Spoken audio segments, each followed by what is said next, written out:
Hello, OPL fans. It's week 7, and that means it's Super Week. Joining me on the desk for I'm Jake Spawn Tiberian. Joining me on the desk today is going to be Matthew Fish-Stewart, as well as Julian Pastry Time Car. Guys, we have 3 days, all with 2 best of 3s. Got to be pumped to be here for Super Week. That's right. It is Super Week. It's amazing. So much League of Legends going to happen this week. I'm really excited for the OPL. Yeah, 6 best of 3s crammed into 1 week. Should be awesome stuff to watch. Excited to see what the team's bringing. If they can really step themselves up towards maybe a little higher in the standings, or if they're on top, to stay on top. Well, on that vein, let's take a look at those standings, because this will dictate a lot of how the week goes. Still on top of the ladder, it is going to be Legacy. Hi, Julian and Fish. Direwolves is second along with the Chiefs. Hellions will round out our top 4, but Sin Gaming and Trident are right behind them. Infernum and Avant Guard are rounding out the bottom of the table. And as we mentioned, guys, we have so many games in store for you, and we want to share them with you quickly. So tonight we will have 2 best of 3s. As we said, it will be Avant Guard versus Trident before Direwolves take on Chiefs in what is an awesome rematch, while tomorrow night Direwolves will take on Sin to kick us off at 6 o'clock Australian Daylight Saving Time, before Legacy play against their old sister team in Trident. Before Wednesday night, the Chiefs will take on Sin Gaming, and Hellions versus Infernum will round us out for the night. Now, guys, I know that was a lot of information, but we got you covered. Head over to the website os.lolesports.com to check out the standings and schedule. And if you want to join in the conversation, follow @LOLOceania on Twitter and use that hashtag IamOPL. So, without further ado, let's get into tonight's matchups. To kick us off in Super Week, it is going to be Avant Guard taking on...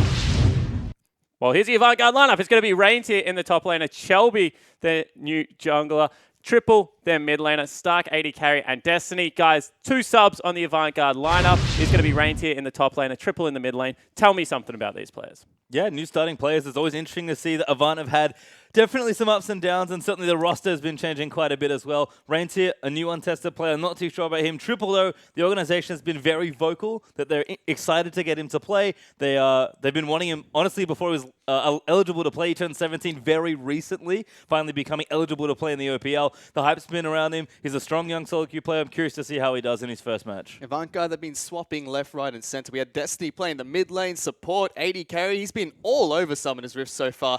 And I'm going to quote Rusty in this one, their new top laner, Reindeer. He's meant to be a Fiora 1 trick, apparently. So we're going to have to see if that's going to hinder him or help him in these matches. I love that. Get the color caster under the bus. Nice and early in the broadcast. It means he can get comfortable. But, of course, they have an opponent on the red side of Summoner's Rift. It is going to be Trident, Pac-Man in the top laner, Impaired, their jungler, Wizard, their new mid laner, Addition, their AD carry, and Jakey, their support. Trident is a team that has been looking much better since Wizard has joined their lineup. That's where I want to kick off the conversation. What have we made of the new look Trident so far? They look fantastic. I mean, they've been able to take up their first game, the first win against Sin, and they look fantastic in their match. The addition of Wizard in the mid lane has given them so much more map control, and just that diversity of not always conceding the mid lane early in the game, and that's equated into them performing better and picking up games. Yeah, I have to agree. I think Wizard has definitely been a strong addition to the team, but it's not just him for me that's really rocking this team. I think the top half of the map has just grown in strength from Trident, and we're finally seeing Impaired and Pac-Man in particular play well together, but Wizard also come into the team, and I think just give them a bit more confidence. It felt like Impaired and Pac-Man weren't playing like themselves. Now Pac-Man's on the likes of Poppy destroying people. Impaired's back on the carry, junglers really taking over games. They took one off Direwolves last week as well. Like, Trident are a team that are on the rise, so it's up to them this week to continue that good form. And on the opposite side of the rift, I guess we have to take a look at Avant Guard. They're a team that have had so many changes. You know, the introduction of Triple into the lineup, we've already spoken a little bit about him. But is this going to be enough? They've changed their roster so much. They've pretty much put a bomb under the whole thing. Like, what's going to happen here? It's basically do or die for Avant. They've been taking games off the Chiefs. They picked up a 2-0 win against the Hellions. They've been taking games off everyone, but just not able to close it out. And with all these swaps coming in, you have to hope with what they have now is going to secure those wins for them. Well, you know, it worked for Trident, so maybe some new players can help things out there in the mid lane especially. All jokes aside, Triple is this player that's massively hyped. He's, again, very skilled, very young, really talented player. I know that Avant have been wanting to play him for pretty much the longest time. They had him signed before the season even started, knowing he couldn't play until right now. And what a time to come. Super Week. If there's ever going to be a time for Avant to step up, like you mentioned, Fish, they do have to. I think they picked the right time, but Triple, that's so much pressure for a young player. That's right, and if a team is going to invest so much time signing an underage player, waiting for him to hit the age to play in the OPL and just wait for that, it means they're really, really banking on him to do well in his first match today. Yeah, it certainly does, but I want to raise a question. Was it really their mid laner and top laner that were the problem? You know, Laz looked very good. We heard a lot of positive things about him. Rekt was this assassin play. He was also trying to change up the gameplay. Is this change a net positive, do you think, for Avant? I think so, if for nothing else, that Avant get a little bit more stability in their lineup. That's the thing that's really lacking for me. They've been a bit inconsistent. You can kind of tell with how many good games they've taken against top teams like the Chiefs versus the number of total set wins that they have, that Avant, despite looking good in their great moments, definitely falling down when it really matters in the taking the long set. So I think Avant, that it's a reset almost, new mid laner, new top laner. We've talked about how the top half of the map is so important to apply early pressure and get things going. For me, if nothing else, Avant have a clean slate to work with. Put all the other games behind you. It's super weak. Concentrate and get your much needed wins. For me, it's a test. Today is the test for them. They looked good with their original True Blue roster where they picked up a win against the Hellions. And ever since they've been swapping back and forth, they picked up games with Destiny in the mid lane, picked up games with Destiny support, and now they just settle down with this roster finally. And today's going to be the test to see if that's what's going to click together for Avant and if it's going to work for them for the rest of the season. Yeah, and I guess that is the area that I want to hit on as well, is that Destiny was very vocal about going back to the support position. He feels he can shot call from there a lot better, that they didn't really have any other options in AD carry. Now they've added Stark, but they're going up against Addition and Jakey, an area that we thought has maybe been very, very consistent, at least, for Trident's lineup. Is this a matchup you think they can outright win? What have you thought about Stark as a young player on the roster? I'm a fan of Stark. Obviously, he had a great splash into the league with that pentakill on Kalista, but I feel like he's not really impressed me yet. He's a young player again. Like a lot of the Avant lineup seems to have the same story. Young solo queue player, lots of talent, but it's kind of it's an awkward time, honestly, to make changes in your season when it's so late. And for me, Destiny's been a great player. He's an excellent support. He was a very good AD carry. Consistency is not enough for me. I think Addition and Jakey, they're carrying that banner for Trident. Let Trident's top half really take over. Either one half of the map has to step up for Avant. So if it's not going to be the new top half who will have pressure on them, then I want to see Stark and Destiny really stick it to someone in a 2v2. And I mean really shut them down. Stark hasn't really impressed me, though. I feel like he hasn't been performing as well as Raze or somebody like Rady. He's not that carry right now for Avant. On the other hand, Destiny, I think his shot calling has been fantastic. We had a few sounds of the games where you could hear Destiny was very vocal in team fights, making sure that the calls were calm and making sure that everybody followed that single call, and it's been working out really well for them, and I want to see that happen again. Yeah, it certainly has someone that fills a leadership role on Trident, however, and someone that has impressed us after a very slow start to the season is Impaired. Elliot, someone that I guess, Carbon called him out. We've been questioning him on the desk. Last week, it finally seemed like he came into his own against the Direwolves. Unfortunately, not able to pick up that best of 3 win, but looking much improved. Yeah, Spooks had, I think, great insight when he was there on the desk describing it, and where Impaired is an excellent player on Impaired's champions. And that's going to be a growing thing for Impaired as he goes through the league. Again, he was an OCS player. Lots of hype, but he's still learning and definitely going through the growing pains of a young team and a young player. He's really good on the champions that we know he's good for. Likes of Lee Sin, which doesn't play too much now, but the likes of Nidalee, these aggressive champions. I've been less impressed with his Rek'Sai and his Elise and that sort of stuff. We know his potential. I just wanted to see him grow as a player. But honestly, this week, it might just be time to pick the good champions, try and get something like an Italy, try and get aggressive and just take it. Because Impaired needs something here. And whether it's something different or he just sticks to what he knows, Impaired needs to step up. And I agree. Impaired feels like the glue kind of for Trident. When he doesn't get the champions that he's known for and the champions he wants to play, they just completely fall apart. But when he gets those champions, he can dominate Summoner's Rift. Just look at his Echo. It was fantastic. Yeah, it certainly was. Has a really, really good Echo. I think that he has an unconventional champion pool, and that's why people maybe sleep on him a little bit. Pac-Man was also quite vocal that he played with Triple Cheese, last split, and he didn't feel like this was going to be the guy that brings it together. What have you thought of Pac-Man? Because I love Pac-Man. He's a very vocal guy. He's actually quite cheeky at times, but he's started to have quite a good split as well. He's a lovely guy, but even with that aside, he's an excellent player. And I think he's broken the tank-only mold very effectively. He was a Nautilus main. Like, it's amazing that Nautilus is back and now he can play it again, but his Poppy... I had my jaw dropped about how well he was playing the champion. He hasn't gone as far as Fiora yet, as far as carry champions go. He's had a Gangplank and a Lysandra But yeah, game, I think. I'm definitely believing more in his carries, more in his versatility as a player. And again, same thing for Trident. They were a young team. They used to be Legacy Genesis, this OCS squad, all these talented players. Pac-Man seems like he's growing into his own. We mentioned that's what we want to see from Impaired. But if Pac-Man's already growing, I hope the rest of Trident grows behind him, because right now, Pac-Man looks like the best performing player on Trident. I want to see him don a robe or pick up a wand or something, because he needs to join Impaired and Wizard, because this duo combo coming in for Trident is to be wrecking everybody. If Pac-Man can join in that combo and help them out as a duo, that top side of the map for Trident is going to be amazing. All right, guys, we threw a tipping contest during the week. So before I get into the game, I actually want to ask my desk, two lovely play-by-play casters, see if they can put their money where their mouth is. Pastry time, who's going to take this set? What's the scoreline? Trident 2-0. So I think Avant had done a little too much for building. I think the new players are a good sign for Avant, but I think it's a little too late for them. I was going to give them a game, but I think Trident have been on the rise so much that they can take it convincingly. Fish? I don't know. One of them is going to take it 2-1, but I'm just going to have to say Trident to start off. The first game is really going to dictate the flow of this best of 3. So there you go, Fish once again holding the cards very close to his chest. Doesn't want to put himself out there at all. We want to hear from you guys at home. Use that hashtag IamOPL. But to get us into the games, I think we have 1, 2, 3 casters. Here's Atlas, Frosker, and Rusty. Thank you very much, Spawn. And we're very excited to get into this game. Our first match for Super Week. And look, I've got so many friends here on the desk. This is so much fun. It's fantastic. Are you guys feeling similarly here? Do you think that this is going to affect Avant negatively, this massive roster shakeup that they've done? It always starts negative. It goes without saying that when you swap a roster, no matter what team it is, you've brought a new player into the team. So there's communication issues that need to be brought up and actually worked around effectively. Can Destiny put 2 new players into a team that are solo queue players and actually shot called a victory? That is a big test to say the least. But they have had Triple Cheese with the roster for an extended period of time. I think they are very much prepared for this game. Yeah, and also, Destiny's played the last 3 games in the mid lane as well. This guy's not necessarily a mid player. Played Victor for the first time in, like, forever in the mid lane. You'd have to think that Triple, being this sort of prodigy mid laner to come out of sort of nowhere here, it's got to be an upgrade. I'm actually feeling like they're looking better. I'm on the hype train. I'm ready. I feel like their best iteration was like Destiny in the top lane, Destiny in the jungle, Destiny in mid, 80 carry, and support. Just copy the Destinies. Have as many as you possibly can. They all have to play Twisted Fate as well, so then you just double it up all across the Rift. But we are into Champions Select, ladies and gentlemen, as Kog'Maw is going to be taken away on the side of Avant Guard, as they're going to be starting on our blue side. And Fiora is going to be banned away from them here on the side of Trident. So Rain's here. I was quoted on the analyst desk by some play-by-play caster, thinking he can throw me under the bus, but absolutely correct. He is a Fiora one trick. Has 90 games on Fiora this season. The closest champion is Gnar with 20. Jesus. So a lot of Fiora. Yeah, that's a heck of a lot of Fiora. Well, Lulu is going to follow in the ban list here, making sure that the Lulu Kog'Maw comp is completely gone. Get rid of it, Avant Guard says. And I'm really looking at Shelby to hold this team together. Shelby played fantastically in their last series, even in games that they lost.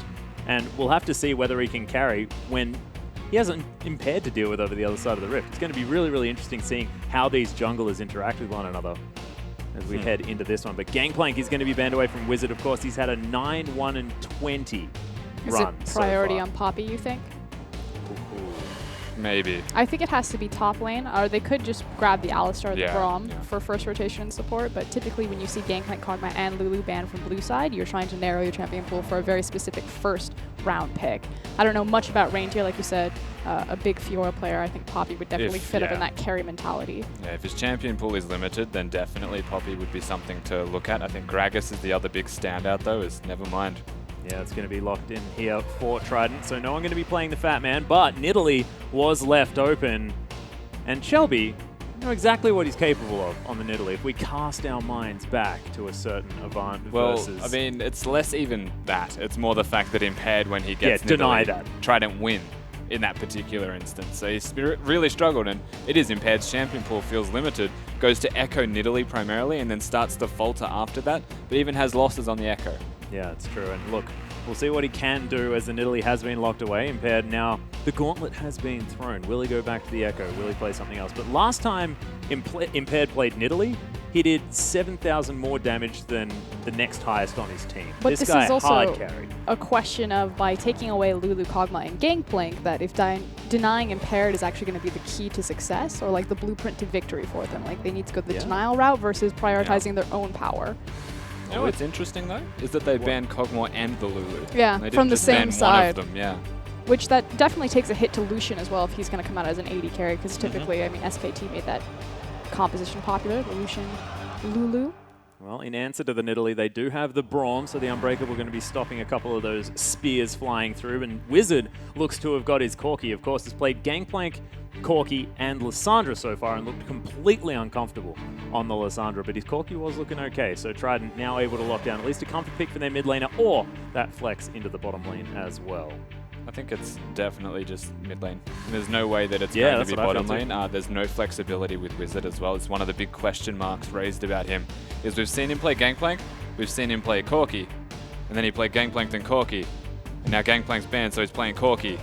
See the trend here. I think he has two champions. And then he played Lissandra, and then it was like, well, I'm in a hole of like 1 billion CS, and Fantix is eclipsing me by all sorts of ridiculous numbers. Fantix did ridiculous things that game, though. to be perfectly frank. It was ludicrous. His gangplank was disgusting. I feel like the theme of this draft so far is just limitation, not only in the fact that Wizard and Impaired have very limited champion pools. We've already seen Denial as like the priority pick, but the fact that, you know, 280 carries are banned, Kog'Maw and Kalista, you take away Lucian, so you're left with effectively Caitlyn, which no surprise to see Addition hover that one. And then we have Morgana support. Yeah, that's also Is the it story Morgana of... support? Well, you would think so, yeah. Yes, How do you know? against Braum. Okay, that's a good point, and Destiny's a very good Morgana player. But still, I mean, triple, untested in the mid lane. Morgana could go there. We've seen it before. I don't know. Wouldn't be counting our chickens. All right. Just remember you with 2 color casters out, Atlas. That's why I'm throwing in weird monkey wrenches, just making sure it's as hard as possible. I'm super happy to see an Echo player, though. I know I'm a big proponent of Echo coming back into the meta. 6.3, he got the changes to his Q, so it's on a much lower cooldown now. I know you're very well-spoken about his build path. Yeah, absolutely. Iceborne Gauntlet, Spirit Visage with the Runic Echoes. It's just 3 items that it gives you everything that you could possibly want on a champion. That's not exclusive to Echo as well. No. Build that on everyone and you will make Rusty happy. That is basically the rule. But Spirit it is going to be locked in. Visage is effectively the most cost-efficient defensive item in the game right now. It's pretty ridiculous. So. Wow, I did not know that. Yeah, it saves you like 500 500 gold in cost efficiency. Whereas like Randuin's Omen, you maybe get like 65 gold in the tank for the amount of stats that you're building. This is the best. 2 color casters? Man, this is so much information. But we have had a whole lot of champions locked in here. Of course, Addition did pick up the Caitlyn, but on the other side, the Poppy for Reindeer towards the top side of the map, and Zed has been locked in for triple. So this guy is throwing the gauntlet in game number 1. Yeah, I mean, it's kind of a gauntlet on multiple levels as well. This is the Rekt played this champion and did really well, my former mid laner.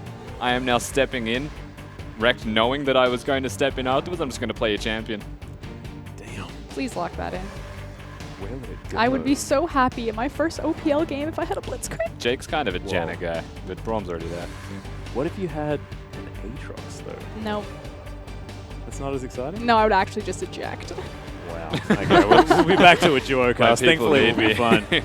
Good God. But Rammus is now considered 2 seconds to go here for Trident as they're trying to round out their lineup. Every time I see Rammus, I just think of Ryu's face. Not like Ryu of OPL, I mean like Ryu of like H2K. Yep. Well, it is going to be locked in here as Impaired's going to be the one playing it by the looks of things. No, it's not. As Pac-Man just holding onto the It's Echo for a definitely moment. Pac-Man. It is definitely Pac-Man. He's a tank main. What the heck am I even talking about? I don't know, Morgana support? Yeah, well, look, mate, Morgana support is it, but I didn't say that. I said mid lane, because I'm an idiot. Look, speaking of the team that has Morgana support, Reindeer also has a champion that is not often played by him, at least in his stats in solo queue, so Poppy. Very easy to master, I will say. You just kind of have to make good decisions, honestly. So kind of test his mentality. I do have to question the pick of Rammus into a Poppy, though. You're picking Rammus into not only Poppy, but also Morgana. The thing about Poppy is it's like Rammus rolls in, it's pop. Yeah, you play cricket. Yeah, pretty much. Because he's actually just a lawn bowl that's like heading towards you, and those things aren't generally fast. Smacking one of those is generally okay. So we'll see whether he can actually play that game or whether it's going to be Pac-Man actually finding the picks with the taunt, because we've seen Rammus be incredibly powerful, irrespective. We'll see whether he can play around the Poppy, whether it's going to be some sort of split push game that's going to be played on one side of the map or not. But I'm excited. These team comps look very interesting, and I'm especially looking forward to watching this mid lane matchup. We know what Wizards Corki is capable of, so it's a good test for Triple. We can actually gauge it now. But, ladies and gentlemen, we want to hear from you. Hop over onto Twitter. Use that hashtag AVWin if you think Avant are going to be able to take this one, or use the hashtag TryWin if you think Trident can pick up this victory. Of course, Trident coming off their win against Sin, then taking a game off Direwolves. We'll see whether they can progress through against a arguably easier opponent in Avant Guard here, or whether Avant Guard's new roster is going to reign supreme. Nice. I like that. Of course, stage is set. This is a battle of denial picks, and Trident, they still seem to have gotten a strong team comp, all things considered. Lots of questions in this game. Can Reindeer show up? Can Triple kind of do his job instead of the mid laner that was actually playing well Yeah. for Avant beforehand? And can Shelby replicate Impaired on Nidalee? And can Stark get another pentakill like he did in his first game? Even he said that was gifted. He did. He said it was luck. But look, maybe he was just being modest. I do want to take a quick moment to kind of cover these compositions and what they're really good at. I really like that Avant's composition has a lot of versatility in terms of its siege potential. Obviously, anytime you have a Zed in the game, it opens up the option of a 1-3-1 because that is so safe in a split push as well as effective. But then the sieging options between Lucian, a lot of people don't consider Lucian a sieging champion, but with his double tap, he can burn through towers quite effectively, alongside Nidalee with her Primal Surge for the steroid on the attack speed there. Yeah, and I also really like having Morgana there as well if they are going to go into that siege situation with a split push. Wait, what? What are we giggling about? I'm feeling real self-conscious right now. It's I okay, love man. you. It's okay. Everything will be okay. The Morgana split push. No, okay, if they're going to use the Zed as a split push, I like Morgana in the 4-people makeup just because the Soul Shackles is handy. Yeah, You just no, there's a real chance they'll run a 1-3-1 and have the Morgana mid because it's very hard to dive that with the Black Shield. Anyway, Impaired and Pac-Man are going to get some attention here towards the top side of the map as Destiny's going very aggressive. Oh, get Oh, he both of gets them. it! They Oh got- my god. They got the other one, Yeah, too. the They got- entire camp. And Dark Binding It's does not done. narrowly my go lawn. wide. Get out. That's brilliant. I think he's even going to take a smaller Raptor, maybe all of them, because Lucian's going to solo lane. Yeah, you got one. That guy's a A scumbag. cheeky popcorn chicken. Well, early advantages here for Avant. Of course, doesn't show up in the gold at all, but a little bit slower through the jungle now for Trident. He's going back for another one. Look at him. Oh, damn right he is. Every time he's got the binding available, he needs... It's 9 gold. This guy is making bank. He loves that popcorn chicken. I guess it kind of makes up for having the spell thieves. You know, you can't auto-attack enemies if they're not in the lane. You just got to get it to the turret, man. Yeah. I Oh. guess. Impaired and Pac-Man are going to be able to take down the blue buff at the same time as Avant, but they do have one extra camp in their back pocket. And as you can see, Trident actually moving up for the 2v2, but are well and truly behind as they've had to head back to base. Destiny definitely suspects, though, so trying Well, to there's cure. 4 here. If Yeah. they can stop them from getting to the turret, Trident, or if AV can stop them rather, then there is a chance of killing them. Well, Destiny is going to dodge away from the Winter's Bite as he tries to pull the minion wave over as well. Jake, he's going to be over here, does lock down the cannon creep. See what AV are going to be able to do as there are 4 versus 2 at the moment. Winter's Bite again going wide. Nice Wow. Dark Binding, threads the needle on that one. I don't know whether they're going to be able to actually get the dive off here as the back is going to come down from Reintier. They had a window, but Shelby was on the wrong side of the wall. Yeah, Reintier stop and him. Shelby just not on the same page. That was sloppy from Reintier as well. They were very much aware that that was warded, but he chose to recall on it. Well, teleport is going to be used in the end as Pac-Man actually getting aggressed on. Nice stun into the wall from the Poppy. Heroic Charge doing some work early on. We'll see how Pac-Man's going to be able to navigate this lane. Already ahead by 5 CS. Is not a big deal whatsoever. But Wave's pushing back to him, so it actually could be good news for the Rammus here. You could put it in context if you'd like. 5 CS is about a pink ward. It's a pretty big deal. All right. But like any more than between 5 and 20, I guess, isn't a big deal. Just got to pick your numbers. Yeah, I could have picked my numbers better. But Tormented Soil going to go down towards the top side of the map as now things have reversed. Bottom lane is towards the top side. As Addition and Jakey have made it back, and CS is completely fine, despite the fact that they had to walk all the way back to lane, all of those shenanigans. You can see the mid lane 4 CS lead here for Triple.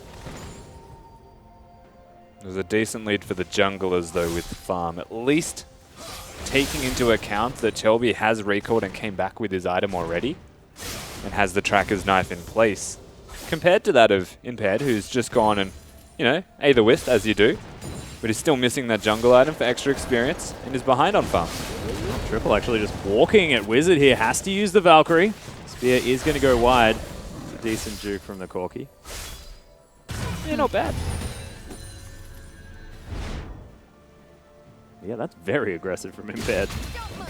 Just grabs that Aether Wisp, but Pac-Man, he has to be really careful. Reintier just going to town with that hammer. He has to be careful, likewise, backing up on this tower and be cautious because he knows that Nidalee is also on bottom side of map.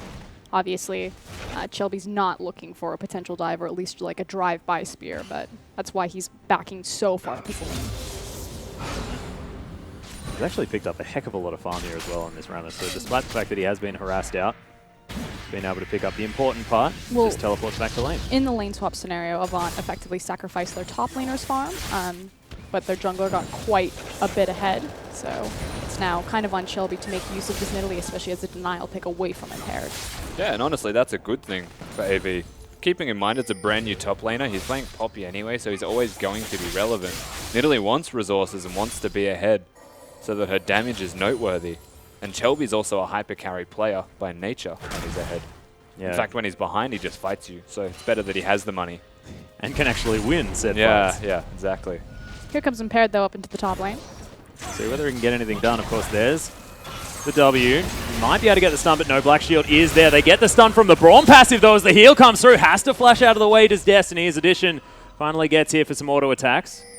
Yeah, and they do force the recall out of Destiny as well as that flash. The heal from Stark as well, most importantly. And this is a Caitlyn Braum lane that have got complete control and pressure as junglers, you know, just regrouping. That is so unlike Shelby to actually pounce away from Impaired just there. Well, his top lane has lost control, so obviously you don't want to attempt to skirmish that.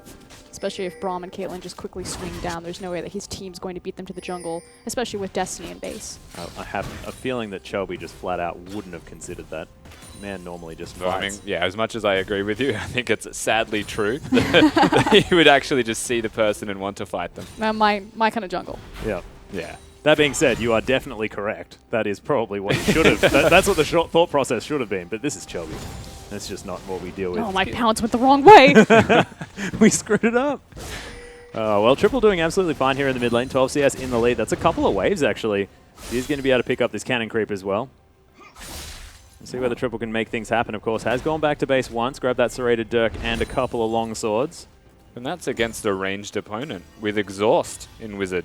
Of course, Wizard's got this very unique tendency to, much like his former Trident mid laner, to be behind in farm, regardless of the game, regardless of how he's performing. Whoa! That being said, will get the auto attack. No, he doesn't, but Wizard does end up picking up first blood. The Ignite's down. Deathmark not going to be enough as he flashes out of the way the spear. Nice play from Trident's mid laner, just as we were talking Yeah, about. I was going to say very well timed, because regardless of CS advantages, he finds ways to get kills and bring himself back in this game, almost on cue. He decides that he's just going to destroy his health bar. Looks like Triple actually tanked the turret there a bit, though, and didn't get Shelby's heal, in fact, altered, which could have been a major difference there. And I love the priority on the flash to dodge the spear. If that spear had connected, it surely would have been a trade Yeah, one for absolutely. one. And with the assist gold going over to Nidalee, Avant would have been in good hands. One of those Caitlyn's, eh? Yep. I'm just going to shoot you. Sorry. Isn't that the worst? Yeah. That's why I play Caitlyn. Well, Spear is going to land on a Jake, but no. Unbreakable is going to be there. Still manages to get the boost, but Shelby does have to be very careful.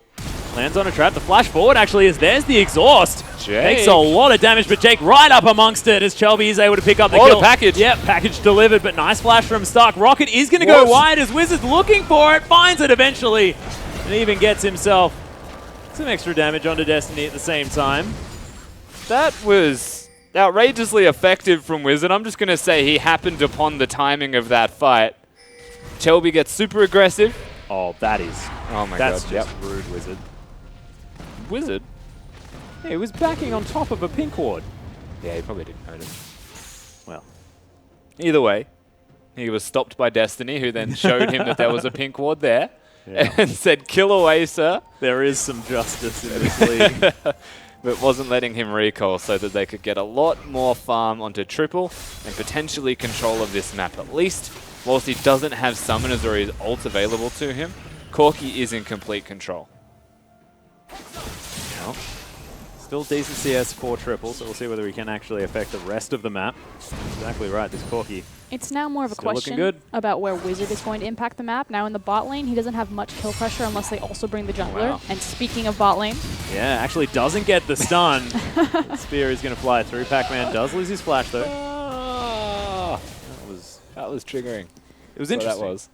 but Wizard's kill pressure and Trident's kill pressure is in the top lane. We already saw the power of Braum with that concussive blows. Yeah. So expect them to continue to apply pressure there, which means that Shelby should really just be waiting in the wings. Impaired is actually just hanging around, and Destiny knows this drill quite effectively. That being said, Impaired now with a few items is able to at least Wow. secure that. Nice teleport to come through into the top side of the map as Stark does have to run. Destiny as well, not going to get stunned by the parallel convergence. As Trident were trying to collapse. In goes Triple. We'll see whether he can get anything done. Decides not to pull the trigger, but here comes the teleport from AV. Oh, good ult. Soul Shackles is massive from Destiny, but gets taken down so incredibly low. Locks down the kill onto Jake. Are they going to be able to get any more? Nope. Just going to clear out some minions, but nicely played from Avant. And you can tell that Destiny is the shot caller for this AV side. He was the one that pulled the trigger. And good to be on Morgana as well if you want to think about team compositions for AV. Because he's the one that made that turn all the way back around. Addition is up to something, Koi. Oh no, he lost vision. Yeah, looking for Destiny, but can't find it. Shelby's able to lock down the kill. That was so unfortunate. I was just waiting for What the a auto attack, and it disaster. never happened. That's just so unlucky. Well, I mean, is it luck, or is it just a Morgana walking into Well, a I don't, brush? like, yeah. Morgana definitely walked into the brush, but that was expected, which is why he netted. Oh, wow. That was the bit. I missed it. Oh, dear. Well, Reindeer is going to get taunted here towards the bottom side of the map. Pac-Man actually getting some damage back with those tremors out. But this is the idea. We've already seen so much action on the top lane, and again, Avant clearly know that they understand that that's Trident's win condition, that that's where they have the kill pressure, and so they set the trap perfectly and are able to pick up these counter kills, amassing quite a passive gold lead right now. Yeah, 1,200 gold now in the lead for Avant Guard. No towers taken, no dragons either. Trident now just camping on top of their pink ward. Fantastic black shield there from Destiny as seemed like he was waiting for that ultimate. Here comes Shelby. Yep, Kitty Cat is going to make her way towards the top side of the map. They just lock down this pink ward and add the pressure. Massive wards out from Trident. But a lot of wards actually already in place from AV. You can see the vision that they have near this Herald that they're currently doing, or at least looking at doing, rather. It's like 20 pink wards in that area. Yeah. By 20, I mean 2. It's a lot. Just add Yeah. 0 on the end, right? That's the kind of exaggeration that I can get behind. But once again, Reindeer and Pac-Man just fighting one another here towards the bottom side of the map. Pac-Man that Tremors just seems to be off cooldown at all times. I love how defensively they're placing their vision. If you look at all 3 of their pink wards, they have one right on front of the red buff, one on top of their own blue, and then one kind of in their own river brush. And again, this idea that they understand that they're on counter play and reactive play rather than being proactive in the enemy jungle. Yeah, and you can put defensive pink wards and offensive green wards as well. Sight stones or anything of the like. So a little bit more coy with their vision, gives them more prolonged areas that they can see the map opposed to deep control, because they're not fighting for dragons or Rift Heralds. They just want the vision to stay there. It becomes much more cost efficient if you can keep the pink wards there and know that you're not fighting for objectives anyway. The longer they stay, the better they are. Oh, we can see they've been there for quite some time. This Triple is now going to head back to base. Pick himself up, possibly that Ghost Blade.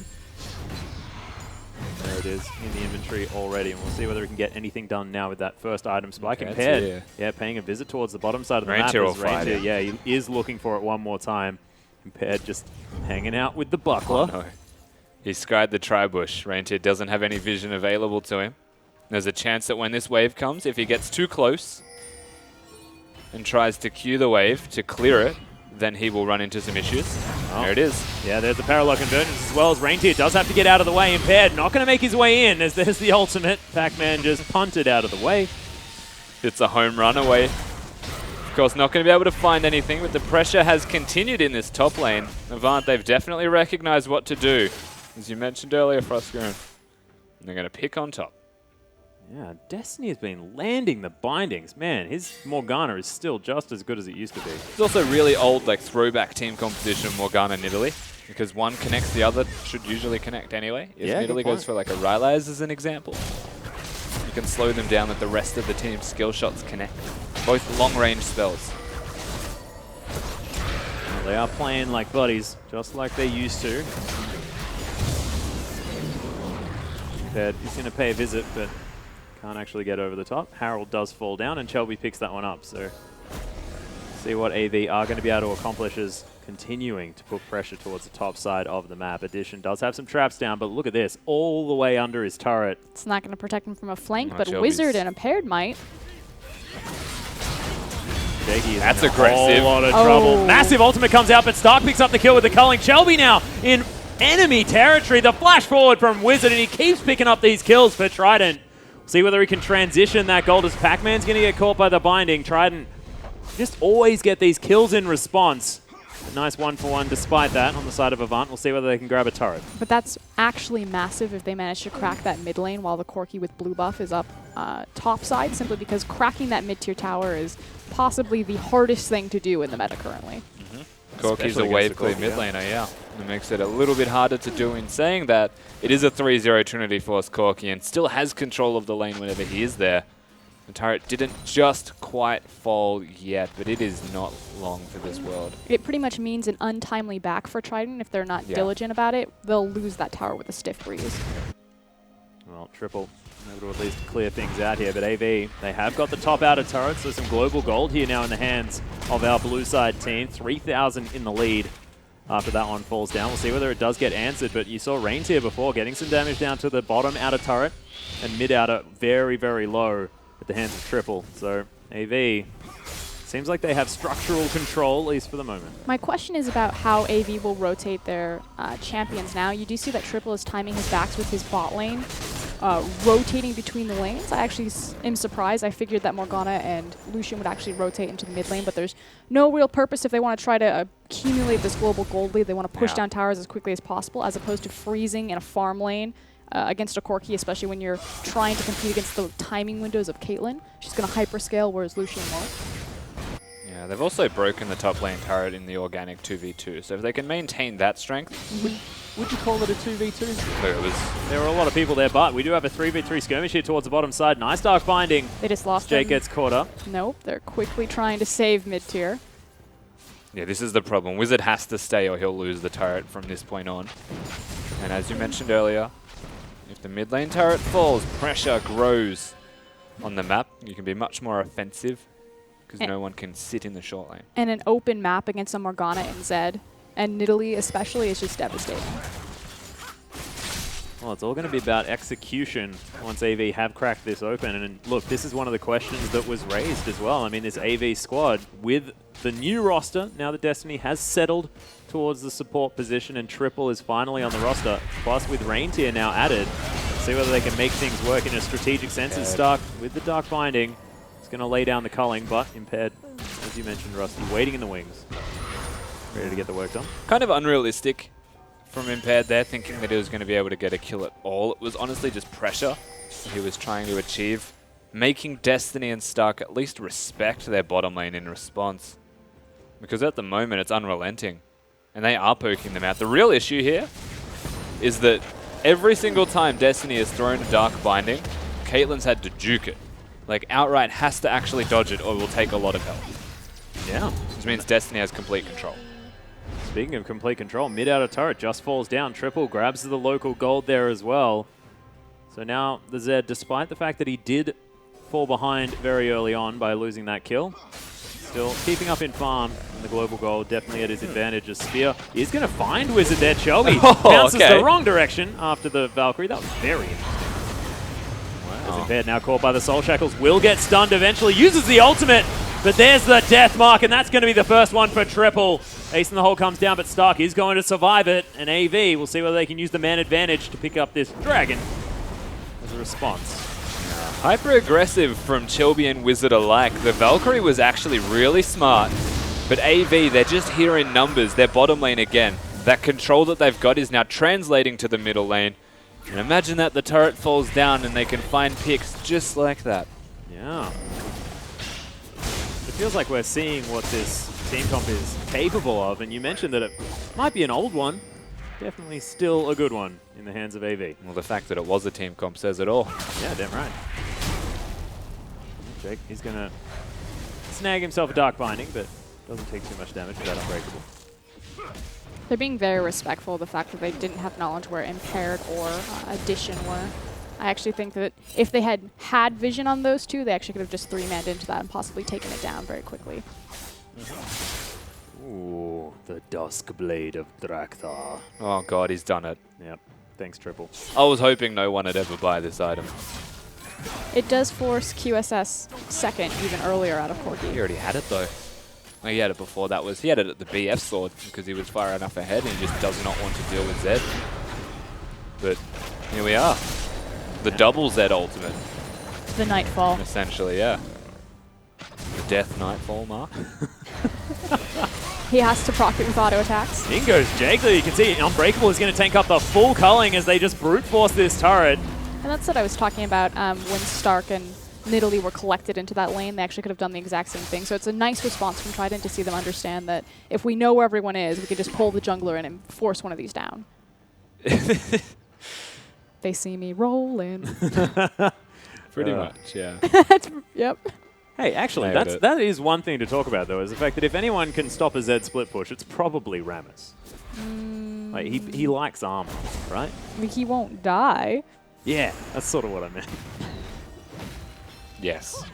But is that about it? Like, can he actually not stop him from split pushing? Well, I him? mean, if you were Rammus in this case, after your Iceborne Gauntlet, I'd probably go the ZZ Rock Portal Oh, yeah. and then deal with the Zed as little as possible. Like, yeah, he won't be able to kill you, but if you're not in the lane to take damage in the first place, he definitely can't kill you.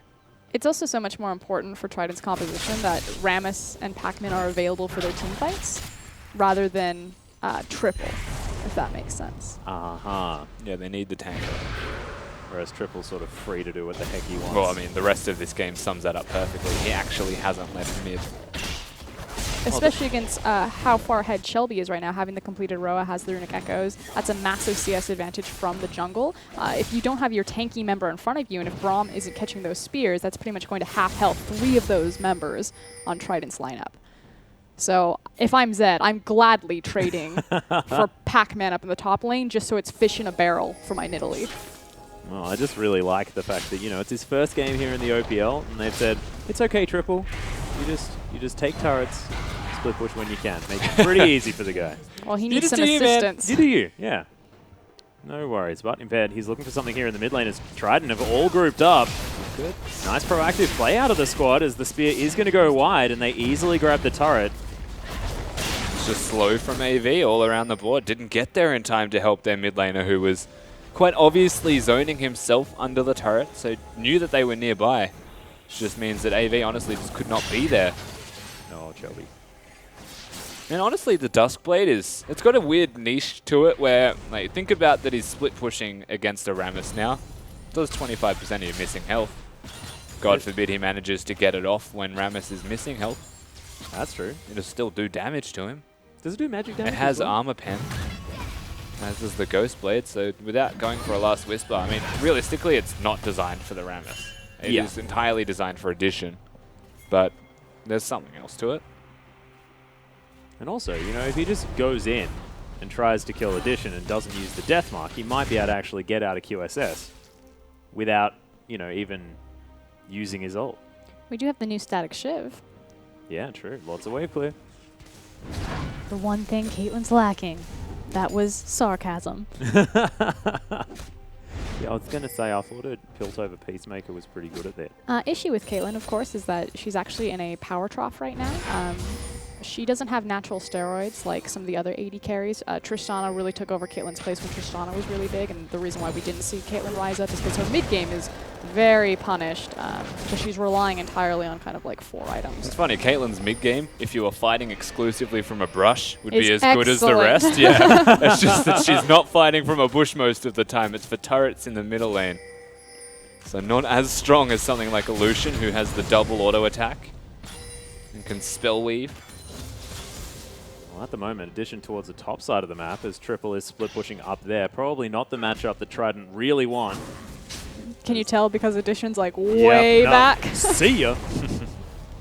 Dark Binding is going to go wide though as Jake is just trying to assist his Caitlyn, who's running as far away from this turret as humanly possible. It's just bad news bears when you're farming underneath your tower with your Q.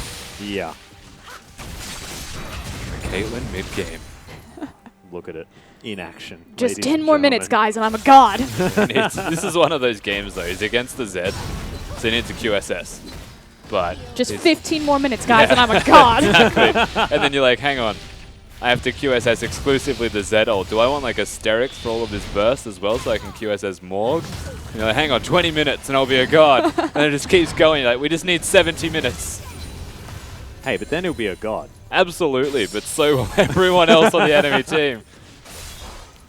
Oh, well, there's the ultimate, actually, as Triple takes a fair bit of damage. Impaired flashes over. He's going to try and find the Z. The death mark goes down. Triple seeing whether he can outplay this one. Not sure whether he can. Oh, my goodness, the ult goes down and it blocks it, as Impaired's able to at least not die, but Triple survives. This is interesting.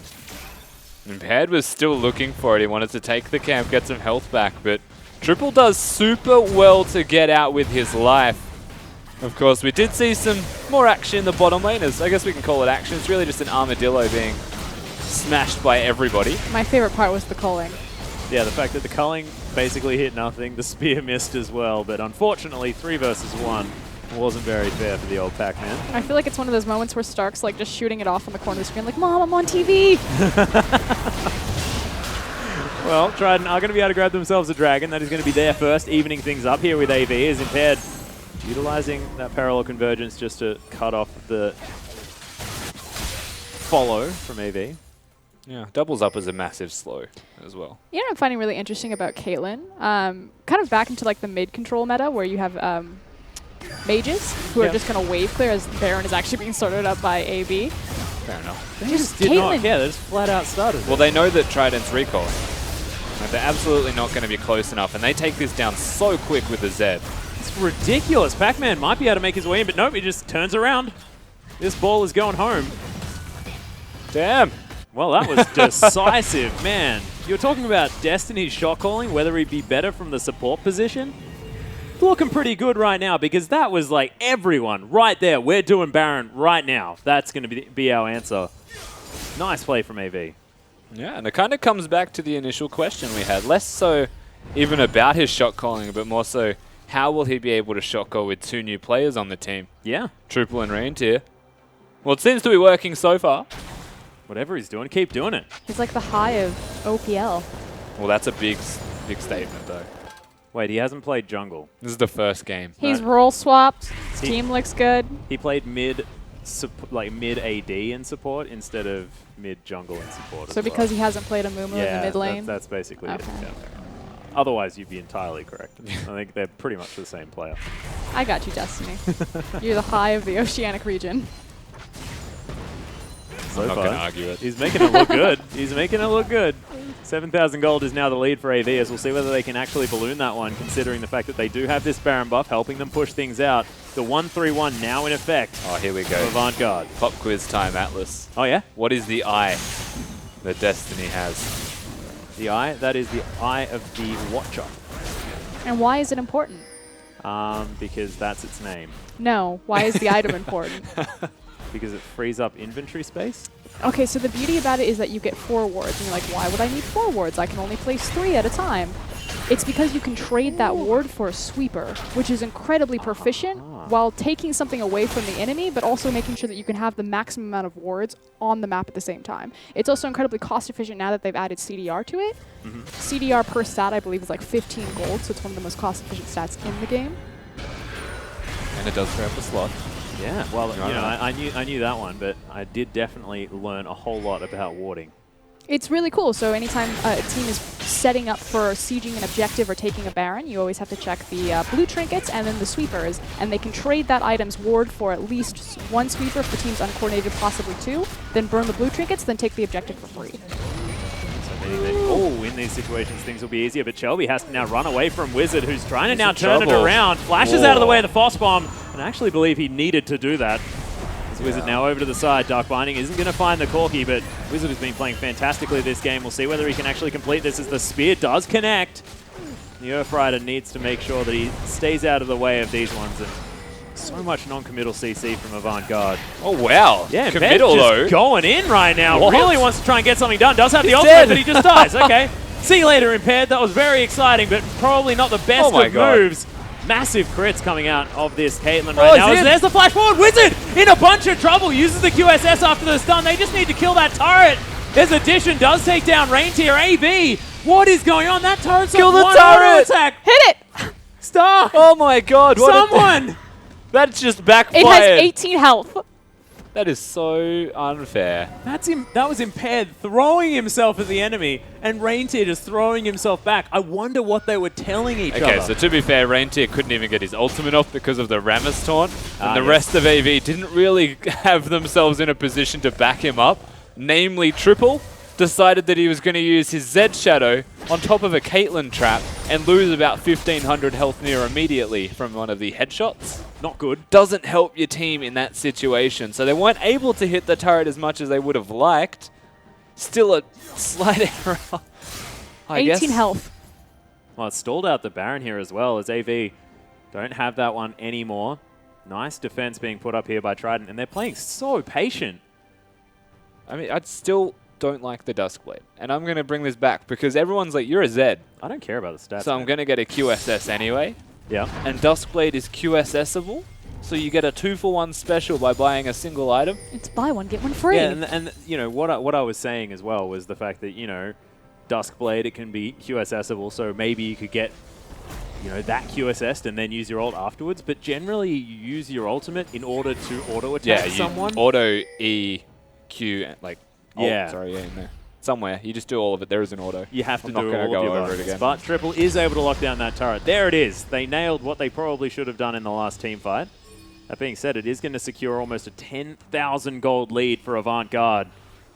And this is what I was talking about at the beginning of the game, just the versatility and siege options that Avant have, whereas you see that Trident's composition pretty much has to be grouped to work because they're against a poke like Nidalee. If one of those spears connects with Corki, Echo, or Caitlyn, it's doing massive amounts of damage. So they need Pac-Man and Jakey to be a frontline for them and to constantly have their line of scrimmage in formation. Well, at the moment, Reindeer is saying, well, I'm just going to fight you, Pac-Man, at all stages of this game. He almost has a banner of command completed, but there are the tremors. Reindeer, do not misjudge this armadillo, as AV are going to use that little bit of aggression in order to take this dragon. 2-1 now, giving them a little bit more of an ability to take down these turrets, and we'll see whether they can utilize it. But it doesn't matter. Avant could actually just win this game if they simply choose not to fight Trident. Obviously, if they lay down their poke and they land a few spears, go all in. You have the gold lead by 10k at this point. But if they wanted to, they could just continue to run them around the map. Well, it looks like that's what Triple's plan is he's just waiting towards the bottom side. Pac-Man going to be answering him for now. There is a last whisper completed on Triple. And a banner of commanded minion, though, from Pac-Man. So a little bit harder now for Triple to deal with these waves. I would namely say that you should put it in the wave that Triple is not in, so that Reindeer has a hard time to deal with it. And as far as answering split push with items like the banner of command, like the Zizarot portal, which one do you like more? Do you like the Rhinos, Well, it's relative to like who you're the against, right? So everyone struggles with the ZZ Rock portal, just plain and simple. They can... AD carries or AD damage dealers can, oh my god, Shelby, can kill both quite effectively. Hey, it scuttles. Look, yes. He still missed both, that's why I said, oh my god. Initial reactions, okay? Yep. Banner of Command is good against people that can't kill it, because it builds up a big minion. It also is very good against people that aren't 1-3-1ing, they're 4-1. Because you put it in the off lane where nobody is, and it will naturally push. Whereas the Rot Portal is in a lane where someone is actively pushing and denying them from doing it. Well, Triple right now just wanting to take down this turret. Actually wants to get a few auto attacks on as Pac-Man is going to teleport in, but Trident, they've got a fight on their hands. Parallel Convergence going to land on multiple people, but Impaired not going to set that one off for the stun. Triple's out of position. He's so out of position. Yeah, severely. The flash goes down, but Addition in so much trouble gets deleted. The 1-for-1 trade comes in as AV have now started up the fight. Parallel Convergence doing some work now as Destiny. The Soul Shackles are down. Reindeer has to flash out of the way. Stark doing so much damage, though, on the backline. Is going to secure the Echo. Dark Binding not going to find anyone. Nice little dodge there from Pac-Man as Trident are going to be able to limp away, but it's a 2-for-1. And this is Triple, the man that's replacing Rekt, who has played Zed time and again. And even though he was out of position, he shows up massive in that fight and basically gives them a 4v4. Today I learned you're never out of position with a 15k lead. Excuse me, 10k. Oh, damn right. But AV have started off the Baron here. Destiny in a bunch of trouble. He's going to get taken down. Baron is going to go to Shelby, though, as he's standing in the back of the pit. Reindeer, massive in the back line as Jake is going to fall down as well. Stark just with so much consistent damage. And the peel from the Poppy just doing a bunch of work. They Nicely done. still get a trade, though, AV and Trident. The Baron is still in the hands of 2 members of AV, so that's the big deal. They've got a lot of pressure that they can attain from this, but they do need to utilize said Baron to get even further ahead, or just break the base, most importantly. Not an easy thing to do against Pac-Man, who got to kill himself in the Baron pit. And speaking of the damage from Stark, take a look at that CS discrepancy between your two 80 carries. 120.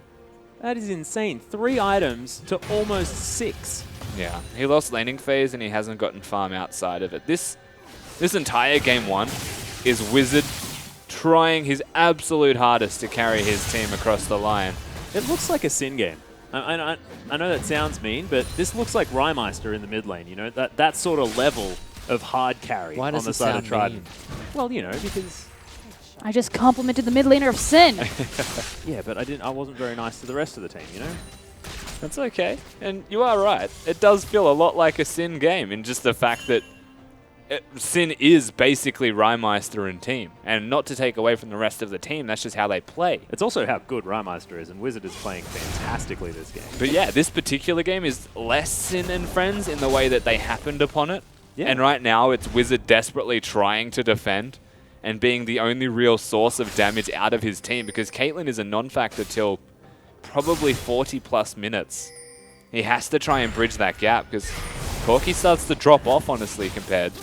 That's some legitimate damage coming out from Triple right now onto the very tanky Rammus. Taken to get caught by the Dark Binding, but Unbreakable's going to save him from a lot of the damage. But AV, they do get the vision down. Trident do have to be careful. Living Shadow is in here, but Triple not going to find anyone with the Shurikens. And Reindeer just going to be split pushing here towards the bottom side. Addition just can't do anything relevant to him. Impaired caught underneath this turret. Spear lands here as well. Parallel Convergence just for the defense on the side of Trident, and they're now just trying to hold onto their structures. Another Spear. Look at the poke damage. The culling comes through. The ultimate has to be used. And that is a very big deal. They've lost the ability to engage with this Echo, and that means that they're going to give up this inner turret. This is a vision-based team composition here from AV. The Morgana binding sets everybody else up. And even grouping with the Z is proving effective. Jake's low. Whoa, Shelby Spears. The counter to poke has always been engage, and the issue, again, is what we're talking about is Pac-Man is so essential to their composition if they want to execute it, because otherwise they're just going to continuously eat spears. She's just going to keep throwing them out until one of them connects. So they needed to pull the trigger when everyone was healthy and in position. About 20 minutes ago. Yeah, I was going to say that. Because it's now a 13,000 gold lead. I think the problem is they also don't have a split push option besides Pac-Man. If they were to send Corki or Caitlyn bottom, they get Z'd. Just immediately die. And so they have to send Pac-Man to 2 lanes at once. He's getting a lot of farm, but he's staying in these side lanes, so he's not actually utilizing that money towards anything. In addition, actually went and bought a BF sword instead of a Last Whisper that actually helped him out a little bit more. Not entirely sure. Would have liked it myself at this stage of the game. He needs lifesteal. If they fight for this and die, that's game. Dragon is going to go down here to Avant. A little bit of extra movement speed for number 3 and some insurance moving towards that late game that we have well and truly hit here at 40 minutes in. So now wandering here towards the bottom side. Pac-Man up in the top lane, has teleport available. So now in opposite lanes of these top laners as they try and push things out. But no broken base just yet on the side of Trident. If they win a team fight, they can certainly still win the game. And it's getting to the point where these death timers are going to be so long that it will take just one fight. Big thing is that the clock really no longer determines late game. It's more so determined by the itemization. And I feel like when pretty much everyone has their core items, or at least your primary carries have their core items. For 80 carries, that's typically a three item spike. That's pretty much when late game starts. Whereas mid game is going to start when you get the initial power spike, like the Trinity Force. So now that Stark has 6 items, we can say that we've hit late game? Yeah, you're pretty much like super late game. In a normal meta, that's about, 55 minutes in the game. That is disgusting. Which is funny, because Addition on the flip side, I wouldn't even say he's hit late game. Yeah, he's maybe about like... He's mid-late. He's mid-game. He's doing This doing guy's really at like 17 minutes in. Well. I was going to say, he's doing really well for 17 minutes. Unfortunately, it's 40 minutes into the game. He's able to pick up some Wow. farm. Triple actually going aggressive. That's unfortunate. Yeah, Deathmark comes down. Spear isn't going to find the mark as Really? he does have to try and head back. Uses the QSS to get out of the taunt. But they're just buying time for Reindeer, who is able to break this base, then heroically charges towards this inhibitor. Wizard actually wants to try and pick this That's one up. brave. He's going for it. Lots of damage comes out as he just uses the QSS, I think, for style points. I'm not entirely sure what. Probably slowed. Yep, bit of movement speed there as well, as Winter's Bite not going to find anyone, but it's a good Dark Binding. In addition, takes half of his health bar from one spear. And this is the rinse and repeat style that AV have got in place. If you have vision of any kind, Reindeer able to split push because Pac-Man needs to group. Eventually things will fall. And eventually AV will break the base. And right now they're working bottom. Oh, Stark Death. Black Shield is there. Parallel Convergence comes down but doesn't get any of the stuns as Impaired. Already down to half health. Massive ultimate That now was from huge. Reindeer as Destiny flashes forward. Almost gets Impaired. I mean, addition, but Impaired is going to lock it down for him. Massive ultimate there out of the Echo as Reindeer now just trying to soak damage. And Stark figures that he just wants to take it into his own hands. Parallel Convergence one more time, but he just slinks his way out. This solution doing a whole lot of work, but AV, they managed to find Pac-Man, but that is about it, and they got some low health bars for themselves. And they have a massive gold advantage here. So again, look at how well Trident's composition works when all 5 members are there versus the split push that's been pretty much happening the entire game. Yeah, that was close to best case scenario though for Trident. You have to consider Zed's still got the ultimate available, as does Destiny on this Morgana. So they didn't get everything off here, AV. They also massively misplayed when going for that objective. It was quite simple, and even, honestly, Reindeer hit a great ult, but that ult was not going to save them when AV's running towards the people that you've ulted away, because they'll immediately be back next to you. Yeah, it's a very good point. But Addition now has a Vamp Scepter, moving towards that late game build. But that's Pure Enchantment. That is Stark completely finished. I mean, there's no point in farming anymore on the side of this solution, just to increase numbers maybe. I don't know why he picked up the Raptor Camp, for instance. I think that's almost pointless. As now Pac-Man is going to find Reindeer. Uses the W, but the Baron has been started. Trident do have a ward in the back of the pit. They know exactly what's going on, but they have to be careful. The split push is on for this 6-item Poppy. It's just on for both of them. That's the problem. As eventually, when there is the Banner of Command available on a cannon, if Pac-Man was smart, place it in the top lane, potentially look for a turret, or place it bottom lane, but Reindeer's just going to clear it, so he'd have to stay and protect that minion. And that runs a very big risk, because he needs to be there at the start of these team fights. AV are taking some time, looking to just start off this Baron one more time. They just understand that they can dictate the dance around this pit. It's just Triple and Stark in here at the moment, as they have a lot of damage, but not a lot of tankability. Is now Impaired. Parallel Convergence is down. Throws it sort of in a weird direction. They've blown teleport though. Pac-Man's here, and this means that Reindeer has complete control of the bottom lane. That one teleport is a big, potentially game-changing mistake. And Trident, they're desperate.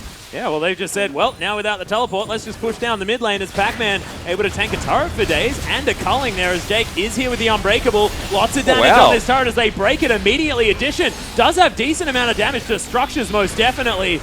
As the Inhib now tanking a lot.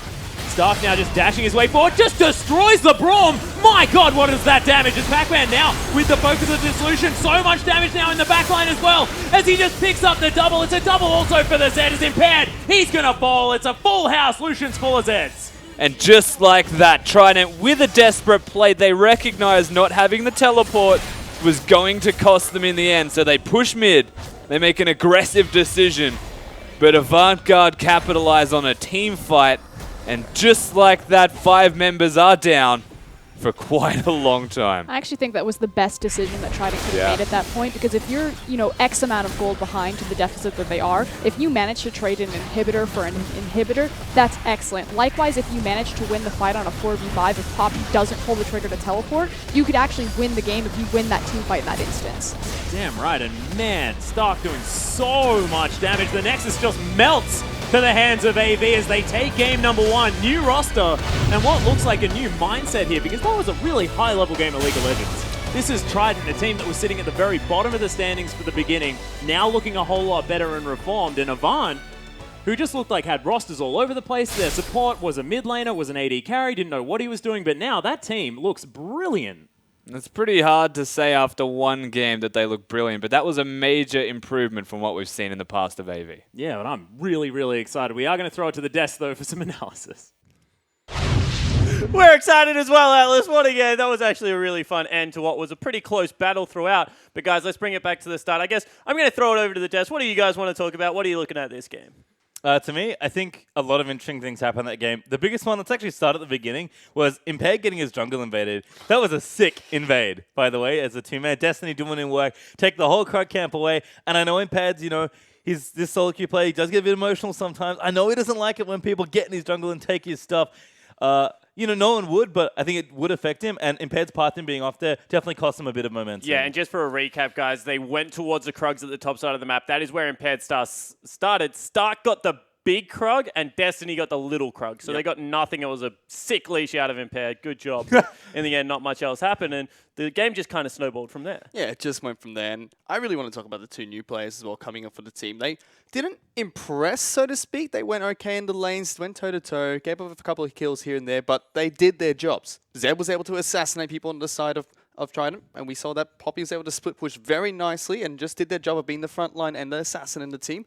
And they look good. If they can keep this up for Avant, they might be able to look a bit more consistent. Yeah, I have to agree that the laners looked fine. I get not impressive, given how, Hype Triple was coming in. It was a fine game for me, but I'm not, amazed with the sick mechanics. What I will say, though, is that the team looks much more controlled and much more calm. It feels like the veterans, Destiny and Shelby, just have way more leverage over these players. And again, I talked about a reset being important. That's what this has seemed to have happened for Avant in the first game, because the pace at which they played to that win was much more measured, much more patient.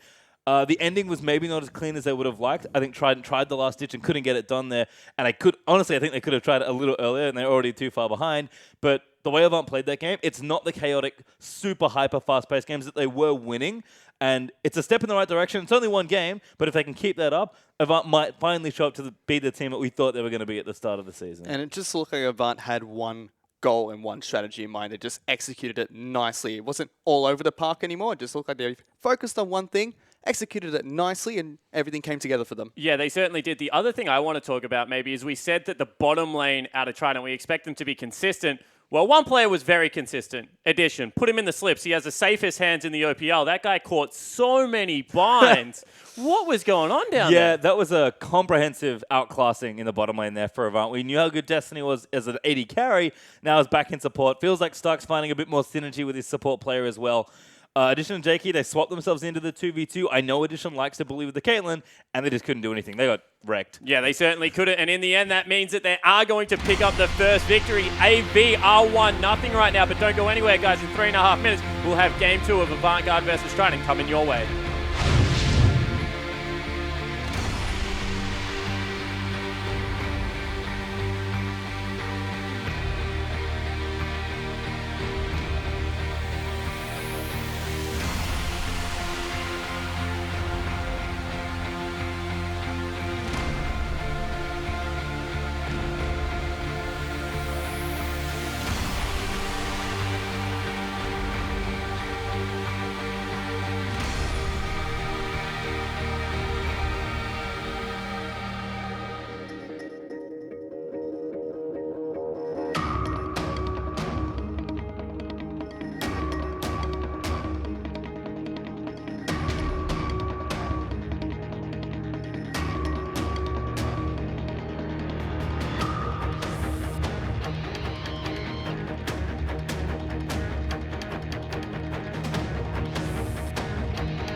Welcome back to the OPL, guys, where it is Super Week. We are one game into our first best of 3 of the night. We're Avant Guard are 1-0 versus Trident. However, last week, we told you about a competition we're going to be running for social media. It is that we are going to hide a word somewhere on broadcast. What you need to do is collect all 3 words. There will be one every night. For example, it could be a word like rematch, for example. Once you've collected all these words, one of which of them is rematch, you have to tweet at us on Wednesday night at @lol_Oceania. It's going to appear somewhere on the broadcast. As I said, it could be a word like rematch. I don't know. It's just something along those lines, all right? But let's get into the games. No rematch happening right now, pastry time. It is Avant Guard versus Trident. Avant on 1-0 up. What are we looking going into game number 2? Well, unfortunately for me, I was looking for a 2-0, and this guy, Mr. Hedger over here, it's gonna maybe upstart me anyway. But no, that was a tough loss there for Trident. I could see what they were trying to do, but I just couldn't get it done. Again, how they play the game I really enjoy because they've started to sort of formulate a very basic plan. Get the top half of the map ahead, use the impaired pressure, use Pac-Man's rising level of play, and use Wizard, your new player, to sort of leverage the early game, and then give Addition the scaling carry and get things going. The issue was Triple Z forced out so much there as far as itemization went, and I think Trident just need maybe a bit of an earlier mid-game plan. Don't get me wrong. Try to look a lot better than they did in the first week of the OPL. They were getting kills in the mid lane. Wizard was performing nicely, but Avant, they just look fantastic. They just have really good decisiveness in their match just now. Yeah, they certainly did. And, another thing I want to point out is there is a Boots upgrade that you can purchase that makes you run really, really quickly, Boots 3.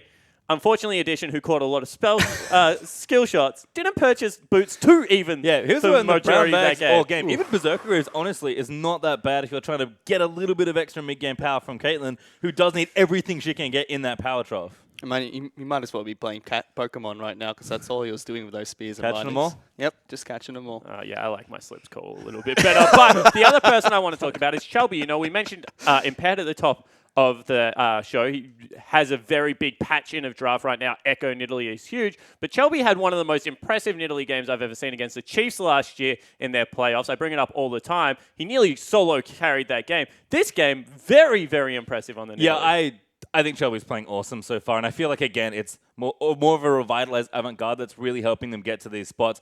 Shelby, he actually played very reserved for Shelby. You have to understand that Shelby is this hyper-aggressive player, but he was moving around the lanes, applying pressure to the duo lane, making sure that Destiny and Stark could continue to get ahead, and he was always in the right place in the right time, which is the sign of a great jungler. Don't give this guy Nidalee. This is the Runic Echo patch. Don't give him Nidalee. You know he's good on it, and it's a great jungler right now. Take it away from him or ban it out. See, I mean, I agree with that because Nidalee is such a strong pick, especially because Impaired plays it as well, but it shouldn't be just an Italy thing for Shelby. Shelby is playing more like he was when Avant won a long, long time ago in 2014, when, again, just smart play, not going too aggressive, counter-ganking effectively, controlling the jungle, and Impaired's gank-reliant playstyle and all the early pressure he tries to put on is going to fall down very quickly if Shelby always has vision of you and is able to out-gank you. Because Impaired, his early jungle got disrupted. He couldn't really find the ganks. He didn't apply additional pressure.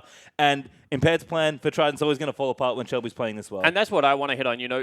Time and time again, people are going to point at Impaired and be like, why didn't he just gank Shelby's lane? Shelby, because the early pressure in Impaired's jungle was actually ahead by a lot of CS. It was Frostgreen that pointed out. In that situation, you cannot gank the same lane as in Italy because she's going to be stronger than you. So unless you get the perfect counter gank, she's always just going to be able to out-duel you. Impaired tried to apply cross-map pressure, but he's ganking a Poppy versus an Addition's Caitlyn that was catching every single bind. So you kind of understand that Shelby maybe had a little bit more help that game. And I feel that Destiny's shot calling is something that will help out in that regard. Because if your shot caller is the person that's going to be hitting the go button, we saw it in the top lane skirmish where he flashed in with the nice Morgana ultimate. There are going to be situations where all Shelby has to do now is follow up. Yeah, and I think Destiny had a great game, and it's really hard to say how heavy of an impact he had in the game. But if he is the primary shot caller, based on the movement that Avant and the pace they were playing at, I give so much credit for Destiny, both in his in-game communication, I assume, and the way he played in-game as well. Avant, again, are finally looking like they've realigned, and Destiny's definitely the starter for a lot of that play. Whoever was calling the shots in that game, and I presume it was Destiny based on the sounds of the games, was the MVP of that match. And that just showed from when they made that really decisive play to go and take Baron when they had the vision control, rotating all the way from the bottom lane. That's what sold me. Yeah, it certainly was an impressive performance. The last thing I do want to talk about is a Duskblade of Drakthar. Atlas says it really cool. Not only that, but it seems to be an item that we will see some play because it's had its first pick up in the OPL now.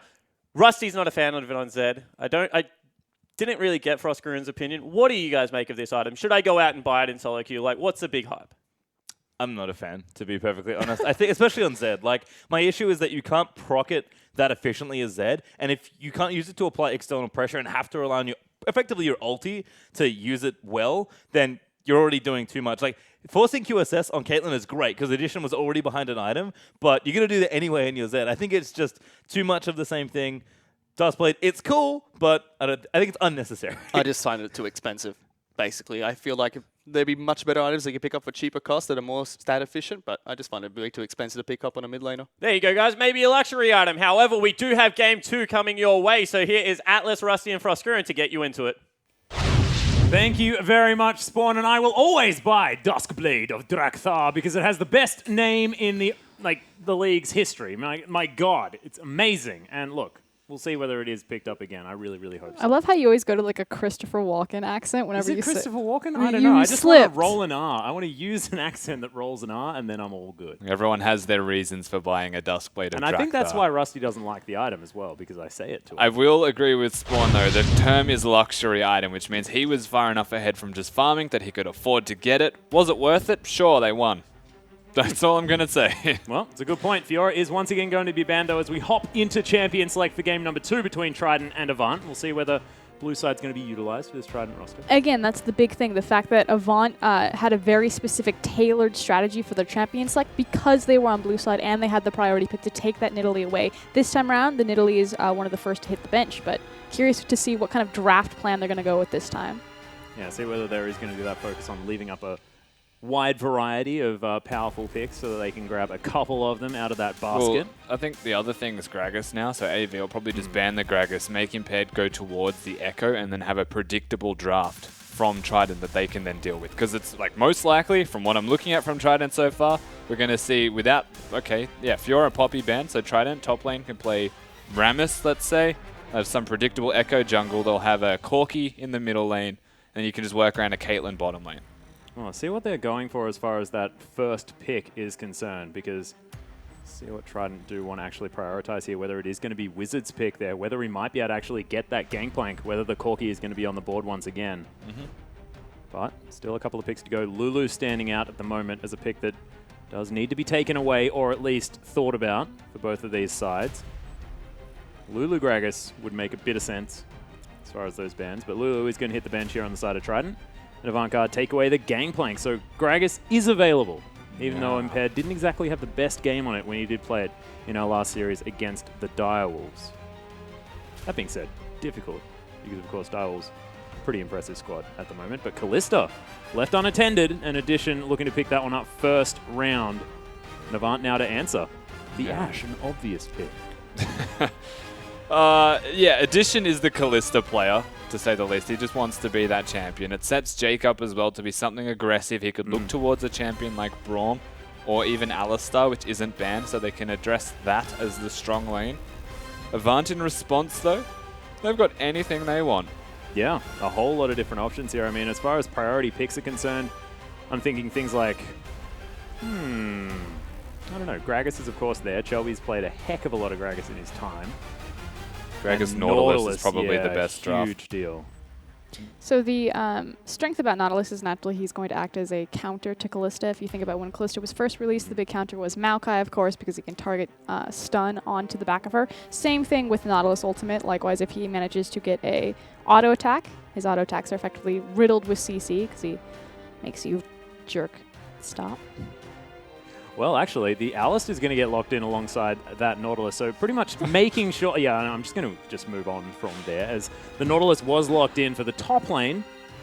And look, Destiny, we were mentioning, or Jake was at least on the desk, the 2014 Avant Guard, this squad in their heyday that were able to actually take down the finals of that year. It was with Destiny playing a heck of a lot of the old Alistar as well. This guy is very impressive on the champion. Big thing, though, is that does leave up, I was going to say Thresh, as the support option for Jakey. Obviously, the Thresh Kalista has an incredibly high skill ceiling, but we do see Trundle being hovered. Should be very interesting. You'd have to assume they're looking at it as a flex option. Yeah. Potentially for Pac-Man in the top lane. My biggest concern with going for the Nautilus and the Alistar is that they're giving over the Gragas as well to Impaired. It's a lot harder to deal with this hard engage now that Trident can utilize and back it up further with a Callista and any support. That being said, Shelby does have a heck of a lot of options as far as that jungle pool is concerned. Can even go to the Rek'Sai now as well. Make sure he can keep some tabs on Impaired. But you're right, definitely a priority pickup for Trident. We'll see whether Impaired can have a better backup performance here on the Gragas as opposed to his first game. And of course, last game as well. I mean, he got ran around the Rift just a little bit. I feel like they're opting into the Trundle as opposed to the Thresh. Rusty is correct that I think it's a flex pick, but it's also going to do well into Alistar and Nautilus simply because his ultimate will compensate for how weak Last Whisper is. He's also a great counter to Alistar. We talk about this all the time. If Ali comes in with his WQ Pulverize combo, you just place a pillar behind him, and he's pretty much screwed. Yeah, just put a traffic cone down. That is the rule. Yeah, there's no way out. In other words, when they... He has to trade a bunch of auto attacks if he wants to go in for his combo. But speaking of Shelby, he's going to lock away the Rek'Sai here as Lucian once again picked up for Stark. And look, it makes a heck of a lot of sense. The man played incredibly well last game, saving Triple's pick until last here for Avant. They will need a bit of damage there from the mid lane as well as Addition thinking about what Wizard wants to pick up there in the mid lane as Jake is just playing around on some Aatrox. We'll see whether that is going to be locked in. Probably not. He knows it's my favorite champion. Is it? No. Yeah, I was going to say it. Was fairly sure that it was not Aatrox. Fair enough. It's Jing. It's Jing. It's Vi. Did you it's Vi or forget Jinx? last Yeah, I'm actually. draft? I'm also forgetting who your favorite champion is, whether it's Vi or whether it's Well, Jinx. we gave away the skin last week. Yeah, we gave away the Jinx skin, but I Yeah. could have sworn that it was Vi. No, my favorite champion in skin is Jinx. Nice. Nailed it. I would have And been by nailed it, I surprised, mean yeah. definitely got it wrong. As Corki is going to get looked at here once again for Wizard. Makes a little bit of sense as Jake is going to steal away the Morgana. Steal away, there's an Alistar locked in second rotation. Yeah, but you know, he still claims ownership. Yeah, Alistar was obviously jungling. Did you not see Yeah. the hover of Leona? Yeah, nailed it. Shelby's the one that locked it in. Whoa, a picture of a goose? That's actually a Leona jungle. Oops. Did I go too deep? Jesus. I think so. I don't even know Okay. where I am anymore. And now Destiny's hovering nah. I think we might have to just go. I think we're just calling it here, guys. I will say, though, Trident's finish on their draft, Morgana Corki, is somewhat predictable. Oh, yeah. If Addition's just going to eat every single binding, then take it away. You know, stop it from hitting him, have it on his team.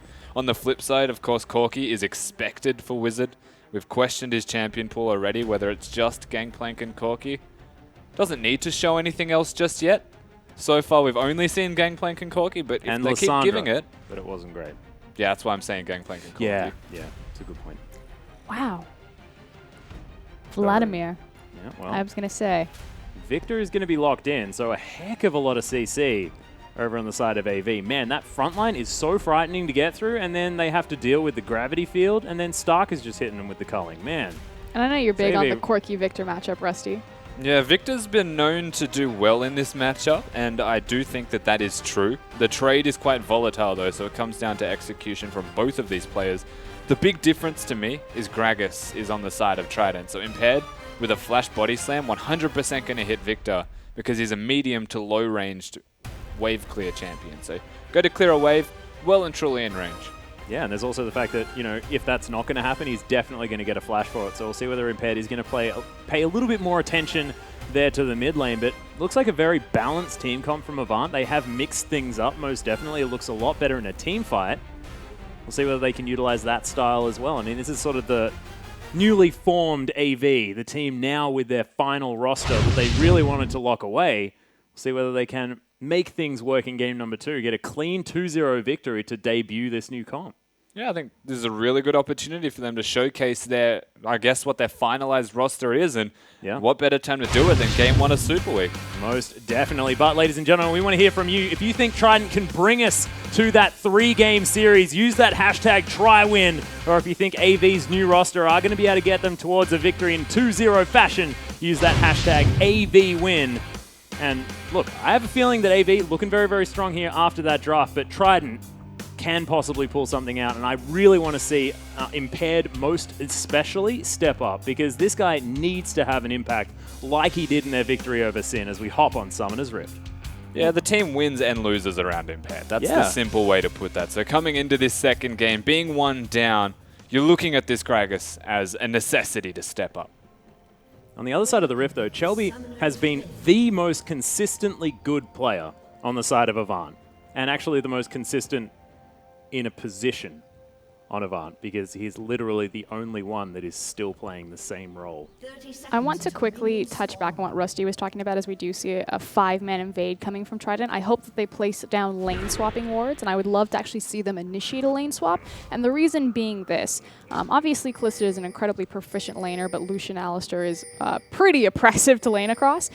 But if they trade towers and we start opening up these side lanes, the power of Gragas increases exponentially when you come into these ARAMs in the middle lane, especially because, as Rusty was saying, Victor is such a mid-range control mage that it's very easy to pop a cask behind him, kill him instantly, and then break that siege relatively early.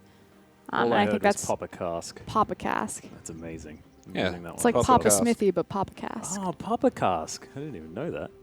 See, this is the accent just working wonders. As Addition walks right over a ward. He's about to walk into Sir.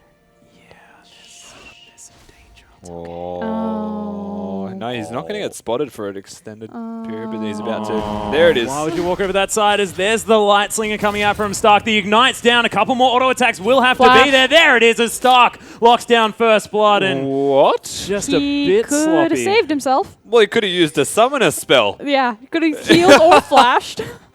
You know, take your pick just quietly. They're defensive summoner spells for a reason.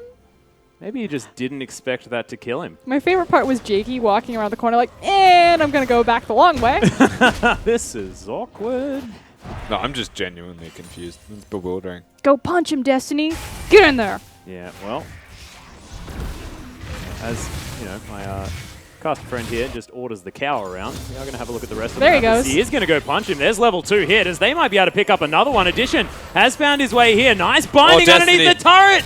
Oh, the flash forward from Addition as well. That's why he held onto it, so that he could get one more auto attack. You couldn't see my body language, but when he flashed forward, it was kind of like a what? I think hearing you say sort of really told us exactly what you were trying to say there, Frosker. that was the plan, Atlas. He's like, it's totally fine. They're going to dive the tower. We'll hit the binding. I'll flash after him. then there's question marks. Man, he should have before just the burned profit. heals so he could have gotten 2 auto attacks. Oh my goodness. All right, question Well, number Destiny, one. pound on the ground. He's upset about something. That's how I feel. Yeah, nice use of the passive there from Addition. Get out of the way of the piercing light, but Wow, already okay. AV in so much control. So Addition started W firstly. So he didn't have the rend, so there was no point flashing. I think he just thought he had the rend. Yep, that is true. And I am not sold on whether or not he is bound. It's just weird his item slot shows that it's still there. You can pick up an extra one if you go back to base. I'm still going to question it, man, because he's lost an item slot. Yeah, but you can just get rid of it. I'm just curious. Very weird though. You're exactly right. But it's always good. Like maybe he was like back in the shop. He's like, I actually can't buy anything because it's like the very start of the game. I want to pick up something. What can I afford? This. It costs 0. Nice. So you would buy the sword for the placebo effect that Yeah. it provides you, Yeah. just in makes that me you feel have better. a sword. Yeah. Look, you got an extra. Well, I'm not sword. going to lie. If I had a sword, I'd feel safer. Yeah, exactly. It's technically a spear. Yeah. That is very good. Look, it's an arrowhead. Saints are actually going aggressive one more time. These guys are just fighting. You hear Spawn talking about the OC Fido all the time, and these guys are epitomizing it right now.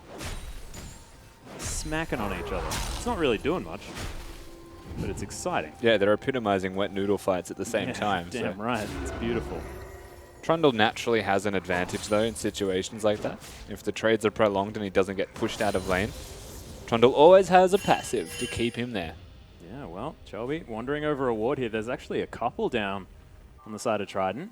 He's impaired towards the bottom side of the map. Chelby now just looking But for this a is Gragas. really interesting. So Impaired well and truly knows where Chelby is. He's just watched him walk through 2 wards. And look at Impaired's immediate reaction was, do I go to the opposite jungle? Do I invade this side? There's nothing here. And now he's wasted probably about a minute of his time because there is no minions for him to kill besides Crux. And now he's locked into the bottom side of the map just because he saw Chelby and assumed that there would be free jungle to take. Shelby able to pick up his Gromp here, and you're exactly right. The happy feet, not exactly the best, but Shelby now on the bottom side of the map. Yeah, and we all know that there is a very popular gank path, so I expect that Jakey and Addition here will back up as soon as they force this creep wave forward. This is a gank path that Sybil's actually The done. shaker, We're yeah. not even on... Yeah, there's the ping. They know that Addition doesn't have his flash. Well, Sentinel's out. They're not Shelby- going to fall for this. Oh, he's in. Destiny wants to find it. Doesn't get the headbutt, though. He's onto a minion thus far. Gets the knock up onto Jakey, but Addition might be able to get some work done here as Teleport comes down. The Ren's in there. Jakey now still alive as Stark has to run away. Reindeer now towards the bottom lane. It's a decent Riptide. Goodbye. But Trident with an extra teleport from Pac-Man. He's going to get knocked up, though. There's a back in with the re-engage. Reindeer gets a flash out as Addition now still dancing forward. There's going to be one kill? I swear there was one kill. Yeah, there was Destiny one fell kill down. for 3 blinking health bars on the side of Trident. So they do come out ahead. Both teleports were also used for this engage. And honestly, it's going to be a very interesting next couple of minutes given all of the summoners that have been burnt. That particular kill doesn't mean a lot because they have a kill apiece now on the AD carries. Yep.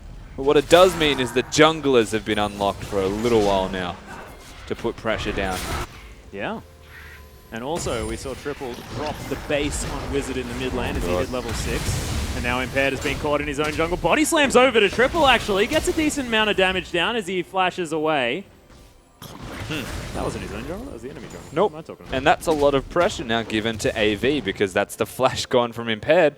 That's the body slam flash combo that would have been potent at level 6 out the window. Damn right. Addition now with a build draw to Cutlass in his back pocket after his first back, or second back, theoretically, if you're thinking about it. Even on farm, as he makes his way back towards the lane, and Stark completely out of mana, looking to try and pick up his first item, will most likely be BF Sword and an assortment of long swords, I'd assume. His Reindeer now has to be careful. Pac-Man's doing a bit of work, but look at the Riptide damage as he hits every single one of them. Oh, Yep, Anchor not quite there as Reindeer tanks up a couple of turret shots, but they're looking for a dive. Chelby's in the area, and Pac-Man has to get the hell out. Nice pink ward. He's going to give him away. Chelby now just clearing out all of the vision for his top laner. this is a really good pillar from Trundle. Yeah. Cancelled an auto attack of all things and actually kept him relatively healthy there. Reindeer using the ultimate.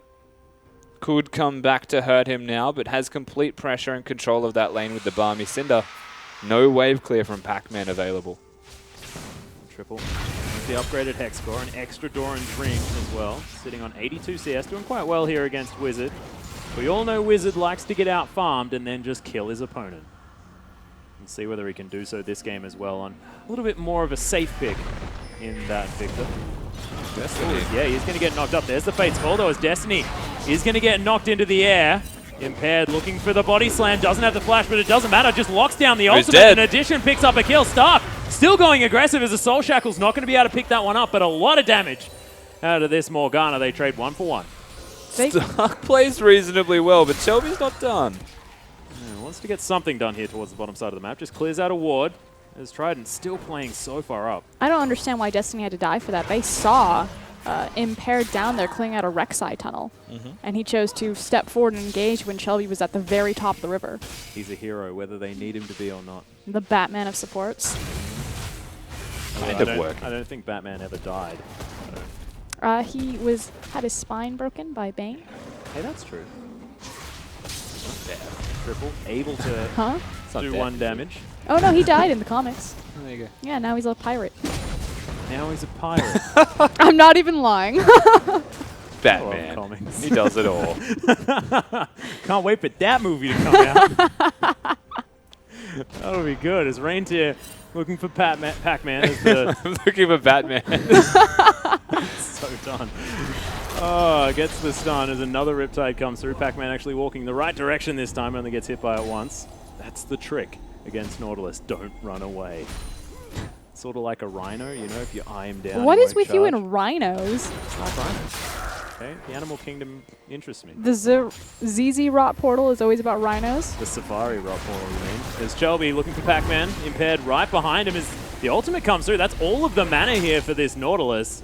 His Reindeer just says, all right, this will spell me going home. I guess they didn't want to engage that close to a tower, knowing that Impaired probably had his cask cooldown up and available. Here we go. Oh, flanking him here as Chelby just going to wander away. I love the interactions between these two. It happens all the time. Ships in the night. Chelby kind of wants to fight. Impaired's more zoning him from his own jungle and saying, like, this is the line that I have drawn. If you cross this line, we will fight. Yeah, it's like but I don't Chelby, want man. to. This is my jungle. Oh, the ultimate goes down. Nice double pulverize there from Destiny as the Fate's Call comes in. Addition now trying to turn around on Stark. Fantastic knock-up as the Rend is going to be there. Addition flashes forward, picks up the kill. As now he has to be very careful of Reindeer, but look at this. Maybe he doesn't. No Rend there available, and that Okay, means keep Trident your has eyes to on turn Triple. around. Yeah, Triple looking for it. Walks over a pink ward, but now looking to try and find has to something flash. else. Yeah, we'll have to Mistakes. flash over the wall. Mistakes were made. Oh my god, he's like, nope. That was really close, though. Triple, he did have the inside track to ganking bottom. They just died way too quickly. Stark gets flashed onto by Addition and Trident, and they've turned this game back around. We're looking at a much better start here from Trident, and not exclusively from Wizard. This is a team effort. Yeah, it's a really, really nice headbutt pulverize there from Destiny, but just couldn't get the damage down. It seemed like they went for Jakey, and then the Fate's Call came in, and Addition's like, well, I'll just kill you both. Like, never mind. Really nice play out of Trident after, you know, giving away first blood by wandering down lane. Still being able to make things work here. Really impressive. Take stock that was Chelby as well. That was their jungler getting the top lane turret. Because That's right. Chelby does Chelby things. Yeah, just the Chelby vibe. And he could have joined the fight bottom. He had his ultimate available to him, as well as the neural network of tunnels set up. But he's also Shelby, you know, when there's farm to be had. I'm starting to really like this Shelby guy. You're just really selling him to me. That's what I do. Oh, wow. Oh, Wizard actually has to be careful. The good old Doinby. Oh, that's beautiful. Drop the base, man. That's what you do. It's every single time. Jakey, though. I'm telling you, we just need a dubstep Victor. Battlecast Victor. We've That's got what we DJ need. Soda. Then you can have Cho'Gath, you know, he does the dance. Oh, yeah. You just need Victor to DJ or something behind him. Amazing. You should be on Steam's team, Rusty. We'll get that one sorted out for you. Yeah, thanks, man. Yep. I'm glad you can sort that out for me. All right. I said we. That wasn't me at all. I have no influence over that whatsoever. But Imped, he's going to make his way over the wall, after camp, to be invaded by Chelby and Triple, though, as looks to be going on a bit of an adventure together. Chelby just smites that one away, grabs himself some Raptor Sense, and we'll be able to clear out some vision now for Avant Guard. And that's simply because Wizard is sitting there blinking health. They've lost total control of the mid lane with that, which means that that jungle is theirs. And that's just the standard Victor thing, you know. See Corky, just drop all of your spells onto him and try and burst him out, of course. Thankfully, that is a completed Trinity Force for Wizards. If he can dodge the spells, 100% can fight. It does mean that Triple has a bit of money in his back pocket, though.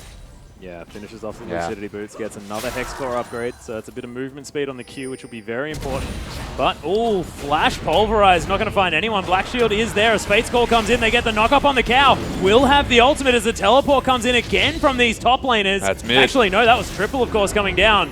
Is now Impaired here. Chelby looking for the counter gank, because Wizard's just going to kill Reindeer, whatever. Bit of a gank towards the top side of the map as well. As AV now feel like they have to make something happen here towards the bottom side of the map.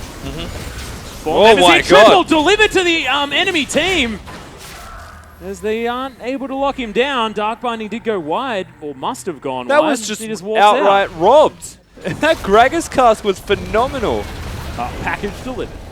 Yeah, so he ganks top lane. Very simple stuff here. Magic damage is enough to take down Reindeer. His health stacked, and again, that cask, that was exactly what Trident needed. Gragas, the counter to Victor. But the Dark Binding wasn't there, and the Body Slam also hit a minion. I think that may have been the problem. Follow-up CC wasn't there, so Victor just casually wandered out. This Feeling is a little bit dangerous thing, embarrassed. though. Engages to come from Impaired, as Frostgren just alluded to. It Yeah. does destroy Victor. And especially with Impaired playing really well as well on this Gragas at the moment. Love this Shelby. guy. He doesn't care. No, he never has. Throw your barrels at me. He's just relatively aggressive. He's one of the few people that that'll play Lee Sin and will just come and kick you. He makes the Sonic Wave Resonating Strike combo look like one spell. Like you have no choice, like you're going in. Like, you don't just hit a Q. It hits a Q, and then you immediately follow. Like he's a moo-moo. That's how Chelby plays. Wait, Yeah, there's it's two a parts bandage to that toss. spell? Yeah, look, no, Rusty.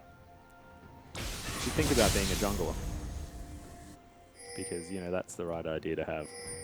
This Wizard is going to make his way back towards the mid lane. Dark Binding going to go wide here towards the bottom side of the map. We've been laning for a long time, Toscarin and Rusty. Because they just want to kill each other. In small Well, circumstances. Addition and Jakey are totally fine to continue standard lanes right now. They're winning. Chelby is fine to continue standard lanes because he's farming and hitting people. Look at that, 59 CS to 76. Victor, maybe not so much. I mean, he's probably fine with it. He's fine with laning, but when it comes to rotating is where he starts to... Oh, he wanted the death race so bad. Didn't get it. Yeah, the second anyone else is involved in this middle lane, Victor doesn't have a good time. Reintier is definitely not about this life, as he sits casually in the river. Doesn't want to overextend himself until he knows exactly where everyone is. Now, Chelby, right, it looks like he's building towards a Sterix Gauge. I really hope that's a Titanic Hydra. It might be. Like, He so was split bad. pushing. Damn right he was. It's also a Cinder Hulk. So These junglers. Yeah, Chelby just doesn't care. Accidentally dodges the body slam as the rockets are coming through from Wizard. Triples down here, but might have to be careful. Gravity field comes down, the explosive cast's there, and Chelby says, yes, fight me, I don't mind, as Impaired is going to fall down. There's the culling from over the walls. Addition trying to get the work done. Chelby eventually falls down. Destiny right in amongst it with the ultimate running, as Triple now in the back line, able to try and get some work done, but AV, they do back away with the 1-for-1 trade. Shelby eventually falls down. And Shelby does get healed by Stark as well. Still goes down from the flash out of Wizard, who gets out with his life as well. Wizard, when he plays Corki, is a force to be reckoned with. Damn right. No teleport for Pac-Man, though, as it was interrupted by Reintier. Nicely played by the Nautilus, who has kept onto his. Yeah, that's pretty massive, the fact that AV now have a cooldown window where they have a numbers advantage on either side of the map. Oh, well. But Triple may actually die from Wizard here as the red buff is ticking down. And the puppies are actually going to help out with that one. Reintier uses his teleport now, but to try and find the fleeing Wizard, who will just get out. Wizard once again picking up a kill on a triple. This guy's really found his comfort zone in the mid lane for Trident. Well, I'm not going to say that he's... It's the enemy you know, jungle in mid game. yeah, Wizard finds a way to get kills. And again, he's keeping up in farm triple, but goes down once more. It's another 3-0 Corki. The problem is AV, quite proficient at playing the map. Yeah. And it is kind of where Trident faltered in that first game. Need to step it up and utilize their advantage effectively this time around. Well, Impaired just eats himself a tunnel while he takes down Harold. Pac-Man here to help him out. As the Trundle just going to tank this one up. We'll get a heck of a lot of health back from his passive once Harold does fall down. But at the moment, he's copping a beating. Yep, there it is, last one. Actually doesn't get all that much health back as he's going to eat Harold's buff and head back home. Powered Recall going to be helping out there as Reintier just moving up this top lane. I actually really like the fact that they're giving the Herald to the top laner simply because Pac-Man is pushing very far and very forward into Ranger jungle. Without the teleport, there's no use for him to, you know, might as well empower his split push since he can't join the team anyway. Yeah, good point. One thing that's really important to note, though, is the fact that the Renan's Hurricane has now been finished by Addition. Does have the Blade of the Ruined King there as well, so he's well and truly happy. Ignore that. We know that Reintier is just smacking people in the top lane. Shelby hanging around in the enemy jungle once again. Oh no, he's got him. Oh yeah, Pac-Man looking for it. The ultimate does go off as Reintier is trying to get out. He's going to use the flash. He's completely out of mana. Pac-Man can't chase him as Impaired. Has been caught by Shelby. Shelby just relentless. He never wants to not fight someone. Wizard is going to find a rocket onto him there as well. Triple always moving towards Shelby whenever he's caught out. He's defending his pink ward. There it is. Here we go again. It's adorable. He's like, no, you're not going to take my pink ward. Still a couple of auto attacks. Impaired has to get out of there. This isn't going to end. Shelby's still trying to recall, but he's going to recall in this bush. Like, they had to call. Yeah, Destiny's going to find his way over. The pink ward does eventually fall. Shelby is very upset about it. It's alright. I hope that he was planning on recalling. I think his next plan of attack is to do Grom, so that he has another 100 gold to get another pink ward. He's got the level advantage now on Impaired as he's tunneling after him. Surprise, surprise. Tremor Sensi's going to spot him out there as the inner turret now under fire. Pac-Man This is looking like a Jack Attack-esque performance when Jack Attack was able to destroy people on that Trundle towards the top side of the map. Now with that Titanic Hydra completed, going towards what looks like a Spirit Visage as his next item. Fantastic synergy with both the Subjugate and the King's Tribute. Yeah, a strong start here from Pac-Man, and it really has opened up the map for Trident. They don't have to team fight. It is largely the difference between this game and the last, though, is the fact that Reintier not actually commanding the lead towards the top side. And a control mage in the mid lane, so the inability to completely assassinate somebody. They don't need to build QSSs this time around, so their item builds on Trident much more efficient. Yeah. I like the differences, as Trident are going to be able to organically win this bottom lane, taking down the turret. Well, you know, by win the bottom lane, I mean, they did, but that's not really what determines it. They are First able to turret, top the turret yeah, and take two the wins turret. lane. Well, they also did it by a kill in 20 CS. Shelby just smites away the red buff. That is going to signal a dragon here for Trident. The secure of the red is going to be there for addition, and we may have actually broken out of the laning phase here at 22 minutes into the game, and we'll see what Trident decide to do now that the map is a little more open. It doesn't matter what Trident decide to do. It matters what Impaired decides to do. He is the Gragas. He has the Flash Body Slam cask. And Victor, look at the respect. Gragas starting to set up in the flank, and Shelby is immediately going to cover him. But Triple has to be aware that the alley-oop is coming. Tiamat is completed there as well, so he's going towards that Titanic Hydra. Love you, Shelby. Always will. Yeah. The most important thing is, as Frostgren just mentioned, Shelby fighting Impaired, not letting him get a flank. So if Impaired has a flank, Triple can't wave clear. And if Triple can't wave clear, the turret will fall. It's a snowball effect, essentially, where control around the sides of middle dictates how it doesn't work for Trident. Well, now AV setting up here in the mid lane as Reintier is moving down from the top side. Wizard just able to clear out this minion wave quite nicely. Callista now moving back towards what looks like mid lane at the moment. QSS now complete. Still sitting on the spear as well. Just wants it in the inventory. And they're Who wants a swapping pink ward? Pac-Man down to the bottom side, so trying to apply pressure to the second tier bot tower. Dragon's also gone as well, so it's the opposite side to Baron, which at 22 minutes in, and a Callista with a blade is a possibility. Yeah, not to mention the extra damage coming out of this Corki now that the Maw of Malmortius is complete. See what they do decide to do as far as that one is concerned. Impaired just going to take a Raptor camp. Looks like he is building towards the Spirit Visage as the first option. The holy trinity of defensive items. Dead Man's Plate is one of the other major ones. Yep. Probably go towards that also. Yeah, lots of health at the moment. That was Trident just going very aggressive here in the mid lane. Might be able to just grab this turret, but in the end are going to move away. Impaired focused on Shelby. If he had just stayed on the tower, they would have been fine. Jake just going to get Fate's Gold back. They got a big cooldown. AV just going to disengage afterwards, but that's the ultimate from Triple. Wow! Oh, huge anchor there from Reintier as he does get the ult onto Wizard. The package was used to get out, but Wizard Shelby's going down dead. quite low. Yeah, Shelby just right in amongst it, tanking the turret, not to mention the entirety of Trident as now Reintier forced to use the flash. He's so low. Death Ray does a bit of work as Destiny. There's the ultimate, uses a massive pulverize.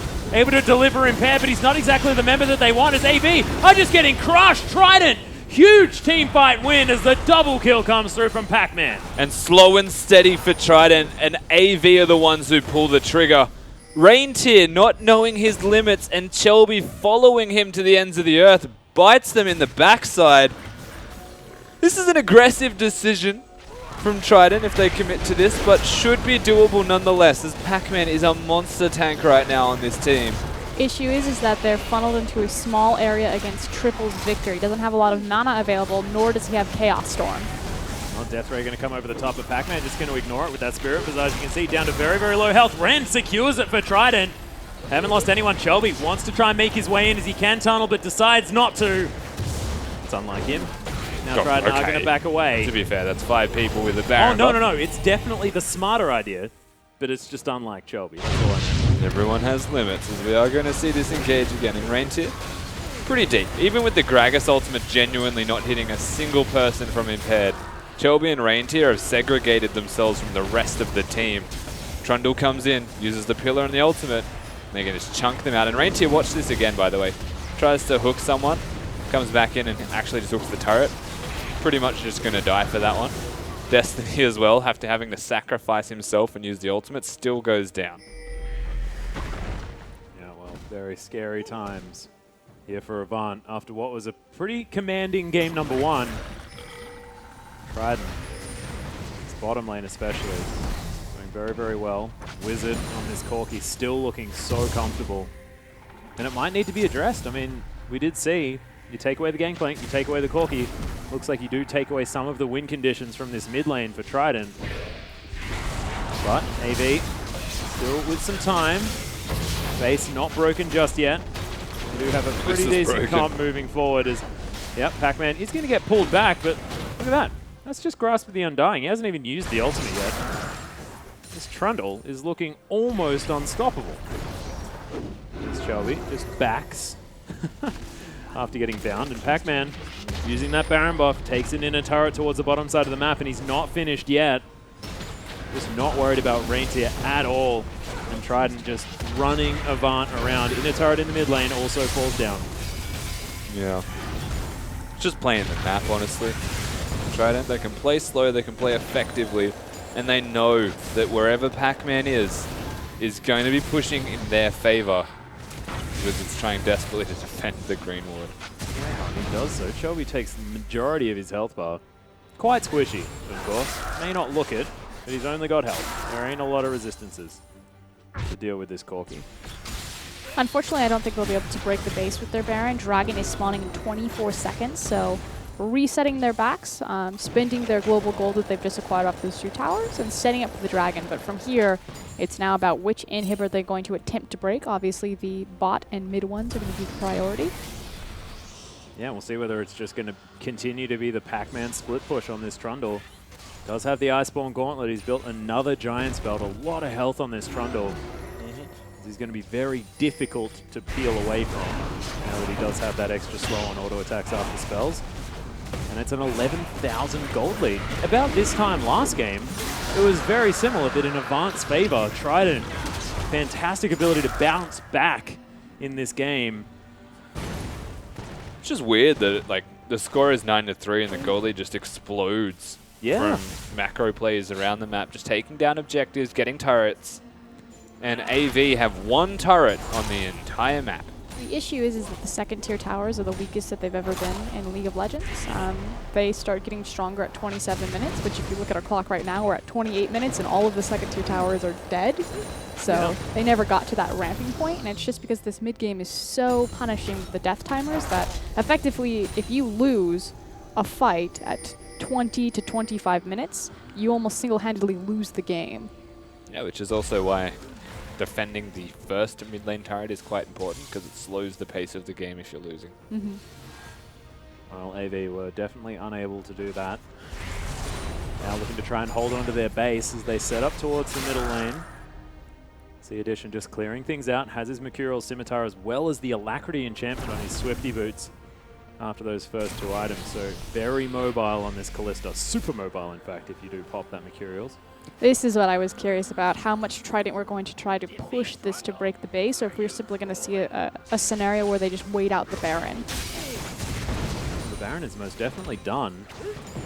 And they do have the Victor wave clear, as Jake's just going to tank that Death Ray. This is the hardest thing as well, is you can't flank when they're inside their base. So Gragas engage is direct and it's at their face. So very easy now for frontline members to stay in the front line. Very difficult for Gragas to hit a flash engage without impeccable vision. I feel like they are making the correct choice here to do a 1-4, however. Yeah. See if they can get multiple resources attached to Pac-Man, and then just approach the tower with the threat of Impaired. Wizard's got the package. What's wearing off, though, as he moves back towards the mid lane.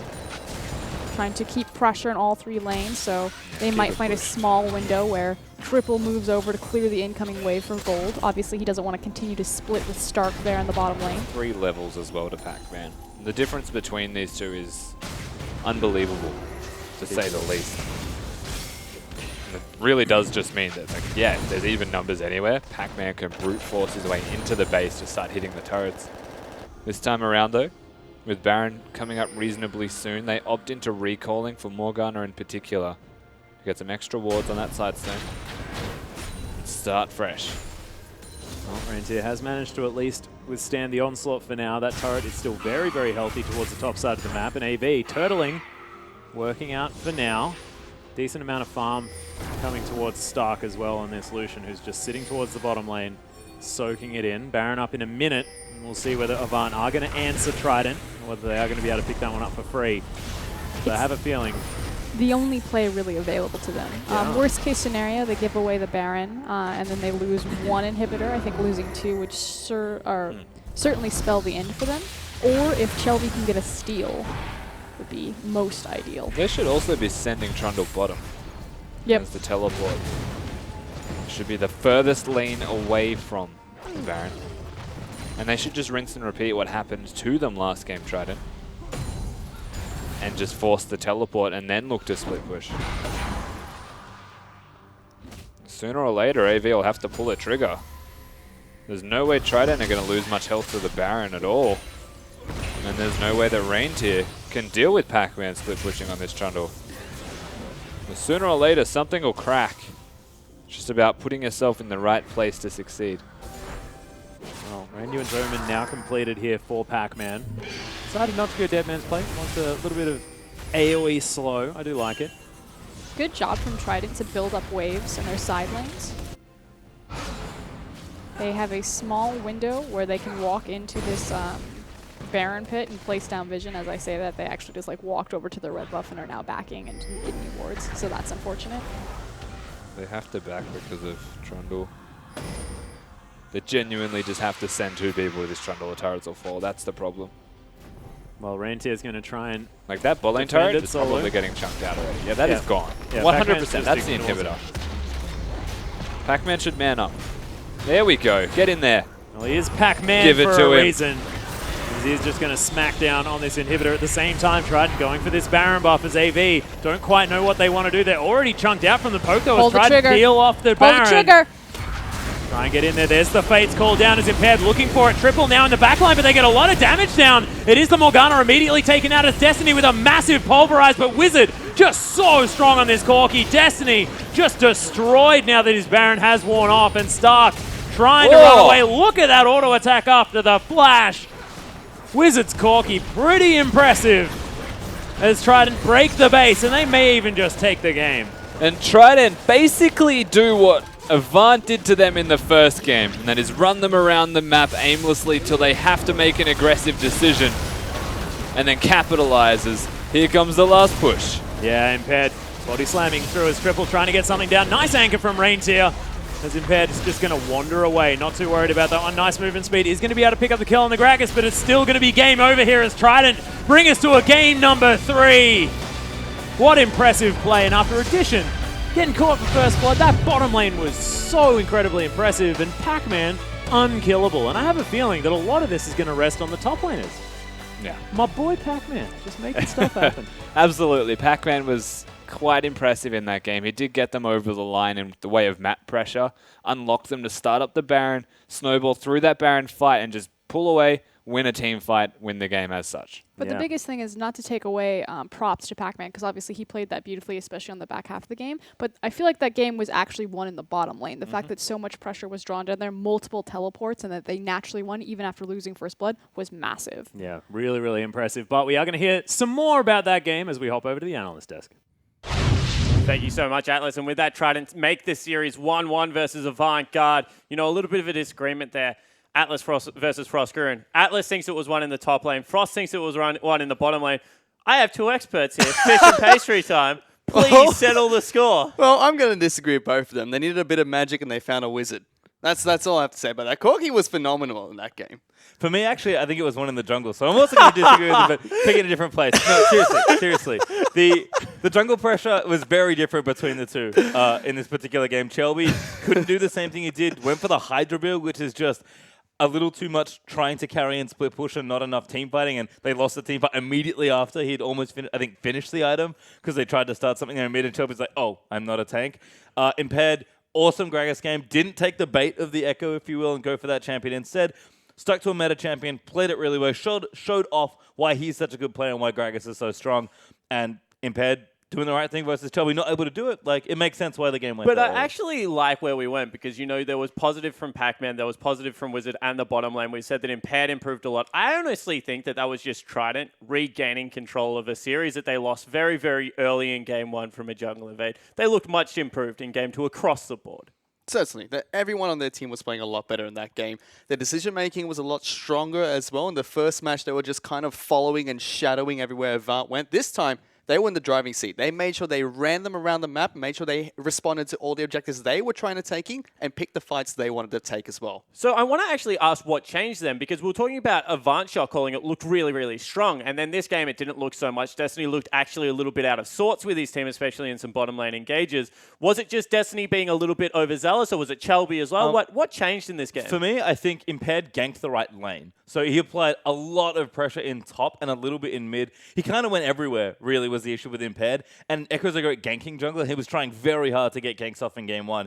His pressure was much more effective, kept better track of Chelby this game around, and constantly looked to the dual lane because he knew that's where Chelby wanted to go after the first game. All of a sudden, we're having actual 3v3s, or he's getting ganked off and they're winning. Bottom lane's starting to snowball despite the fumble early on at level 1.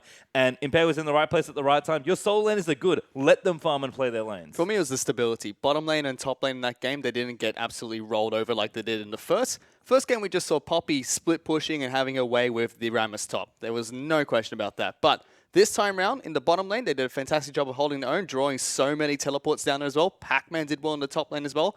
And it's the second game in a row where Wizard's gone 3-0 at the end of the laning phase. So he's just been very solid in the mid lane. But the stability from top and bottom lane is what I thought was a big change. Yeah, I have to echo what you said just at the end there.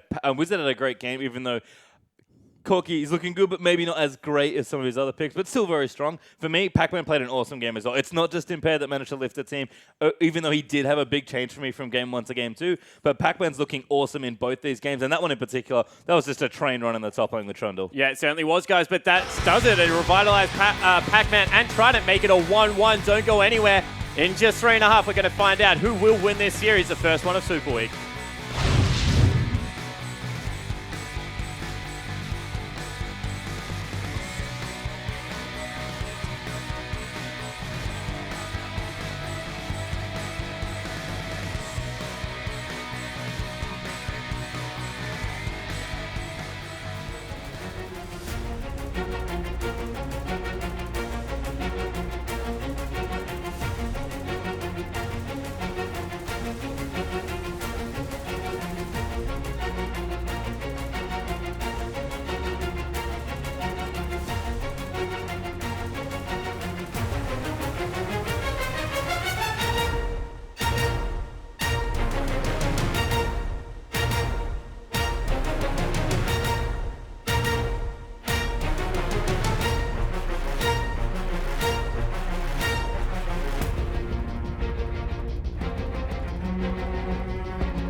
Welcome back to the OPL, guys, where we're currently 1-1 in Trident versus Avant. Hello, I'm Jake Spawn Tiberi. Joining me on the desk for the third match is Matthew Fitzgerald and still Julian Patriot Carr. Just like saying their names, they are just so sweet. But moving into this third game, it is currently 1-1. Want to get your guys' opinion of what you're looking at coming into this next game. It's been a very back and forth series. Where do we think the X factor is? So we've had a lot of discussion about jungle already, but I'm actually going to look at mid lane now as far as changes go.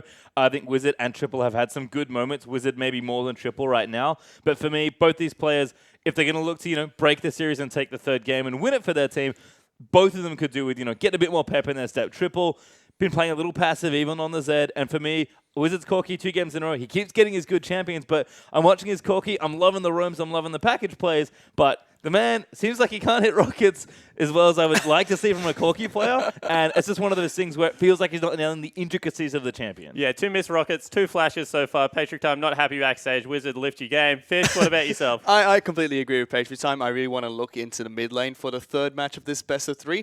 But I want to look at it from Avant's perspective, because you look at this Wizard in the mid lane, he's 3-0 at the end of laning phase in both the game they won and the game they lost, so he's performing well. And he's been playing really well outside of the laning phase as well. So I want to see Avant attack this mid laner, because it's obvious that he's the pillar of the team and the one that's been the most stable in both their win and their loss. Certainly has been, but the area that both teams seem to have attacked, well, at least Avant in both games and Trident in game 2, is that bottom lane. Are we going to see something similar? Is this a consistent tactic now? I feel like after 2 games, it almost has to be, because Chelby's clearly shown he wants to gank there. For me, it's really important that the junglers identify where they're going and then actually attack the correct lane, because they need to shadow each other. So jungle control is obviously important, but bottom lane's been going crazy. I think we've had 2 different games where bottom lane is one way or the other, usually through a bit of jungle pressure, has won and then help snowball the game into that mid game and then eventually to the end of it. For me, if this is going to happen, bottom lane is go crazy. Pick aggressive lanes, get your level 2 all-in sorted out, and just try and do something and give your jungler time to go on the other lanes here. But of course, that's going to pull the jungler down there. So for me, self-sufficient bottom lanes is what I'd like to see. And I think maybe just a bit cleaner play in general in the 2v2. I agree with that word. Cleaner play would be a lot better for that bottom lane too, especially because of all the crazy teleports we see to the bottom lane in the last game, which didn't work out very well for Avant. So I'd like to see that cleaned up a little bit when they approach this game number 3. Yeah, game 1 execution from Avant was actually very, very good. Destiny on the Morgana. Went away from it in game number 2. Was a little bit sloppier, a little bit too much all in. Non-committal CC seems to be a big thing in these games. The other thing I want to hit on is the Nidalee ban. Trident being able to suck that one off, get it off the board completely. It was something that had so much impact in game number 1. Shelby isn't a one-trick, but he seems to want to go aggressive, and Nidalee unlocks that for him. Yeah, I think in general, Nidalee is sort of this is going to sound weird, but aggressive Rek'Sai in the sense that you're so strong in the early levels, you're so good at keeping track of people and threatening buffs or just dueling people that you get good jungle control. But unlike Rek'Sai, who wants to play a bit more passive and sort of keep tabs, Nidalee is great at just aggressively keeping tabs by either killing you or locking you down so you can't go anywhere else. So it is an important pick. Both these junglers, it's important that they get control, and Nidalee is just such an easy way to get control. And I've said this time and time again, Nidalee's a good champion. Shelby's really good on Nidalee. Don't try to play around it. Just ban it. You have 3 bans in competitive League of Legends. Just take it out of the game. Don't risk the fact of him getting Nidalee again. Okay, gentlemen, my favorite part of the desk. Who is going to win game number 3? And I want a why, because I want to be able to hold you accountable to your pick at the end of this. I feel like I already lost because my prediction's already wrong from the top of the block. That's all right. I'm giving you a second shot. Wipe the slate clean. I'm going to still stick with Trident. And I think because the junglers are very close and they're important, but Pac-Man is just playing above Reigns here at the moment. Reigns has shown solid play for his first OPL game, and I'm sure he'll continue to do so, but Pac-Man's playing so well, and I think Trident can translate that into a victory. I'm going to pick Trident. I picked Trident 2-1 at the start as well. Oh, did you? I think you picked both teams at the start of the show. Yeah, kind of, maybe. But I'm going to say Trident 2-1 here. They're going to pick up this third game, I believe, just because of how well Wizard's been playing in the mid lane. So I hope to see him play better in this third game as well. Yeah, I thought that I actually picked Trident 2-0, I think, in the article, and I think Trident will probably win this game as well. I just think across the board, I actually have a lot of respect now for Stark and Destiny. I think that they are the win condition, and I love that AV are playing around that. But Pac-Man and Wizard have really stepped up, and I think that if they can keep those solo lanes together, it will be a good thing. But guys, we want to hear from you at home. Jump on Twitter, use that hashtag IamOPL, tweet at @lol_Oceania, or just tweet at us, because we want to hear from you as well. Get involved in the conversation. However, the casters are ready, so here is Atlas, Frostgrin, and Rusty to get us into game.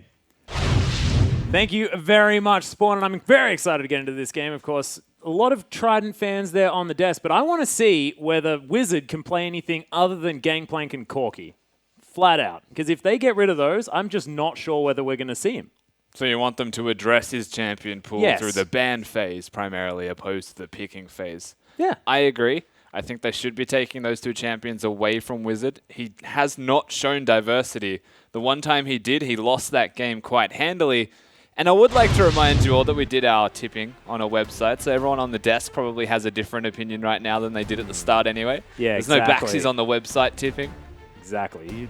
There's no fishing. You know, you can't just go fishing for your options there. I didn't even realize that was going to work. Nice. Cogmore going to be the first ban, though, as Avant Guard do get rid of that one. Thank goodness we've got a champion select to go to because, yeah, my producer just asked me whether that worked, and look, I'm not entirely sure. I'm going to give you a 5 out of 10. Now, let's remind everyone that Avant won the first game based off of their pick ban phase by utilizing the priority pick to taking away that Nidalee and empowering Shelby on it.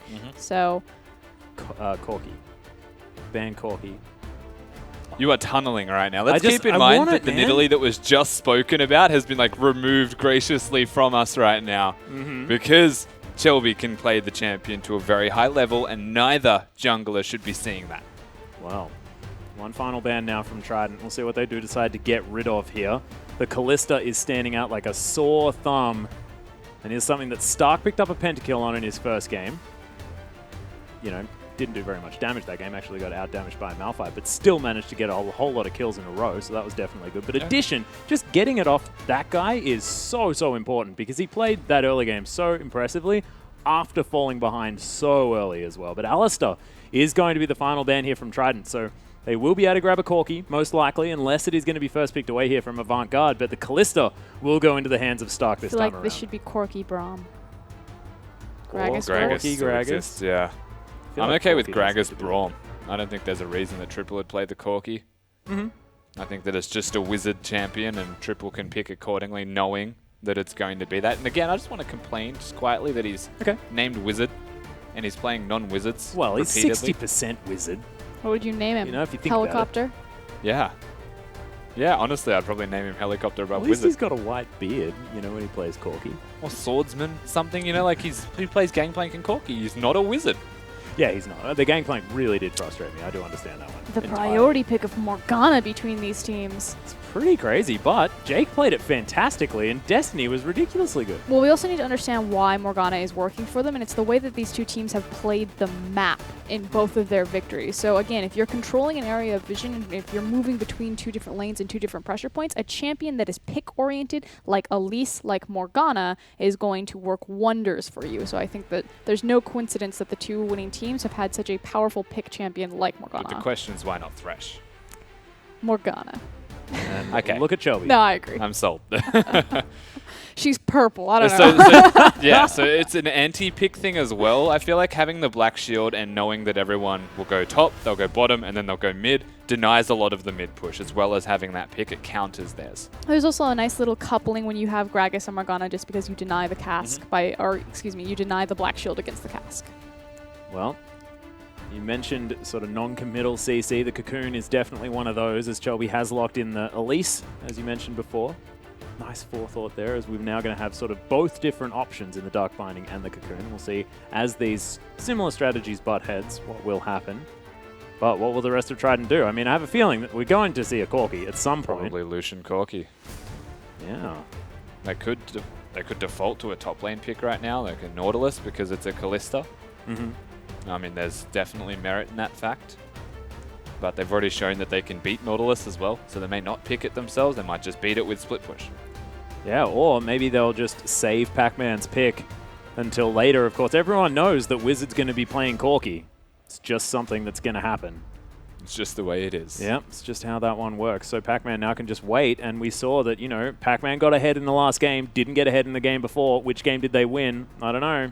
I'm just trying to defend myself when I said that the top lane was the reason why they won the game, but still not entirely sure, as Triple is going to hover the Z one more time. We'll see what AV do to round out their roster. Ooh. Oh, that'd be cool. More non-committal CC.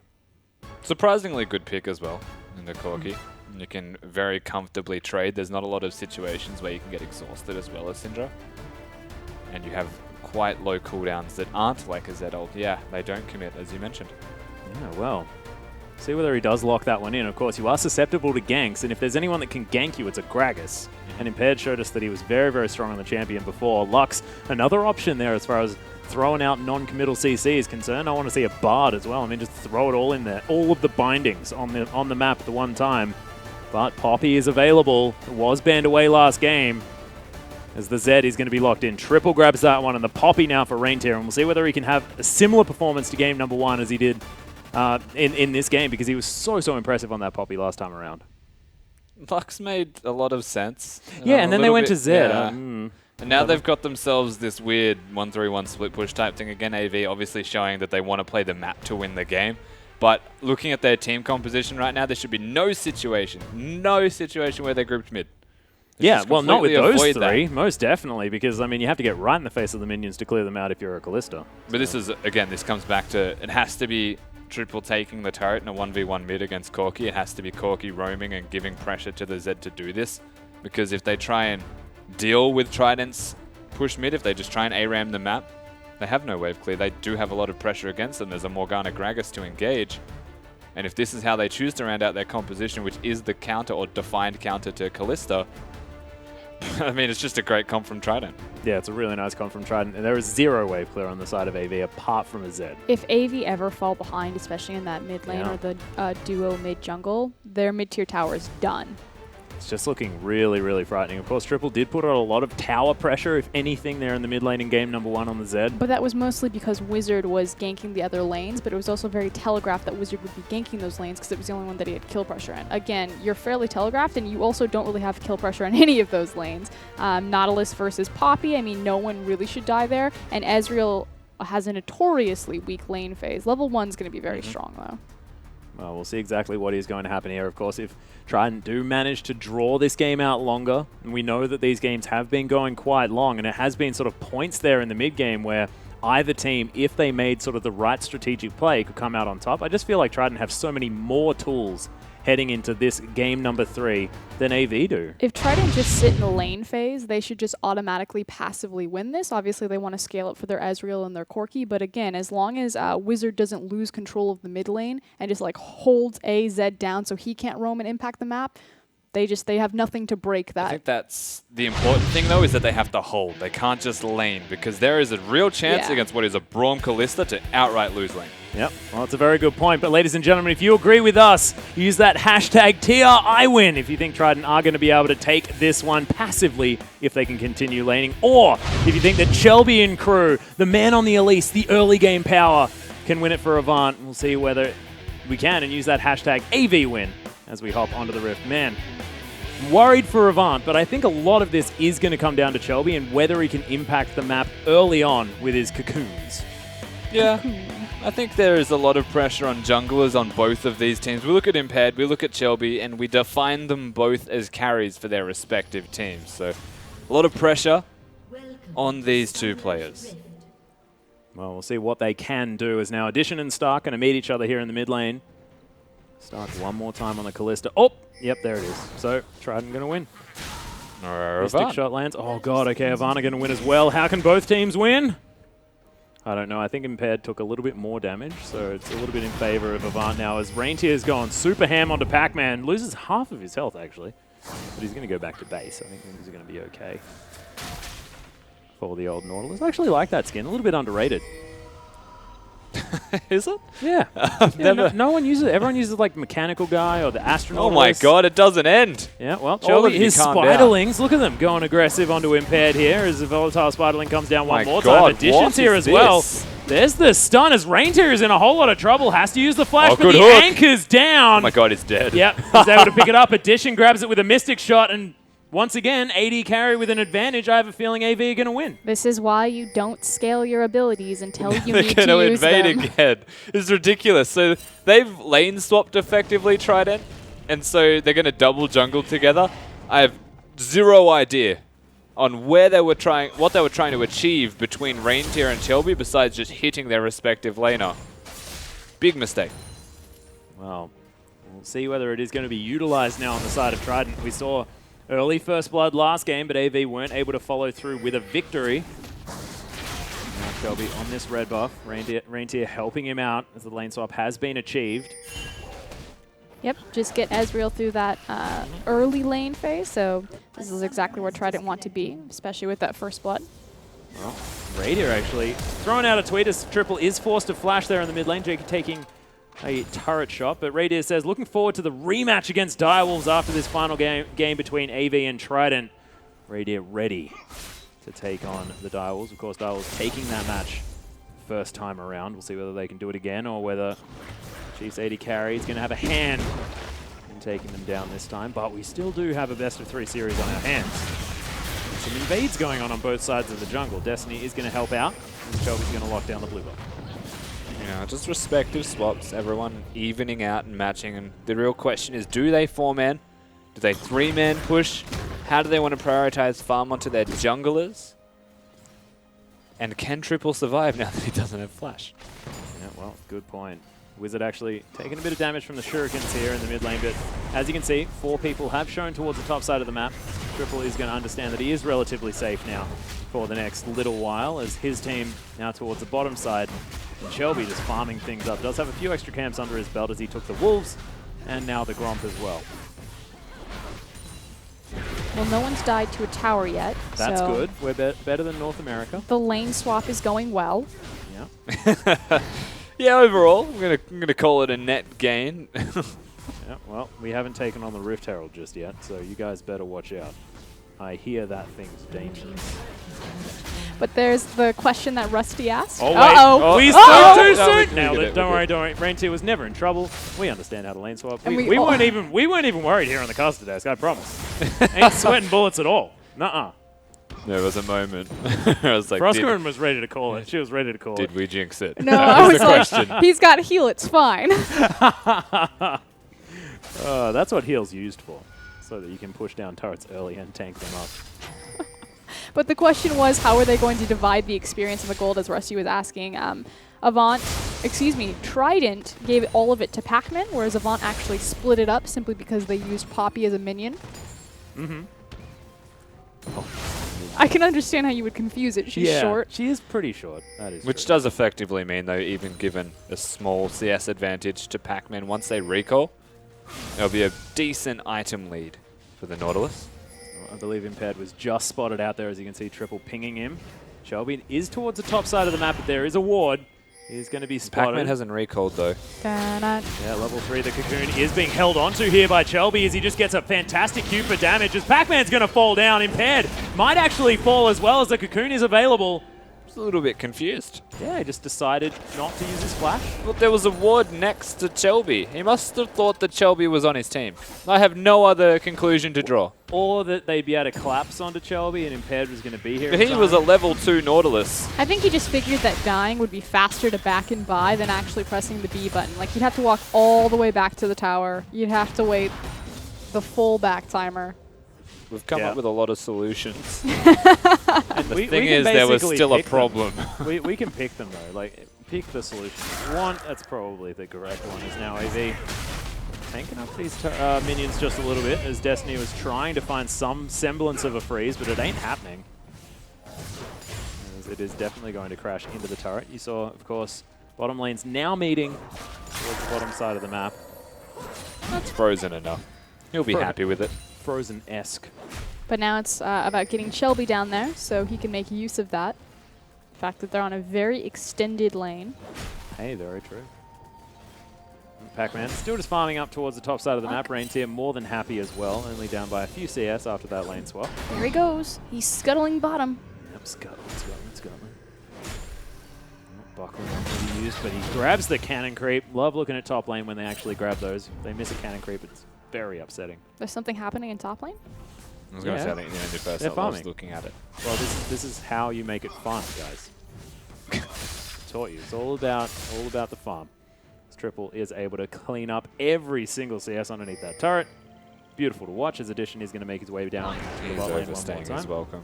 Yeah, dangerous stuff. Doesn't have a whole lot of mana. Stark as well. Might actually be in a little bit of trouble, but Destiny is hanging around. You can see Impaired making his way towards the bottom lane, and Shelby is at his Raptor camp at the moment. A lot of overextended players, and not a lot of vision of these junglers at the moment as Impaired It was actually very Ludo get intelligent down of here. Trident to back up.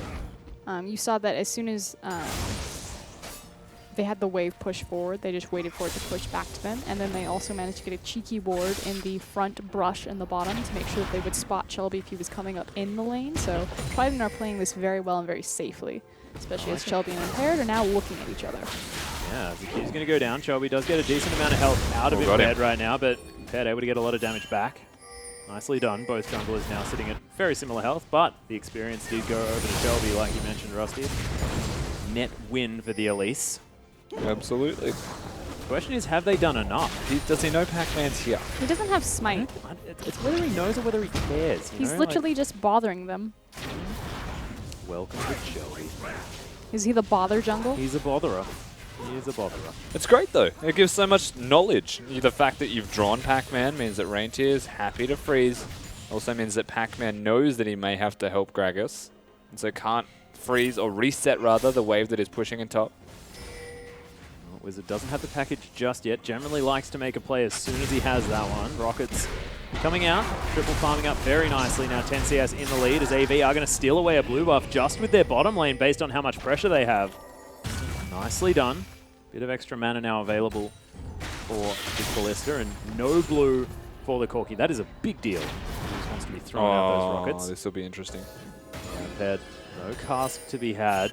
Pac-Man may need to be careful. Shelby, of course, can see that ward. Going to be able to smack it down as now Pac-Man gets ulted. There's the repel as Shelby's going to find his Gragas way in. is here. They know that Impaired is down as the ultimate comes through from Pac-Man, but will he be able to buy enough time? He does! Oh, got Shelby is able to pick it up as the Cocoon does come back round. Pac-Man, Impaired wasn't able to find the kill into Poppy, who's still flashing red, and 2-1 now are the kills in favor of Avant, and they've got a 1,000 gold lead. Yeah, and Gragas not being level 6 until the last stages of that fight is a major factor in why they couldn't get anything themselves. Pac-Man, we mentioned it, just from the jungle pressure that Shelby was putting down into Impaired's face, makes it difficult for the Nautilus to overextend, and the one time he does, he pays for it with his life. And that is, honestly, that's twice that Pac-Man has probably been baited by communication from his team. It's outright saying that we can kill this person, or can we kill this person, and thinking that he is safe and confident in his team, but dying to the damage that this Elise deals. Yeah, Shelby actually doing a heck of a lot of damage there as well, and it has a lot to do with the fact that he did have a level advantage. This Elise farming up quite nicely, 11 CS in the lead. Wizard taking a fair bit of damage. Pac-Man is here waiting in the wings to help out, but he doesn't have the depth charge. So Wizard just going to be left to clear out the minions underneath the turret, and does so quite nicely. That's going to spell a full Boots of Swiftness now in the lead for Shelby as well. They're still going to be able to clear out the jungle, like as far as damage is concerned, pretty fast. Every time we look at bot lane, Something weird's there's happening. a Morgana binding hitting Destiny, and he's just got his door up going, stop it! It's like, literally, it's gone down bottom 4 times, and all 4 of them have been that. But with all the action in the top lane, obviously both of the junglers spotting each other and giving information to the team, it pretty much just opens up all of this space for Stark and Destiny to continue to eke out advantages from the enemy jungle. Stealing that blue buff, taking the Gromp, continuing to pressure forward. Yeah. It's also just a monstrous lead established by Reintier. It's 2 levels in advantage just from the top laners alone. Yes, Poppy's really doing work. And it seems like that, like these players are powered up if they die, like pre-1 minute. Because we saw Addition going monstrous on the Callista last game after dying for first blood. This is just so important. Avant need to get a very early lead. So again, if they ever lose control over the central point in the map, the mid lane, it's just going to crumble because they don't have a wave clear mid laner. So fantastic work by Shelby to make sure that his team is getting these advantages around the map. This is something that Shelby can do on Elise, has done in the past. Of course, is a very old champion for Shelby. Top laners are going at it. Yep, fighting once more. Head is here. Yep, depth charge comes down. The ultimates are traded. Not sure whether that Nautilus is far enough away as Impaired. Does have the ultimate. Smacks Reintier against the wall. The slow comes down from the Q and they have to give up. He body slammed a minion again. Impaired is so unlucky. Unlucky? The minion wave turned up on time. Atlas, he is very much unlucky. But it was still Reintier managing to hit the ultimate and knock Pac-Man away. A big factor in him getting out there. Yep, and I like... Oh, Voltai's going to throw a tweet at us. Can I please have Christmas trees and reindeer Chelby's in. on a team together? No, that's what I'm asking. Because Impaired's going to die. And Shelby's going to pick up yet another assist and help his team move forward. Voltai's, can you work on your timing? Well, he's not called Lol Timings.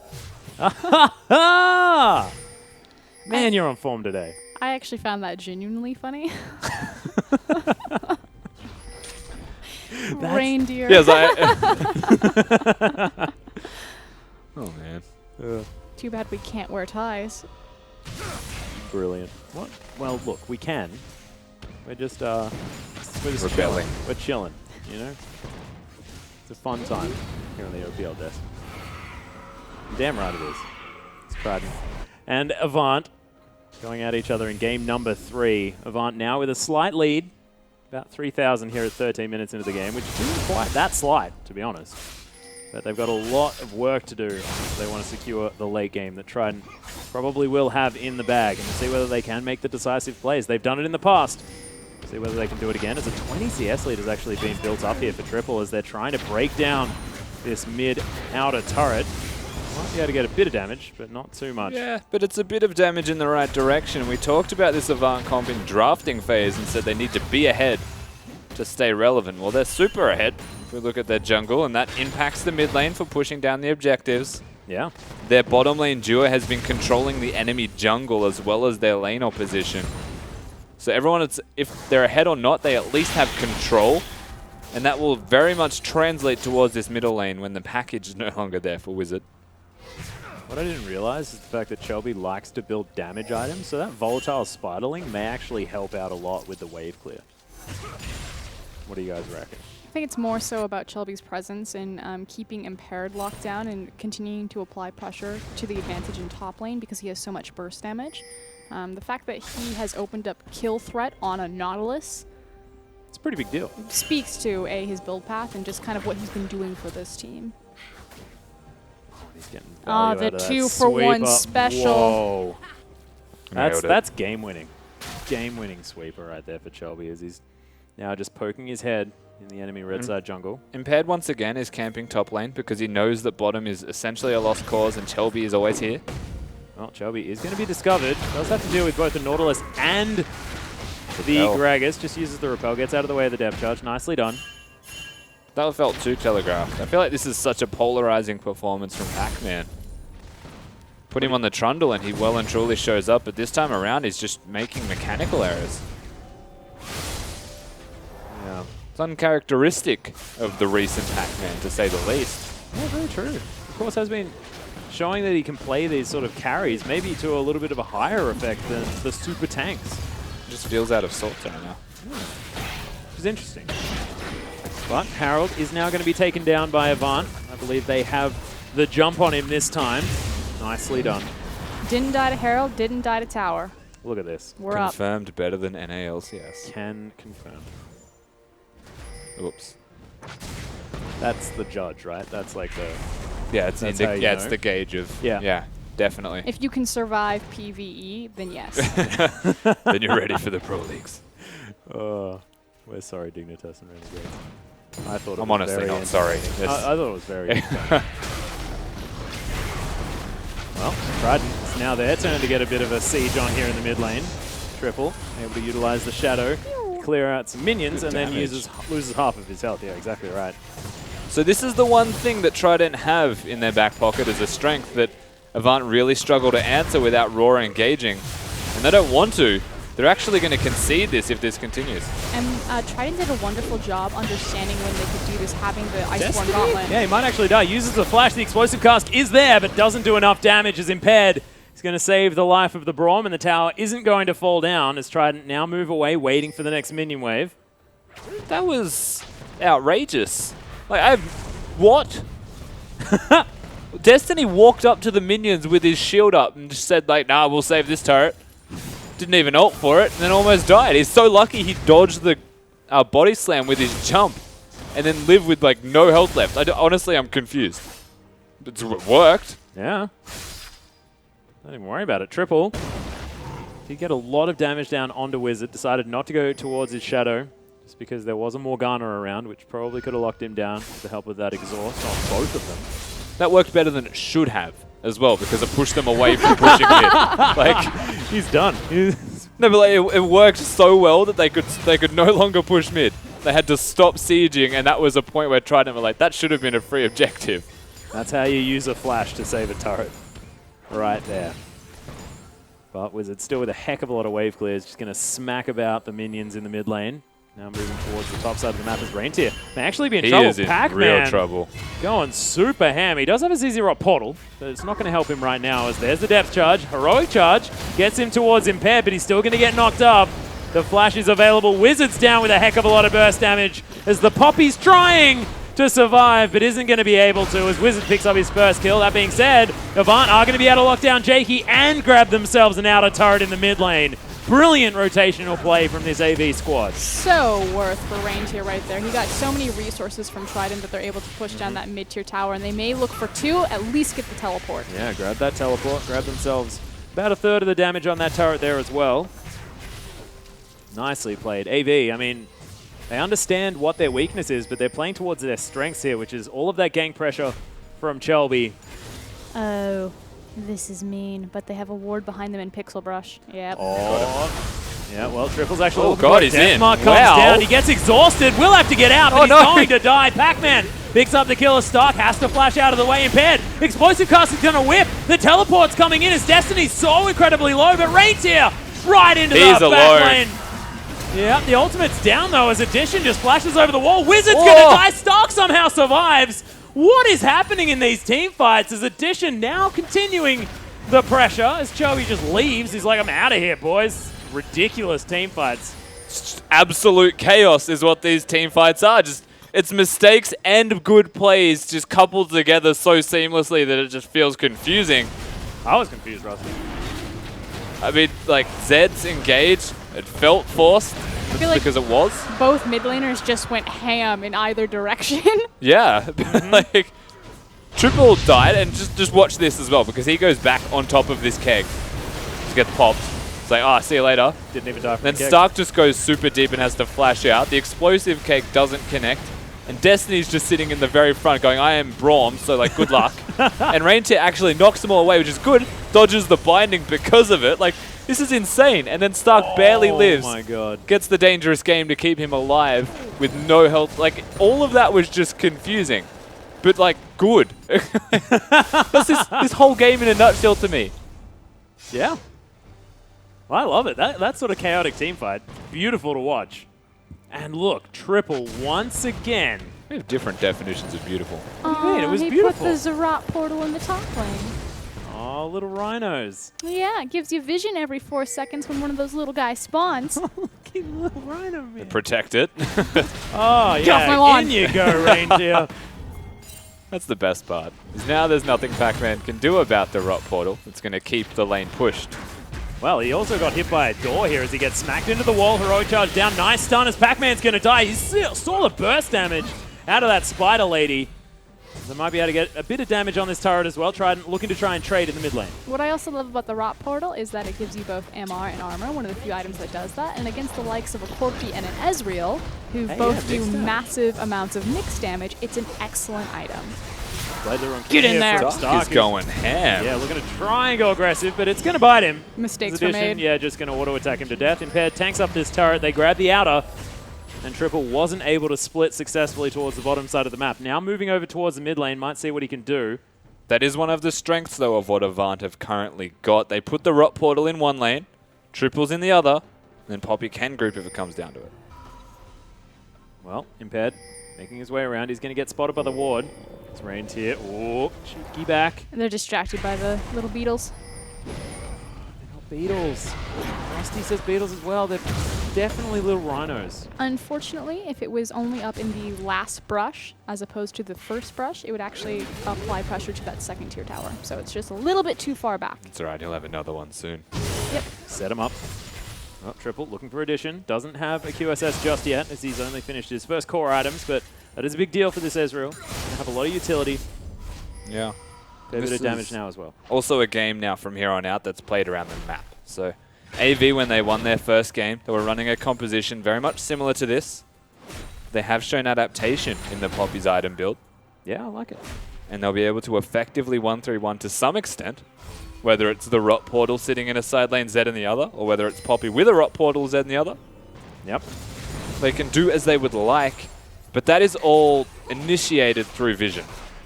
That's where they need to start. Well, you can see the Rot Portal has been put down once again. A little brush towards the bottom lane. That is a perfect brush to do it, because that way your little beetles can, or excuse me, rhinos, can meet the second tier tower. Not rhinos. They're not even close to rhinos. They're See, she voidlings. humors me. No, that's the best way to get me off your case, you know? Why would... But you're wrong. Am I? At what point does that look like a rhino? At what point does it really look like a beetle either? Like, What? what kind of beetle has like a big old purple tail? There's that one that like rolls its poop. Oh yeah, the dung beetle. Yes. That's what it looks like. I still think it looks like a rhino. You know what? Just Little tweet void at rhino. SpawnLol what your opinion is. He's been a fan of Twitter today as well. As Rain's here, going to be able to continue to push out this lane. Destiny and Stark going to make their way over though as Pac-Man gets altered by the Poppy. True Shot Barrage comes through. That's going to deal with the minion wave as Destiny's now going to get caught. Fate's Call's going to save his life. And the Beetles slash Rhinos are going to continue pouring down the lane. This isn't Ed now over has in mid. to deal with him. What? Shelby's damage is out of control. He's building an Abyssal Scepter as his next item after that Riley's Crystal Scepter, as well as Triple looking for Wizard. Massive damage as he QSS's one, kills him with the other. Actually doesn't, just hits him with all of his abilities and his auto attacks, and Triple grabs the 1v1. And that is the unique style of having the Dusk Blade, is that you don't have to use your ultimate, and he has to QSS part of it at least. Look at this multi-lane pressure as well coming out from AV after that one kill. Reintier grabs the bottom inner turret as AV now trying to move around. Cocoon going to go wide as Shelby was searching for it. And he might actually be able to get some real worthwhile pressure towards his top side. Stark's here. Dark Binding comes down. Triple takes a lot of damage from that True Shot Barrage, but they get half of its health bar. And AV, 6,000 gold now in the lead, close to 7. And Reintier once again on the Poppy, right on the inhibitor turret. It's a pleasure to watch AV and Trident throughout this series. I think that their preparation and their vision control, Rusty's mentioned it several times, is actually quite good. Yeah. I've been very impressed with their map play. Absolutely. AV showing they can win through exclusively map play almost. And this is something new for both of these teams as well. It's just feeling like controlled play. There's been a lot of times where sort of miscommunication has haunted both of these sides. Ted's not going to hit it. Because he knows it's about, Yeah. yeah. I was going to say, is he going to race the clock? Is it worth it? The answer is always no. Well, a new one is prepared for Reintier as well. We'd have another three. El Fat Man, the real El Fat 01. I'm going to stop you there before you read the tweet. Nope. Okay. I'm just going to tell you that I fundamentally disagree with this. I feel we need someone to play Jace again, so Actually, that Benji look, can make use of this my producer- glorious yeah. Jace cam once again. No, Hashtag what? I am OPL. You are such a kiss-ass, I swear to God. Just don't. You just don't give it to him. He's in my ear right now. And, oh my God, okay. You guys at home don't understand the pain that is Jace Cam. Guess who's casting all the games this week? Yeah, I was going to say, wait, is that a... There's a lot of games to cast Frostgrave, and it's not exactly something you have a problem with. As Death Charge tries to get blocked by Destiny, but that's not how that one works. As Shelby has to use the repel, but is able to get out of the damage. Reintier now right in amongst it. Deathmark goes down as well as Wizard in the backline trying to get the work done. Reintier now still doing work as AB collapsing on top. The Nautilus is dead, but they have such low health bars. Stark now going off in the front line. Have to back up. They do have to get back. Both teams now 1-for-1 trade as the top laners go down.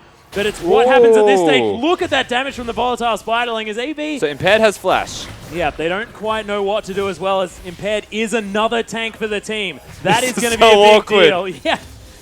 He What should side just- of the map are we going to be on? They can't even push up mid simply because they would just grab the creep wave incoming. Well, you can see now they're split off as Just Impaired back. is going to get spotted. It's not worth it, just back. Everyone just going to back away. The They're reason listening why to is because Frostgrave. Pac-Man has teleport and it's up in 6 seconds. So if they were in a situation where they were continuing to dance around, you just place a ward, Pac-Man gets the home guard, he teleports in, ruins all of their days, they immediately walk to Baron because Nautilus is full health and they have a tank. So It's really sad reasoning, but it's so sound. I just want to see more fighting at low health bars. But I'm sure we'll see that again, Alex. I really hope so. These fights, again, it's like, so it's a Corki Ezreal, so they're going to poke everyone low. For Morgana Binding connects, they can still go in. Most importantly, Impaired has his flash as Gragas, so their engage tool is there. They need to stop engaging with the Nautilus ultimate, because if it's going on a Braum, he'll just get ulted away. I call these Yahtzee's compositions.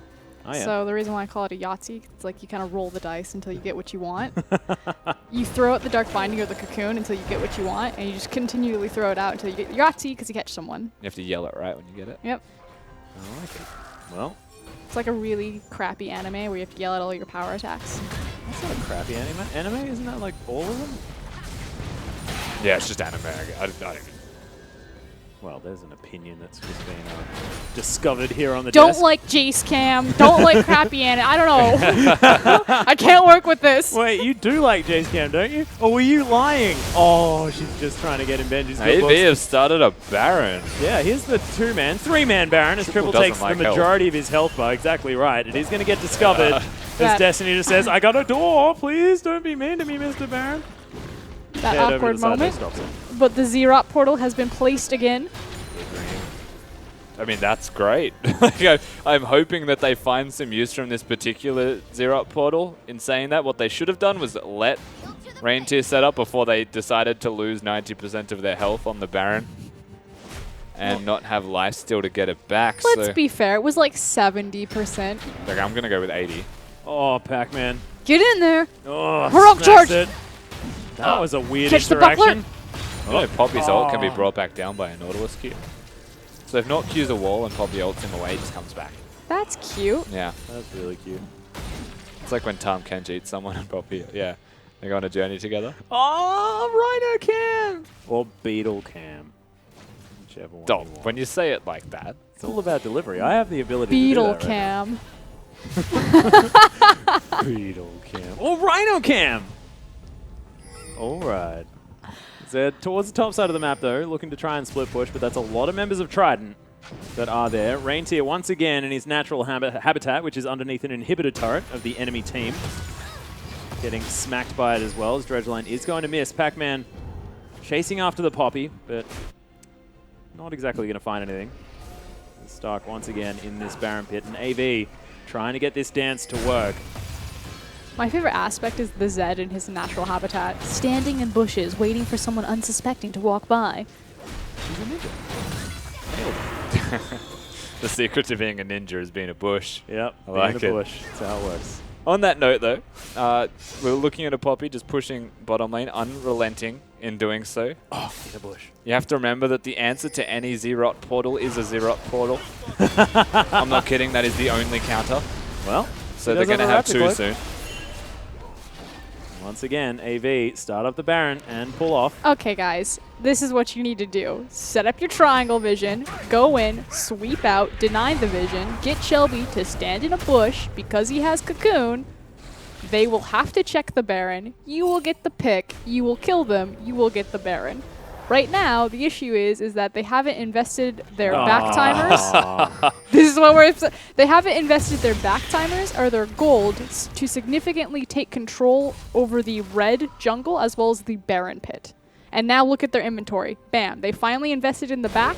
1, 2, 3 pink wards. That's what they needed, but they've wasted the last like 2 to 3 minutes not buying those wards. The point is, they got there in the end, Froskerin. We'll see whether they can actually make it work now, because it's getting to that stage where things are going to become awkward for AV, and Trident are going to just be able to have so much more pushing power, especially once that extra Z0 portal It was has been picked just, up. it was so close, but so far. Like, they were playing the map, they had the portal, they got the Zed, they're Doing the pushing stuff and the things. sideways, and then it's like, oh, we got to set up for Baron, and we'll never sweep those 2 pink wards. This is still, Ever. like, to be fair, this is a new roster that's been put together. Yeah. Destiny's meant to be shot calling, but you can't shot call everyone's individual decision making when it comes to mid game.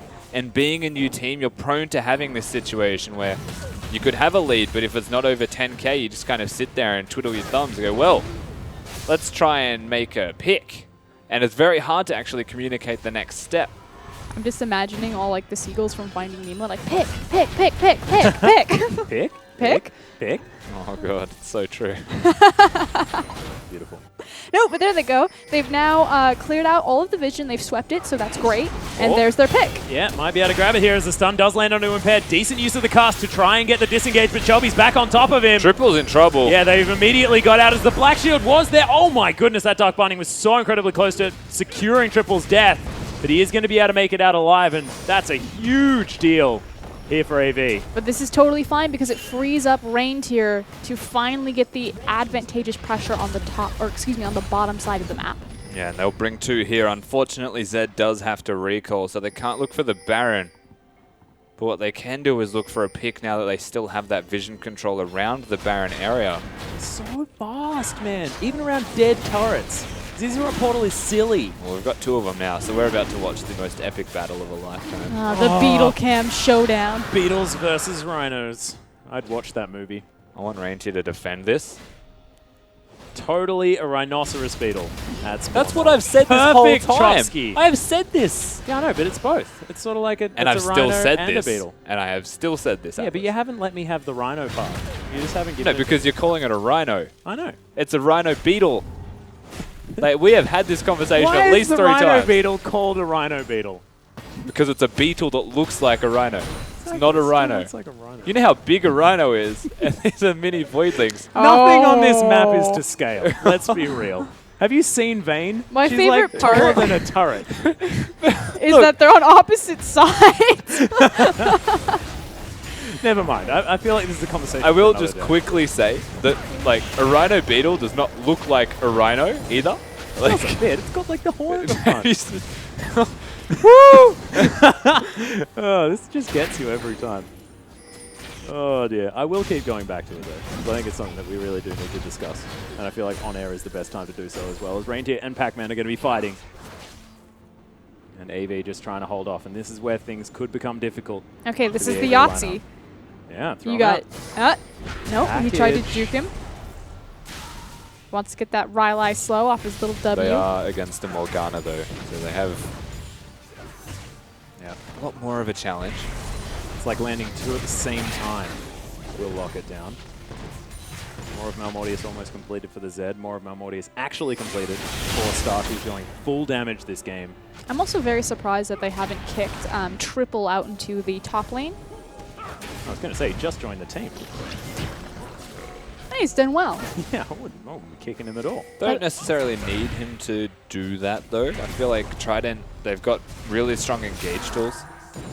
And if AV are ever caught just sitting mid, they'll get engaged on without Triple there. This is very true. Well, ooh, Impaired. Speaking of getting engaged on, there's the death mark. Impaired has used the ultimate to escape, but it's not enough. Stark locks down the kill. The ultimate's down here from Destiny, as well as Trident trying to get out. Reindeer continues pushing towards the bottom side of the map. Didn't pull any triggers on any teleports, as Pac-Man doesn't have his and had to go mid. Massive opportunity for Avant Guard here. Yeah, very serious opportunity. They've broken the map open. Watch out for Trident's team fighting still, though. There's a lot of damage there. Nice unbreakable there He from could Destiny. die. Too slow. Here we go. Trying to focus on that inhibitor as he uses the Grasp of the Undying to stay healthy. Of Get course, the buff Pac-Man up. doesn't do a heck of a lot of damage. But Just just the ultimate's going to knock him I'm away. just Just, really confused. oh, come on, man. He had that. he had did. that. I believed in you, Reindeer. And he had his buddies. Look at him heading up the lane. Not entirely sure what animal they are. Not a beetle, though. They're voidlings. Oh, he's going to get caught out. Does have the W. Pac-Man trying to go aggressive onto Reindeer, who just uses the... Oh, very cute use of the Q to This get is the going slow. to be... Yeah, here we go. Oh, lands it. Pac-Man picks up the kill in the end. This means Trident, knowing that for 50 seconds from now, they have a 4v5 in their favor. The problem is, Pac-Man's rotated and he's completely neglected the ZZ Rot portal that is sitting bottom and is now inhibitor. stacking a wave. The inhibitor was already reasonably low. And I would have to imagine that, fate forgiving, the portals will actually give them the inhibitor bottom. 30 seconds, Reindeer does have teleport available as well. This is actually the perfect time for Beetle Cam. No, here we go. Oh, Rhino can. Yeah, no, they're not going to get it now. Nice. True Shot Barrage, he's going to help out. We got True Shot Barrage Cam. Yep, nailed it. That'll do. Nice zoom out here as well as Trident are going to start off the Baron addition right over the top. Doesn't have a whole lot of mana, but AV have turned up. Triple right in amongst it. Spot the Ghost Blade already as they're looking for the engage. AV still dancing around as Chelby right on top of the Braum ultimate. Massive damage actually as Baron helping out a whole lot. Addition is basically dead as Pac-Man. Has to use the dredge line to get out, but will he be able to? Oh, teleport. Yeah, Chelby over the top. Nice use of the Good depth flank. charge. The Pac-Man is dead. Massive flank actually from Reindeer as they get on top of Jake. AV may have actually spelled the death of Trident with a kill on Jakey as well. Pac-Man's already dead. There are low health bars. Trident do make it behind their turrets, but is this going to be enough as Reindeer still right in amongst it? Stark trying to catch up as well with that martial pose. And Chelby right over the top manages to get the kill into Addition. Chelby just going off this game, and Wizard now on the fountain, but can 2 defend against 5? I'm not sure. As the inhibitor falls down, AV now looking for a way to break open the Nexus. They've got minions pushing Avant. They've got what they need to try and end this game, but there's still 2 members, and they are defiant. We have the turret doing some work here as well as Wizard has to use his QSS, but is it going to be enough? Fantastic use of the Shuriken as Destiny survives as well. Impaired, he's going to go down. The final Nexus turret now going to be the focus from Avant as they manage to get the follow-up win. AV in 3 games take it against Trident. Back and forth this battle. Game 1, Game 2, they felt like an identical story, just the other way around. And Game 3 comes in, still, it's the exact same thing, just a repeat of Game 1. This time, I think Trident adapted with their drafting. It was a little bit more difficult to execute on. At the end of the day, AV got what they were looking for. Yeah, and Reindeer also playing fantastically there from the top lane. I want to understand Shelby. why they managed to win this game when they just had such low wave clear. We were worried about this team comp. Shelby. Just Shelby? I'm entirely in alignment with Pastry Time this time around. I think this game was entirely won from the jungle. Shelby played phenomenally on that Elise, got ahead, got his laners ahead, and opened up so much space for his team. Yeah, and I actually think that players get powered up by dying within the first 2 minutes. It just really has been a sign. Reindeer as well falling down very early on in this game. Addition the game before, he played exceptionally well, but man, in the end, it is going to be Avant taking it. But man, really, really impressive play out of this team. And I'm so excited to see how they move on now that Triple is a member of the side. But we are going to throw it over for some more analysis on the desk. Thank you so much, Atlas. And with that, Avant actually take the 2-1 against Trident and prove that every single person on this desk are idiots. We have no idea what's going on. Thank you so much, Avant. You guys should have known that already. Yeah, exactly right. Someone should, yeah. All right, but what I want to get to is, do you agree with Froskerin this time? Last time, everyone disagreed, and it was kind of Trident with a team performance that pulled through Game 2. This time, Froskerin said 90% of that game was on Chelby, the jungler. What did you think of Chelby's performance? Amazing. Elise, it's a champion he's always been known for. He was a big Lee Sin player. Elise sort of fits a similar vein as far as aggressive junglers go. Excellent play from Chelby. We talked about the jungle matchup being very important to determining how early pressure would be sort of distributed in the game. And for me, it almost was a semi-counterpick into Gragas. We knew that one of Gragas' best strengths is his kit is so loaded that he pivots very well in any situation. He's super flexible. But Elise can play just a little bit ahead of Gragas, and that's what Chelby did. Play ahead of Impaired the entire game. For me, it was not just Chelby, it was also Reindeer. It was the Chelby Reindeer show up in the top lane. It almost looked like a 2-on-2 for most of that game. They were just outperforming against Pac-Man and Impaired, constantly getting picks against them and capitalizing on the huge misplays that the top laner and jungler kept making. Yeah, and this sort of segues into our other thing. Was we looked at Pac-Man in most of the series, really, and Impaired and Pac-Man are playing great together. Game 3 comes along, all of a sudden it doesn't feel like the synergy is really there, and I have to go back to the draft. I did not like the Nautilus pick there. Would have much preferred to see the Trundle, which they did hover. Every single game came down to a lot of aggressive split pushing. Reindeer, stroke of genius on the Zrot portal there, even though it's been a common item, because Nautilus, there was just nothing he could do.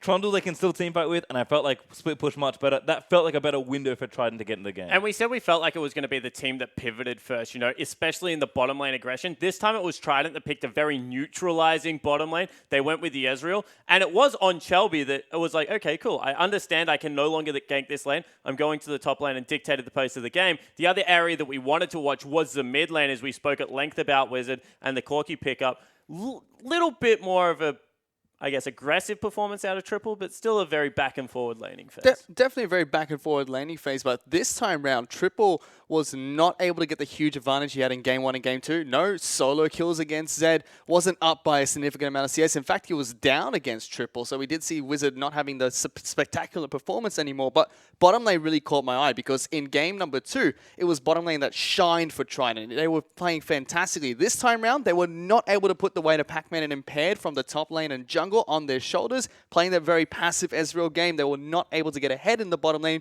and as such, were not able to carry all that weight. Yeah, I actually really like Triple Zed a lot more. It wasn't a massive standout performance, but he played quite a bit better, I think, throughout the series, and Zed's clearly a champion he likes.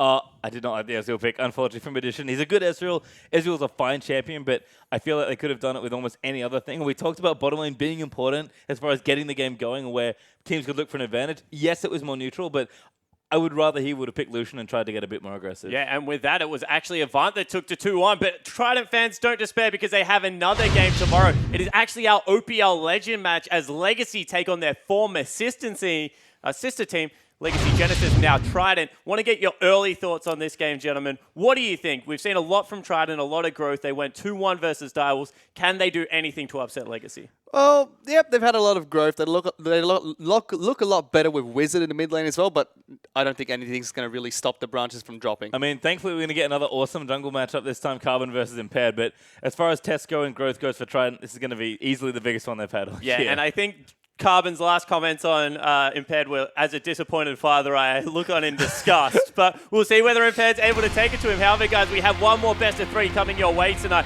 It is going to be the rematch. I repeat, rematch. Might be a keyword. Rematch of Direwolves versus the Chiefs. Don't go anywhere.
Welcome back to OPL Super Week, guys, where we just saw the new Avant Guard lineup take a pretty convincing win in the end against Trident 2-1. Hello, I'm Jake Spawn Tiberi. Joining me on the desk hill is Matthew Fish Stewart, as well as Julian Pastry Time Carr, and we have a huge rematch of Direwolves versus Chiefs coming your way. Let's go through the lineups very, very quickly with you guys. On the blue side, it is going to be the Direwolves, Sharp, their top laner, Sybil, their jungler, Fantix, Mr. Perfection in the mid lane, Raze, their AD carry, and Kuden, their support. Direwolves, a team that have only dropped a game versus Legacy once this season and also beaten the Chiefs, and that will be their opponents tonight. Starting on the red side, it will be the Chiefs Esports Club. Swips in the top lane, Spooks their jungler, Cheese in the mid lane, Radiant and Ejim are your all-star bottom lane. Guys, want to throw this one out very, very broad because it is the rematch. We've already seen it once. What are we looking for in this matchup? And who do you think is going to take it? This is a tough one, honestly, and I think the Chiefs have learnt a lot after their loss against Direwolves last time. For me, I'm looking at Direwolves here because I think, weirdly enough, even though they won the last encounter, I think they're the team looking to really prove themselves and show that we can beat the Chiefs again. We are a top team. They lost to Legacy, I think, really stung them after a long 50-minute game and then basically a whitewashed 30-minute game after it. The Direwolves, they've already proven it once they can beat Chiefs, so taking a loss isn't too bad, but I want to see them really prove that they can do it here, and for me, it's going to have to start with game one because Direwolves are a hot-blooded team. They ride momentum very high, and if they can't get things going early, I think they're going to struggle because the Chiefs are so calm and calculated, especially now. I'm going to be looking at the Chiefs because the last time Direwolves played against the Chiefs and were able to pick up that win and took the OPL Legend title, Chiefs immediately went for an emergency boot camp. So if they have to go for an emergency boot camp, that's something that they're preparing for this game against the Direwolves, and hopefully to be able to see why they went for that boot camp. And I want to explore kind of the road that Direwolves have taken since the victory because they look like they're on fire. They're the OPL legends. Legacy took it from them. Then they had a very disappointing series against Trident. But I actually feel like Game 3 would have done some positive things for the team because Rippy subbed in. They would have been all over the place. And then all of a sudden he runs around on Udi, kind of trolls the heck out of people. Fantix goes berserk. For a morale booster, having your owner come in, that's a pretty fun game of League of Legends. Yeah, it was fun. To be fair, Fantix is always going to go berserk in that mid lane. He's a phenomenal player, but I love to see Rippy on that Udia. And Atlas is saying he's got, 980 games on that champion? That's on his main, by the way. That's 980 games on his main, so he has a lot more. However, guys, we want to hear from you at home as well. Jump on Twitter, use that hashtag #IamOPL, and tell us who do you think will carry this game, Direwolves versus Chiefs, and why you think that is the case. We might respond, have a little bit of a chat during the game. Pastry Time's all over that stuff. He loves it. So you guys have said that, where you think it's going to be. Like, is it the top lane? Is it the mid lane? Like, who is it for you, Pastry Time, right now that is the Direwolves star? As always with the Direwolves, I mentioned Raze. I think he's definitely a player to watch, but it's always going to be Fantix to me to look to carry a game. The difference between his good games and his great games is phenomenally wide for me as far as his performance goes. He's very consistent in lane. I feel like his team fighting is good, but we haven't quite seen great to amazing it from him, even though I think he's got the potential to. Fantix is a player that's starting to, weirdly enough, finally show us really what he's made of, and he needs to prove himself here against a tough opponent. Spook said he thinks Cheese is one of the best laners. I'm not going to take anything away from Cheese because he is a strong player. Fantix going to have to show up and blow up. And Fantix's game in Game 3 versus Trident was huge. It was the best game I've seen him play since I think it was against Legacy in the finals of Split 1 last year where he was on Hecarim. He was playing top lane at that stage, so definitely a player to watch. Fish, want to get your player as well just quickly. I want to watch Ejim in this match. And simply because the last time they played against Direwolves, he had this huge rant about how he's going to destroy Kuden because all he does is play Soraka and go, woo! And that's it. So this time, I want to see if Ejim can use this bootcamp he went for, get a little bit more serious and actually take the Direwolves down and show them what he is made of instead. Yeah, that's a really interesting call, actually. There was a little bit of a back and forth there. I think we even have some more in store for you, so stay tuned for that. But it has been a very, very fun rivalry towards it. What do we think about top laners? Because Sharp has been someone that we've talked about very extensively, does a lot for the team, but Swiper also seems to be coming into his own, especially with the return of the tanks. Yeah, I mean, Sharp's actually a very improved player, and I think he's definitely evolved into a good top laner. I think he might even be edging towards great and maybe a top laner in the OPL. Swiper, though, he's always been reliable. He's incredibly good. He always plays the meta champions, whether it's tanks, whether it's carries. Swiper is just one of the best, if not the best top laner in the OPL currently. He might really run over Sharp if he's not careful. I agree, and Pastry had the keyword there, reliable. He is reliable up in the top lane, and I think Sharp has to step up to try and take down Swiper. I think in general the Chiefs are reliable. That's what makes it so tricky for the Direwolves. They're very consistent. They almost always play the same way. They're, are very calm, very calculated. They approach the game in a super methodical way. And that's why I like this matchup, because the Direwolves are the opposite. They're hot-blooded. They're really furious. They live up to their name, to be honest. They're like wild animals when they're winning. They just play so well from ahead. And I think the key thing for me, the Direwolves play very well when up against adversity. Yes, it's a lot to take on the Chiefs again and try and win, especially make it look convincing. But if any team's going to do it, the Direwolves, they love playing from behind. They love being the underwolf. They're going to have to try and prove it. Yeah, and that's something that they've actually spoken extensively about. They don't really go into any games as a favorite. They feel like they've always been the second or third place team, and that actually fires them up. However, guys, we mentioned that we heard from Ejim. He actually called Kuden a one-trick of Soraka. Well, we thought it was only fair to give Kuden a chance to respond, so here's his piece.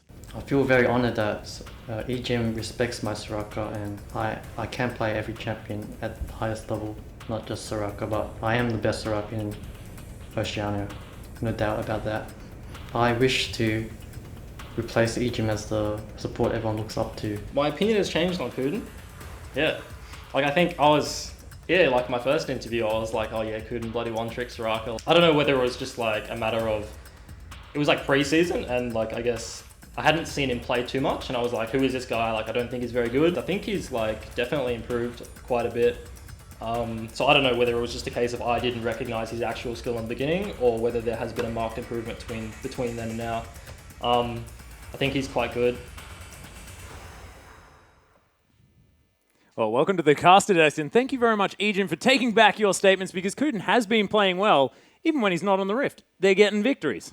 Yeah, absolutely. And it's a sign of a modest player as well to recognize when you've made a mistake and back up effectively on that. So, yes. Yeah, kudos to Ejim. Yeah, giving respect where it's due to Kuden as a strong support right now for Direwolves. And Kuden, of course, he has every right to toot his own horn to some extent. What he did say is he was the best Soraka in Oceania, no doubt. I don't really think anyone's contesting that. No one plays Soraka, so no. Power to you, Kuden. That being said, Cogmore now, fairly up there in the meta, does sort of work as that, the bottom. I was going to say 1 point stands. Power to you, Kuden. Yeah. Disregard him. Let's just leave that one. So, Kuden, kudos. But we are into Champions Select. Thank goodness is going to save us from talking about banana spits and stuff like that in the bottom lane. That's my favorite nickname for a champion duo, Soraka and Kog'Maw, the banana spit. Yeah, I tried too hard to get it in there that I just didn't want to take it. As no, Nidalee is going to be the first ban here, as Direwolves are going to take that one away first. Spook's playing a fantastic Nidalee over the last couple of weeks. His Gangplank is going to be the response against Fantix, who had the most ridiculous Gangplank performance I have ever seen. Was farming more minions than were on the map, I swear to God. Just ludicrous stuff. And Nautilus and Kog'Maw are going to be the follow-up bans. So many targeted bans on the blue side here for Direwolves, and we'll see whether that is going to be important, especially if we move into game number 2 as well, which might be getting a little bit too far ahead of myself. Yeah, just a little bit, of course. The Nautilus is a specifically targeted ban to Swiper, who really demonstrated his skill on that champion. Solo killed his opposition as Nautilus, believe it or not. It's one of the weirdest things to say. And yeah, he's surprisingly a very strong damage-dealing Nautilus top laner who loves the ZZ Rot build, loves the Banner of Command build.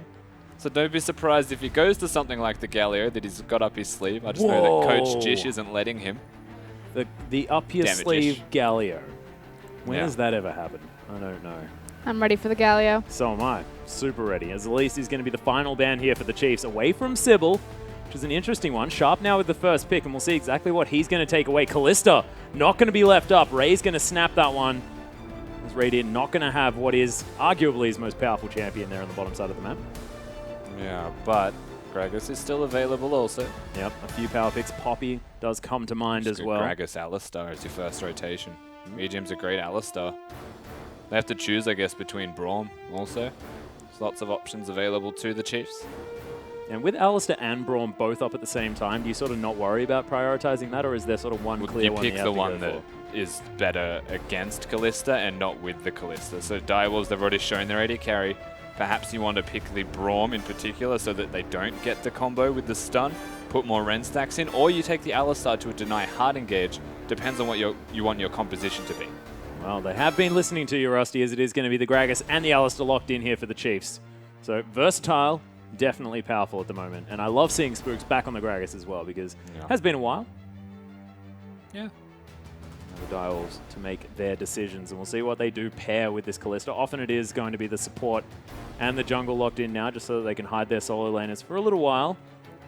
I can imagine Fantix not too worried, and this is another example of, Fantix going relatively unbanned. It is the Gangplank, but that is relatively standard anyway, so you can go to the Twisted Fate, the Kassadin, the Yasuo, all of these power picks that Fantix does have in his back pocket. Corki there as well has been something that he's made massive waves on. So it just shows that the Chiefs not really that scared of Fantix there in the mid lane and will have his pick of the litter. You would Probably wager not Braum would be picked, and Sybil's also got a lot of versatility in his champion pool. We have seen his Udyr. We have. We might see it again as it's going to be locked in. And by might, yeah, of course, mean what That's the a statement hell? and a half. Yeah, it is. So we're about to see the best Soraka in Oceania. Well, self-proclaimed. We are about to put that to the test. Look, I trust him. And the reason that it is, if you saw the original interview with Ejim, is it absolutely tilts him off the face of the earth because he sits so far back in lane that he's not within range of you to hit. And if he is in range of you to hit, he's got a Kalista this time around. And yes, he does sit there and just go, woo, and heal his AD carry. That's something that's actually excellent about the Kalista-Soraka combo, though, is that it offers a lot of safety to Soraka, who's a very low mobility support, at least once Kalista is post-level 6, because obviously she can Fates call the Soraka back to safety. Typically, we don't see a lot of Soraka in competitive play. It's been played a few times in North America, just because she's so easy to gank. And against Ejim's Alistar, as well as Spooks' Gragas, that's expect targets on that bot lane. But as long as they can get raised to level 6 and have that Fates call, should be okay.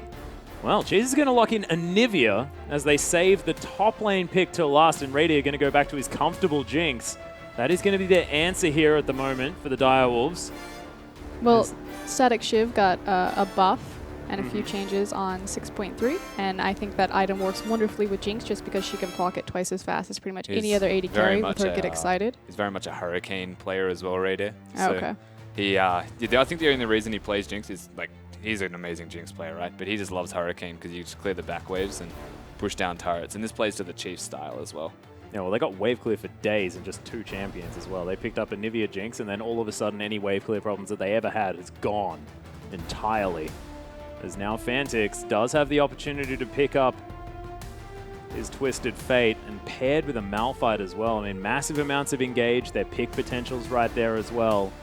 It's excellent too then by having the Malphite, because that means that your primary engage doesn't have to be the Fates call, which means that it's used exclusively for the safety of the support and adding utility there. Scary lineup here from the Direwolves so far, as Chiefs now with their final pickup. Just feels scattered to me. Like, it's a strong lineup. I look at a Twisted Fate and any side lane feels in trouble. I look at a Kalista with a Soraka and it's like, yeah, you can't kill them. But a Twisted Fate ults bottom. They've got like a silence field, I guess, and like Soraka can knock them up. But it's still an Alistar, so if they match on equal footing, I feel like that doesn't go well. Top lane, it's a Malphite. Swiper's got the counter pick though, and could pick anything he wants into this, whether it is a Fiora as an example. Swiper loves that champion, does well. And the Malphite denies Twisted Fate's stun as well, and potentially the Malphite unstoppable force. I just feel like there's a lot of pressure now on Direwolves' individual laners to be doing well, let alone their ganks from Sybil to be impacting the map, or Chiefs could just run away with it from team comp alone. But isn't that exactly what we want from the Direwolves? Their individual laners to succeed. Well, that's exactly how they play as well, and I was going to talk about the Soraka Kalista lane a little bit earlier on, but not going to now, as Swiper is going to lock away the Olaf to take into the Malphite, and it may feel like, Malphite would be okay, slows attack speed and all that sort of stuff, but you can't slow axes to the face over and over again. I think it's mostly the true damage, though. Yeah, that helps, but axes to the face, Frosker, and axes to the face. Not good, especially not early. I mean, we've seen what Swiper is capable of on that Olaf as well. And I mean, speaking of wave clear, still even more now with the axes of the Olaf. I feel like they're just going to have all of these waves pushed up. We'll see what the Direwolves can do to it. I think that, so the first time we saw Swiper play Olaf was into Ryze. It was the counter pick to the Ryze, which is a very squishy laner that you can just hit 6. Importantly with a Shen. Yeah, so you just hit 6, you just press, like, hit one of your axes and just run him down. Bit harder to do against a Malphite, but Malphites generally stack health first, and I would recommend not going the true damage build. It's pretty cheesy, and you lose health yourself, so trades can start to backfire. You just hit one axe, follow it up, just consistently poke him down, and then get a Gragas gank. Yeah, well, we'll see what they are going to be able to do, of course. In the past, Spooks has been a fantastic Gragas player, but it has been a while since we saw him play it. Did have his Nidalee banned away, but this is the other big pick on this patch. And I am very, very sort of excited to see how he does play. But we have heard from the Chiefs after their boot camp, after their loss against Direwolves, and we've got a video to show you now.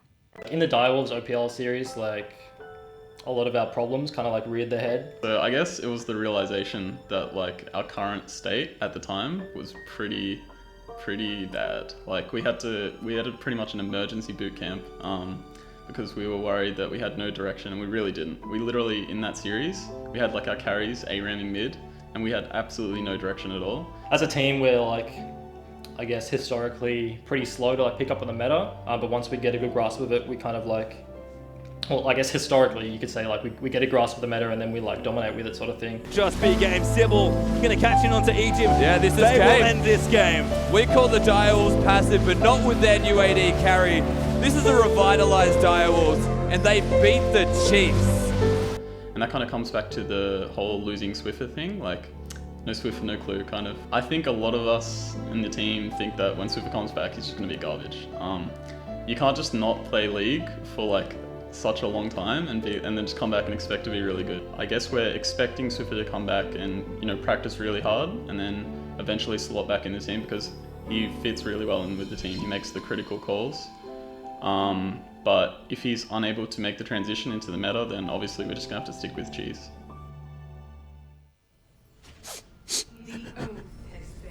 That was beautiful. That was beautiful. Really great to hear from Spooks and Egypt. All right, mate.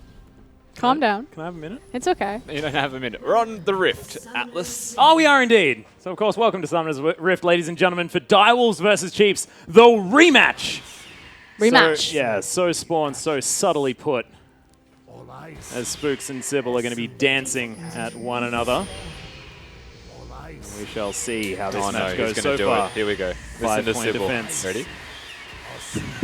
The most annoying sound in the game. Yeah, Sybil wins, That's I not think. Quinn. That is the most annoying sound in the game by a large He's margin. doing a Quinn impression. That is basically her ultimate. Nailed it. Of course, Udyr pretty fast as well. Kind of looks like he's got a Quinn ultimate half the time.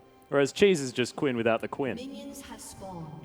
I don't know if you know this about me, but I'm a big LPL fan. Really? Yeah. No.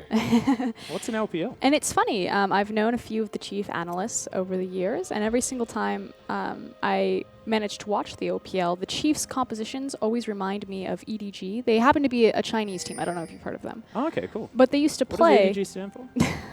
They used to play this brilliant style where they have a lot of control on the front line, and then they would have a hyper-aggressive AD carry, primarily Jinx majority of the time. So I always love a Nivea and Jinx in tandem together just because you have so much control in front of you with the ultimate that allows Jinx to just kind of weave along the side. So I'm very interested to see if Cheese and Radier can pull off that beautiful dance. Well, we'll see whether they can. They'll need to dance pretty effectively as well because Raze and Kuden... This is an aggressive lane, and Raze now being able to just play hyper-aggressively. It's going to be very frustrating. That being said, they've lane swapped. To hide the Soraka as well as put the Olaf down. That said, Jinx takes towers very quickly. Gatling gun pretty it's a trade-off. good. I have to choose between the level 6 for Soraka and is it worth it? Or Callista, rather. Get in there. Do it, E-Gem. Punch him in the face. That's delicious popcorn chicken, man. You want to eat that. Didn't get it. Didn't get any. Frustrating. But is at least able to know exactly where they are as the Dials move towards the top side of the map, but not devastating, and Sybil was able to get his red buff very early on at the same time. Yeah, so Direwolves, they're very much content with this lane swap, as thankfully Ejim didn't get all of their stuff. And this is the biggest thing to me is... Oh, nice stun there from Cheese. As he takes damage. Yeah, the biggest thing to me in this lane swap is Fantix and how he can impact the map. So being a Twisted Fate and acknowledging that everybody trades turrets is actually a very big deal because your ganks are that much more potent with your ultimate because it's a long lane. If you catch them in a lane that the tower's already broken in, so easy to pick a kill. We'll see whether he can do that, as now just pressuring Cheese a lot in the mid lane.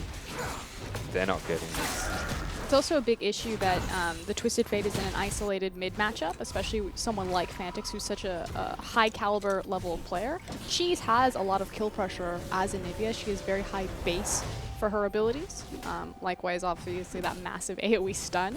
So I definitely think that the isolated mid lane certainly helps bypass Fantix.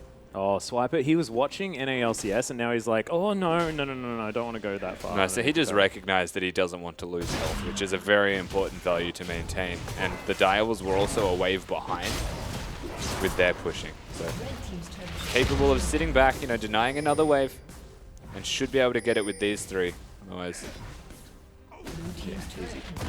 Now let's try and freeze it. Oh, these minions going to die pretty quickly. There's now Cheese just cancelling auto attacks adorably. Doing the wave. Yep, I like it. Fantix doing absolutely fine here in this matchup. 7 CS in the lead, but I have a feeling that Cheese is going to have a much better time once he does get that ultimate at level 6. A bit awkward farming in the old Anivia very early on. It's an acquired taste. Yeah. The auto attack made a lot easier with that particular skin. As you can see. Oh, misses double cannon creeps, man. That is... Oof, I'd be donezo. You don't come back from that. No, you don't. Well, Spooks is trying to save the lane now as Cheese closing the distance. There's the teleport in. Massive damage onto Fantix, though, as Spooks just does a drive-by. It has been cancelled. The issue, however, is that Spooks decided to gank right after Cheese had used his Q cooldown. And it's a fairly long cooldown at this point. I believe it's about 10 or 11 seconds. His Q and his E, yeah. Yeah, so it was just really a poor miscommunication. Oh my So this is one of the more frustrating things of Soraka in a lane swap as well, as Spooks is actually just saying, hey, another drive-by. You know, what's up? But, hey girl. Oh my god, Sybil has been here for so long. Get him. Oh, there he is, as Raze is going to get headbutted. Ejim looking for a pulverize. There's another teleport to come through. This one's from Fantix, actually, in the mid lane, as now the long lane, like you said, Rusty. Sybil flashes forward. They'll get the bear stance. Radier in so much trouble. First blood goes to Sybil, and the Direwolves are already on the board. And the patience pays off for Sybil. He was there for quite some time, but it works out in the end, even acknowledging that Kuden wasn't there. He was mid, so it's assumed that the Chiefs will put down pressure once they place their vision. Ejim goes, places the vision down, and sooner or later he comes back, and that is when they strike. Well, Spooks stealing away some Krogs here, just grabbing himself a consolation prize where he can. Lots of deep vision available as well from the Chiefs. We'll see exactly what they are going to be able to recover here as Spooks does get slowed down. Sybil right here, but we'll be fine. Spooks just keeping tabs on exactly where everyone is on the side of the dials. And this double jungle has been going for quite some time, as Sharp does not want to go anywhere near Swiper. I don't blame him. No, it's a level 5 Olaf with an absolute advantage. If you want to look at the Chiefs lineup right now, that's where his point of power is. Like, sure, the top lane, the AD carry support duo, they've opted into their lane. They want a 2v2, but that's not for their own good at the moment. That's entirely so that Swiper can freeze this lane for as long as humanly possible until Sybil comes to break it or Fantix comes to break it. And it might, by then it might be too late, honestly. Oh, that's a good point. Ejim actually just aggressively moving this lane forward, trying to make sure that they can't freeze it. Radier, the added benefit of AoE damage means that at least Kuden's going to take some damage when he stands next to Raze, instead of just being able to heal up everything that is done. But playing back, it's going to be really hard to lock down this top lane, slash bottom lane, slash whatever we want to call it. The Australian bottom lane. Yeah, it makes me, I just don't really understand. Olaf. That's how they do it? The Olaf lane, okay. Olaf just runs at them and then kills Callisto. Yeah, as far as I'm concerned, this lane is just completely done. And like we've seen that already indicated by the not wanting to lane against him, I guess, from Sharp on this Malphite. Wow, really clean combo there from Callisto. The other big issue is that even if they did swap the Soraka into the Callisto to assist at the Malphite, Olaf will still have kill pressure. Olaf will kill Soraka. Yep, he'll just run at her. And Swiper has been playing so incredibly well for the Chiefs as well just recently that I have no doubt that is exactly what he wants. Even on Nautilus, he's like, I am an unkillable beast and I will kill everyone. And it's just how he works. As Cheese clears out this mid lane quite nicely, he's now ahead in farm, which is a very big deal. Wants to go back and grab his Rod of Ages pretty shortly, but you can see Fantix already with that one assist. already has the makings of his Rod of Ages as well, only 950 gold to go. This is actually something that I've noticed about Spooks, simply because the Chiefs have been so powerful for so long, and they have such incredible individual solo laners. Even the difference between Swiffer and Cheese is that Spooks, I actually consider him quite a lazy jungler. He has opportunities where he can look for an invade, but he'll choose not to, and he'll just kind of farm his own jungle or kind of play it a little bit more passive, knowing that he doesn't need to apply pressure. He doesn't need to be the primary enabler for his team. He can be, and he's a fantastic jungler, but it's just this idea that my lanes are going to win anyway. See whether he's actually going to invade and get a little bit more work done this game around. You can see the bottom lane probably somewhere he doesn't need to impact, although he could probably put the knife in a little further. As the wall goes down, Cheese able to find himself a stun. Fantix can't get the gold card back. And the trick to that, of course, is that long-time Anivia players know that depending on how you play your wall, the enemy champion will automatically path a certain direction, which means that you can set up the queue, which is what we exactly saw Cheese do there. Yep, buffered him to run upwards. Yep. Just by placing the wall as you throw the Q at the same time. Also doubles up the animation, so it's very smooth. I like it.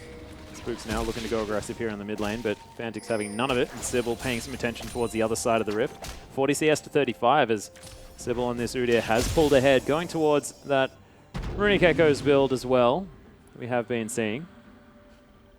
There's a lot of vision on the bottom side of the map. Exactly right, Frosker and Swiper pretty happy. This is good though. Direwolves, they're not going to walk through the vision, clear the vision. They just avoid it entirely. They're going to take what is free to them on the top side of the map. His radar was also freezing, busy for quite some time. And I would imagine, given the knowledge that Raze and Kuden have returned bottom, they will send Swiper back to his standard lane and zone sharp some more. The fact that they achieved all of that vision without utilizing a Sightstone, if you look at Ejim's items, he went the Mata route, and he upgraded his mobility boots before buying a Sightstone. I believe they have been recently upgraded as well, so a little bit better. They've been changed, yes. So that's literally all trinket vision, or it was. Obviously, it has now faded, but really coordinating as a team to light that entire area up to keep their top laner safe. Yeah. Swiper being given a lot of attention. Still approximately double the CS of Sharp. Because he has a fair bit of extra gold as well. That's a 600 gold lead, which is not too bad for the top laner. Yeah, it's a Rod of Ages as well for Cheese. He just hasn't opted into recalling yet. He's got 1800, so probably going to clear this wave. Yeah, this wave then piecing out. Yep. He'll do Raptors because he's an Anivia. And also a mid laner that likes to look like he's pretty cool with lots of numbers. Yep. Now he's fighting with Spooks, where it's just so standard, isn't it? Just recall, man. Clear the wave. Get your Rod of Ages. Yeah, stop being silly, Cheese. Having a laugh. Well, Swiper, you're going to throw axes at Sharp. And there's the true damage as well. Sharp does have to be a little bit careful. He's only got... He's got to be super careful. He's got Spooks behind him. Yeah. He's just walking away. Doesn't want no troubles in his life. Yeah, he's pulling a Craig David. Jesus, we were too close on the same page right there.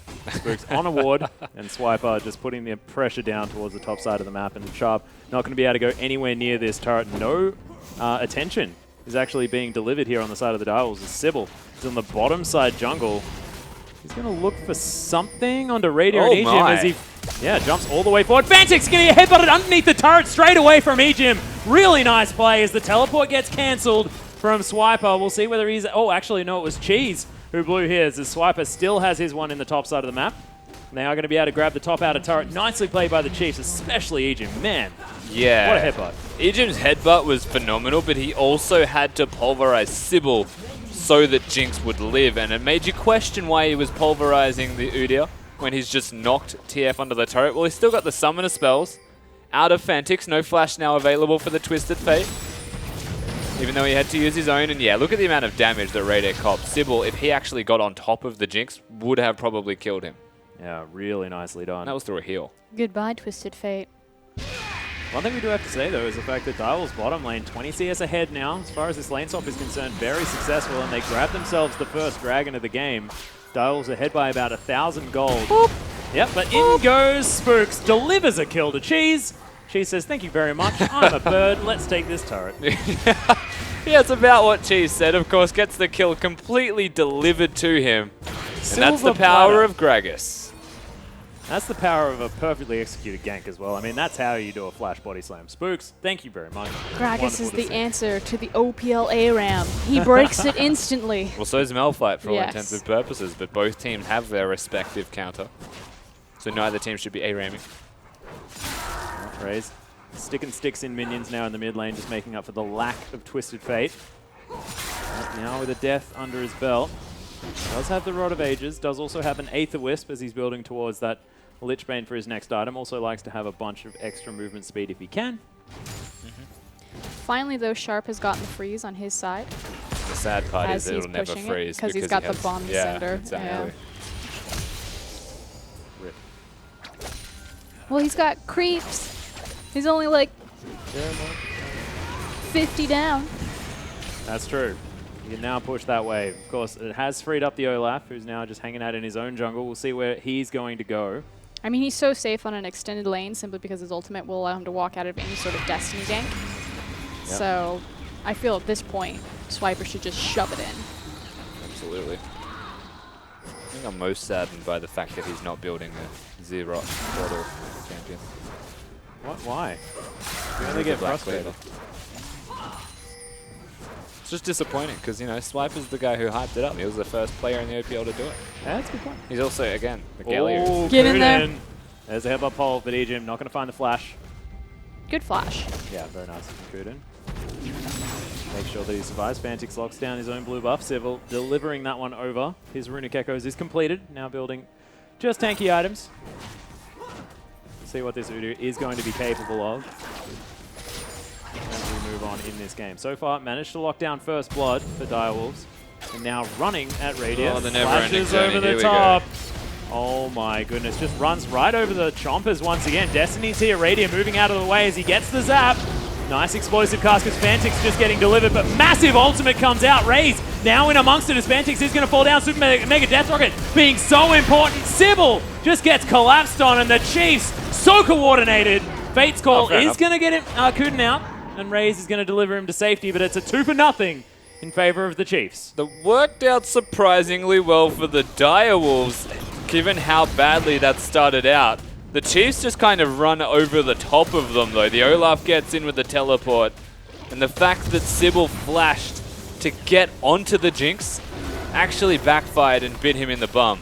And it was beautifully prepared by the Chiefs. This idea that they understood that they couldn't break the freeze that Kalista had put into the mid lane. And so look at that river. A couple of the wards have died now, but it's mostly dominated by Chiefs' vision, particularly in the pinks. And they were just kind of hanging out in that river, bouncing back and forth, kind of waiting for Direwolves to leave one of their tower lanes. And then that's when they struck, when they tried to take down Radiant in the top lane. Yeah, we're sort of Direwolves making a move, and the Chiefs just understanding that that was going to be what they were going to do. And it's just so important to understand if we want to avoid these ARAM stages where everything just kind of gets drawn out, to effectively move your objectives out of just the towers and play around vision, play around picks, play around overextension or creep waves, not just to play on the tower themselves. You know, they just played on the magnet that is Radiant. Has always been a thing here in the Oceanic region that players just want to kill Radiant. Well, I think it was also because he was on the long lane, extended, trying to Yeah, get I creeps. just thought it was a good time to. It was a good back up. decision, but historically, Raid has also been...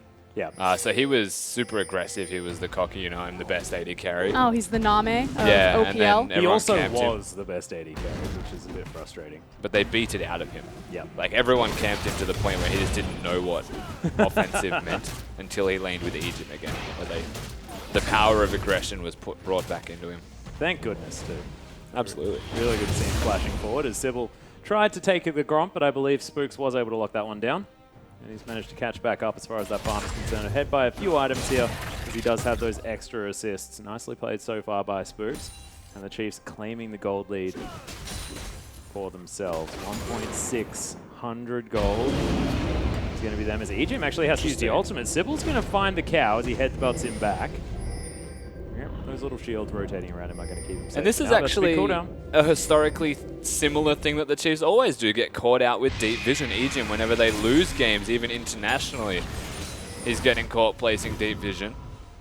If it's a lack of respect or they're just being careless with the way that they're doing it, it comes back to haunt them. Oh, man. Sybil forcing the ult. And Kuden, I mean, we were talking about the Eye of the Watcher before. We've now got an Eye of the Oasis. How exciting. Extra wards all over the place. I recently learnt what all their names were, so I'm really proud. Swiper, he's going to get caught towards the top side of the map, though. May actually have to use the Ragnarok. Actually doesn't use it in time to avoid the knock-up. Because then finally does use it. Does have his flash. But just going to wander away. He's going to be fine. And again, just the power of these upgraded Sightstone is your ability to trade that extra ward for either a pink ward or a sweeper. It's probably super beneficial against a team like the Chiefs or even on the Chiefs, simply because they seem to be very oriented around their vision control. Yeah, so it could be an Eye of the Equinox here for Ejim. We can get the full set. Look at those pink wards. Yep. That is 1 each. Spooks, you dropped the ball, mate. Yeah. Why do you have a little clothy armor there? Because he's probably got a pink ward on the map. Also, if you think about it, it's great value for money if you're putting a whole cloth armor over a Gragas. The guy's pretty large. Get a lot of cloth to your Chain butt. vest is probably the best one for Gragas as well. Yeah, true. It's a lot of chain. There's a giant spot probably. Yeah. I'm going to be able to answer the first dragon that Direwolves were able to pick up, though. Chiefs easily able to grab one for themselves as they're now collapsing here on the mid lane. Swiper they got him. has found the axe, and he just uses the ultimate. Fantix is so dead. The rockets come out. Super Mega Death Rocket's going to secure it for Radier, despite the fact that he would have died from the Ignite anyway. And the Direwolves now have to retreat. The massive mid laner for the team now dead, and so much wave clear from the Chiefs. They don't have a creep wave. They're going to go bottom. Yeah, they're just looking to try and find some objective. And this is what they've done in this series, as opposed to their last one against the Direwolves. Take everything after getting a good pick, and doing it once more here on the bottom side of the map. Yeah, they absolutely are. The Chiefs, they work around a pick. They move bottom where they had a wave set up for them. Oh, they're not done. They're back in. There's the explosive cast down as Raze is going to be the target. Massive damage as Soraka's Jeez. already dead. Cheese just flashed on him. Double kill now for the bird as this Anivia is going off. Are we watching Swiffer right now? As he was certainly one that played it for. Oh my goodness, Fantix now comes back and he's already dead. Radier grabs another one on a killing spree now as Sharp has to flash away. They weren't expecting to have their base broken at 20 minutes on the dot after everything was so close, and now it's been blown wide open. We're not watching Swiffer. We are watching Cheese, who is staking his claim at #1 mid laner in the OPL right now. Damn right. Spook said it. Cheese is backing it up. And in that first fight, he instantly blew up Kuden. And that is essentially what wins it for them. And this is why people don't pick Soraka in competitive play, because even control mages can flash and kill you. Yep, no Swiffer, no worries, says the Chiefs. They are able to grab the Athene's Unholy Grail on Cheese as well. Does have a needlessly large rod and some extra movement speed in that Alacrity enchantment. They also those Lucidity boots have so much Baron control now, not only because they've broken the Baron inhibitor, as Rusty likes to call it, on the bottom side of the map. You're pointing at the Zerat portal on Spooks there and Gragas, but also Anivia is actually fairly decent at taking down those monster objectives. Yeah. Would you like me to elaborate, Atlas? Yeah, please. They got it on their jungler because their top laner can't get it. Oh, okay. Yeah, and the Chiefs actually value the rock portal quite highly. It gives them extra split pushing. It denies Fantix as well. Sharp's not very good at pushing himself. So it just gives them extra options, especially now that bottom is broken. They can place it top, push mid, Baron. Well, I like it. Spook's now moving up through the jungle. Or place it bottom so it stays pushed, I guess. Sybil actually caught in the wall. Very confusing. For the Udyr, Glacial Storm goes down from Cheese just to block off that entrance. The Chiefs just have to wait out this Rift Scuttler.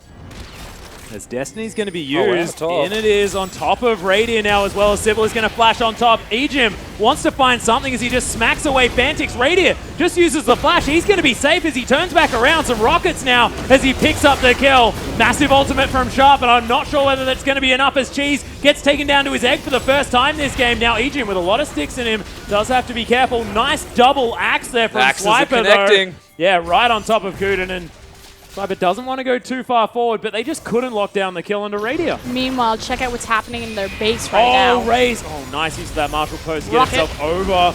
But Rocket not going to be enough. This is just constant pressure though, because as Frostgrin mentioned, look at bottom. They have to defend their Nexus turrets, so they do give this one up. That's going to be Baron. Yeah, Jinx gets excited. That minion is a hero. Oh, it is. Nailed it. target selection, minions. You calm down. But look at the Chiefs' vision. Like, look at that map right now. Yeah. They've got the line. This is the Chiefs' line of vision. This is what they were always known for, is just suffocating you out of your own jungle. Chompers go down. Sharp wants to try and find his way in. His Egypt's going to flash forward the wall. Gets Sharp out of there. Lots of damage from the minigun as Cheese is the one that ends up locking it down. And the Chiefs grab Baron, grab a pick, and go home. They'll just count their money as they decide where to go next. Absolutely. They can count their fat stacks of cash and go back. Look to potentially just end the game through the next push that they make. Bot lane is always going to be an issue for Direwolves. And Fantix tries as he might to clear this wave and get it pushed out before the Chiefs make it. They're already here. Fantix needs to show some respect. It certainly does. No flash available for the Twisted Fate.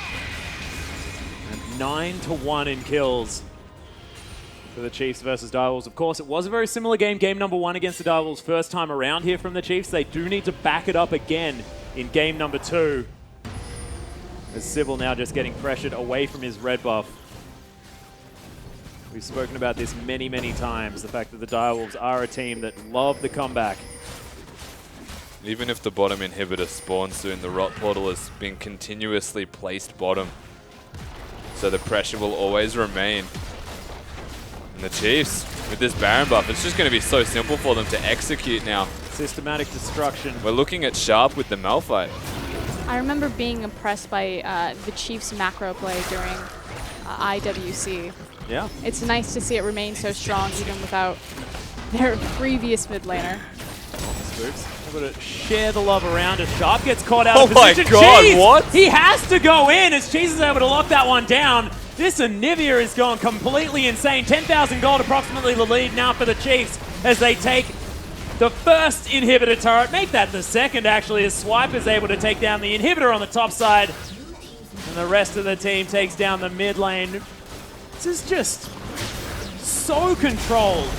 Yeah. And so dominant out of the Chiefs as Kuden takes a whole chunk of his health. And Swiper just being a monster Viking in the front line. Cheese does have to be a bit careful. Does he may actually fall down? Nope. He's just going to walk away. Nexus falls down and the Chiefs go up 1-0. Really, that looked like they were trying to get revenge against the Direwolves in that game. Systematic destruction. It was clean, is the best way to describe that game. Cheese from start to finish looked like, besides one hiccup, that they were in absolute control. And there wasn't really a moment where I looked at the Direwolves team and said, they can win this game. No, and it was sort of slow at the beginning. We've seen this out of the Chiefs before.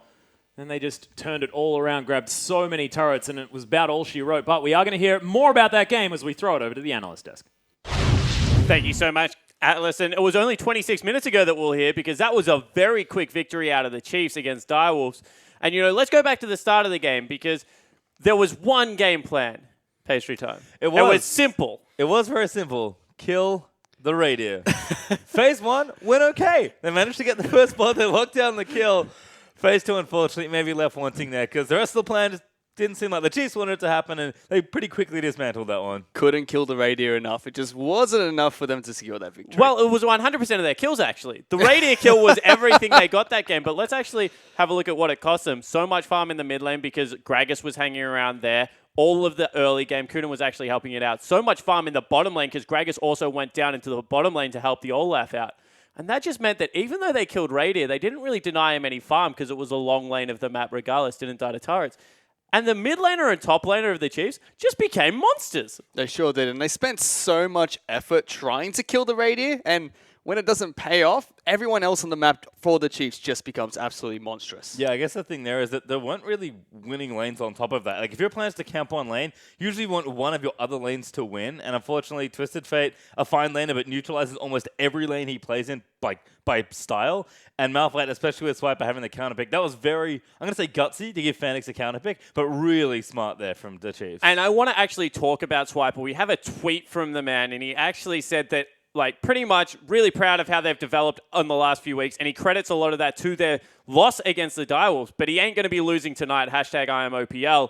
And I just feel that picking a Malphite blind into Swiper, who has shown for probably 3 seasons, if not 4 seasons of League of Legends in Oceania, that he is the strongest top laner, is a little bit ballsy out of the Direwolves. He's not just one of the one of the strongest top laners. He's one of the strongest players in the OPL, and to pick something weak, so to speak, in lane blindly into him is an absolute disaster. Yeah, it just strikes me as greedy, to be perfectly honest. Like, I actually liked what the Dials were trying to do with the draft. I like it in spirit. The philosophy of your draft is excellent. Pick a strong team fighting comp. I even like the Soraka because these long extended fights, you are going to win. Take the Chiefs, mid to late, and then use your strong team fighting I know the Dials have and take over the game. Unfortunately, the way the game was set up, there was absolutely no way that was happening. And the Udyr and the Malphite picks in particular just strike me as too greedy and not proactive enough in the early game. So it kind of looked like it kind of looked like Direwolves really wanted to just kill Radiant. We joked about it a lot. It looked like it's just killed a Radiant team comp, and that looked like what they wanted to do. But you pick Soraka into a team where you're trying to just kill one person over and over again. You don't really have that pressure. And a matchup I was really looking forward to was actually Fantix versus Cheese. We got to see it for about 4 minutes at the start of the match.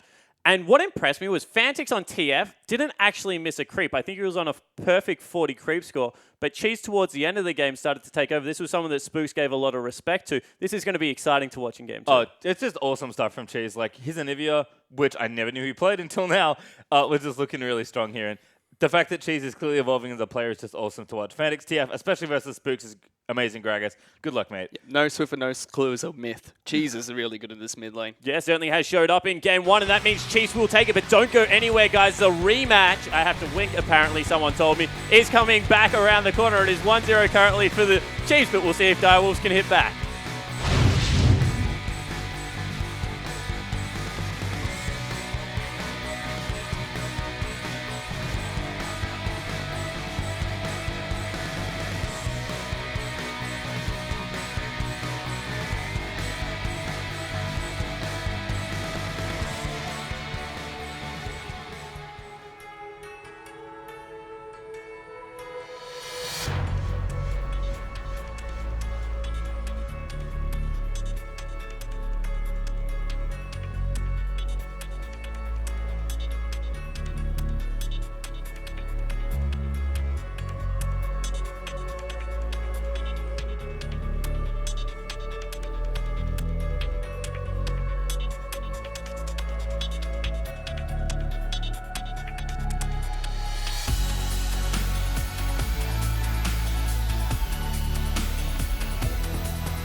back, OPL fans, to Super Week, where we are now 1-0 in the Chiefs versus Direwolves matchup. It's our second set of the night. Earlier, it was actually Avant Guard taking a 2-1 victory over Trident.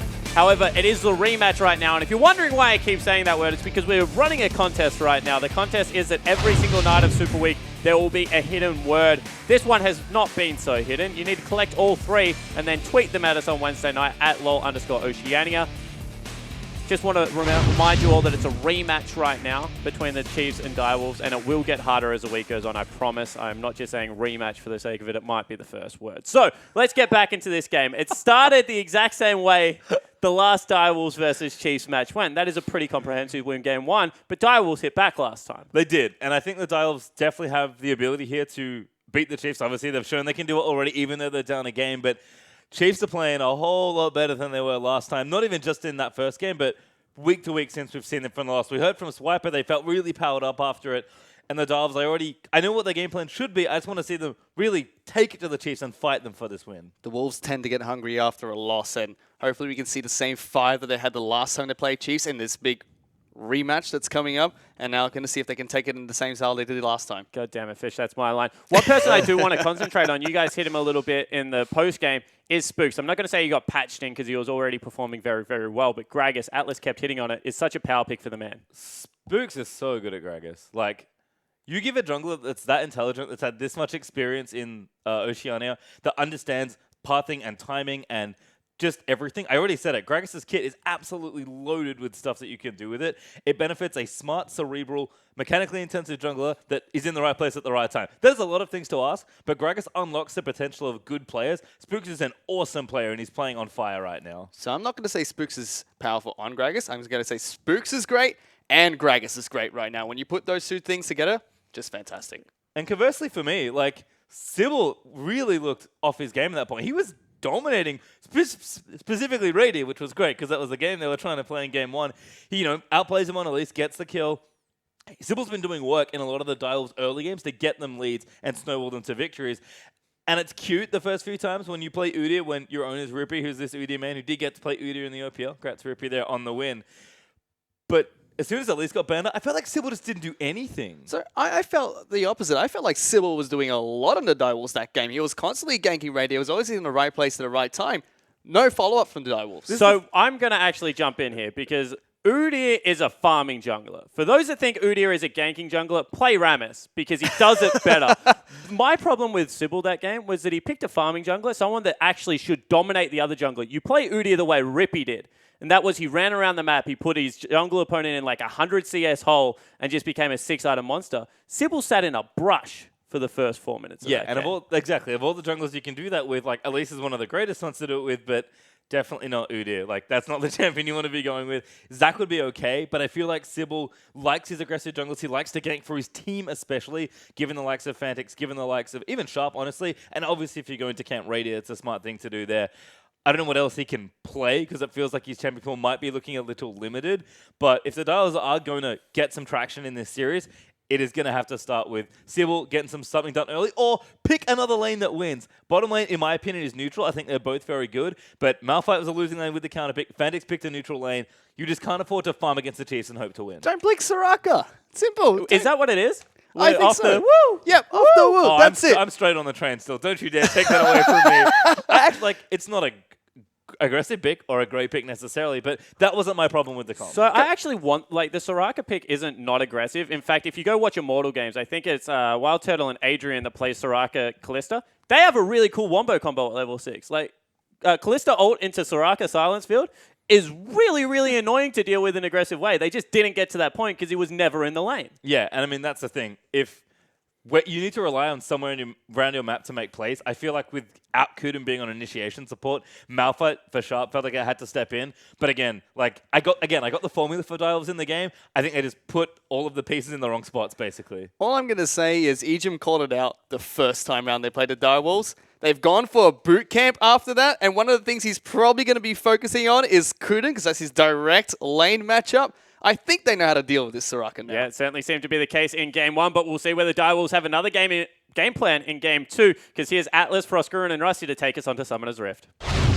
Thank you very much, Spawn, and I'm very excited to get back on the Rift. And one thing I do want to say, Sybil, stop playing Udyr. Like, when your manager is a better Udyr player, just play something else. That Don't- is, you can eat your own words. Are you kidding me? It's Rippy. Sybil is fantastic on Udyr. But it's Rippy. No, Rippy is a cheese lord. He procs his waves. He is the reason Sharp gets in CS holes. Like, Rippy is good at Udyr. Sybil is a better competitive Udyr.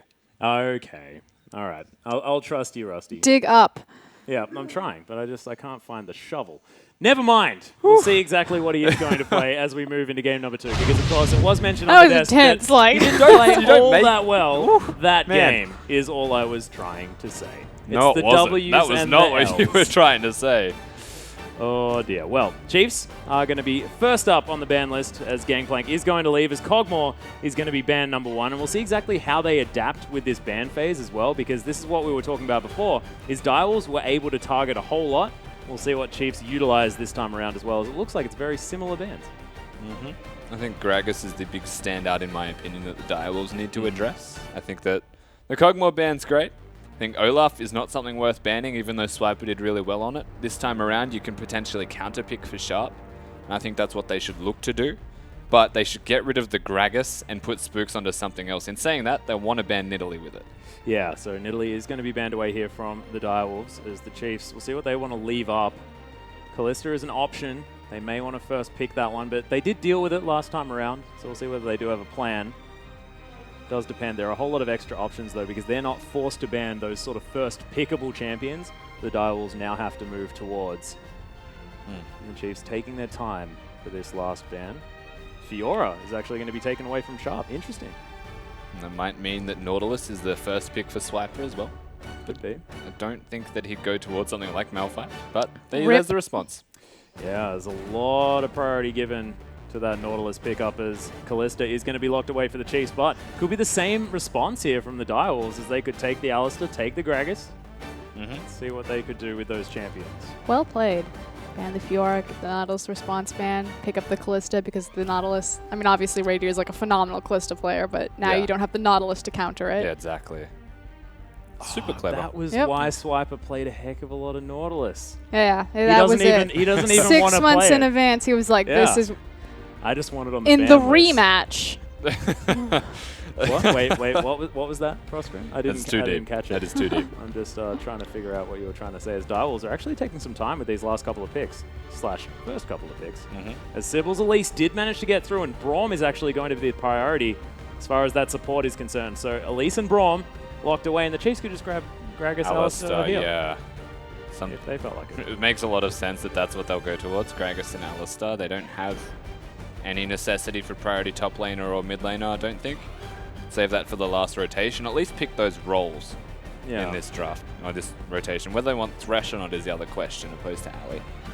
Yeah, and I just don't see why not. I mean, they worked so fantastically for the Chiefs last time around, and you want to hide your solo lanes. Like, I already love the adjustments that the Direwolves have made to their composition this time around, changing out Soraka for Braum, changing out Udyr for Elise. That said, the power picks that they've potentially given away to the Chiefs, I think is almost unacceptable for a draft phase. If they pick up Alistar, Gragas, and Callista, like, that's we'll put that in the not good column. Yeah, I think so too. But Alistar Gragas is exactly what it's going to be here for the Chiefs as Direwolves. Now with their options, I guess they kind of knew exactly what was going to happen there, and maybe they've got a plan for it, but it's going to have to be a pretty damn good plan. That's all I'm thinking. This is going to be one of those moments where Raze defaults to the Lucian or the Ezreal. And given his opposition, I would hope that it's Ezreal. But then he wouldn't do damage, so it needs to be Lucian. That is a tough draft to deal with as an AD carry. Well, we shall see exactly what he does decide to do. I love the Lucian Braum lane, but I also don't think anything lanes as well as Alistar Callista. We're going to get a so- quirky Ezreal. Would make sense. Yep. Absolutely would make sense. I hope that they give Sharp the counter pick. They could default to something top lane though. Ooh, the Poppy Poppy. works. Okay. Well, Fantix is already locked in that Corki. We did see, of course, Raze play it first, but can be definitely flexed. As Fantix is just pretty good on the old Corki. A lot of champions as well, though. It's so weird. Anytime I see the word Swiffer, okay, so this isn't an Australian thing, but in America, we have these mops. Uh-huh. And they're little spray mops, and they're called Swiffers. You've never heard of these? Yes, I have. Okay. Yeah. So literally every single time I see the name, that's all I can think about. I'm like, why would you name yourself after a mop? It's complicated.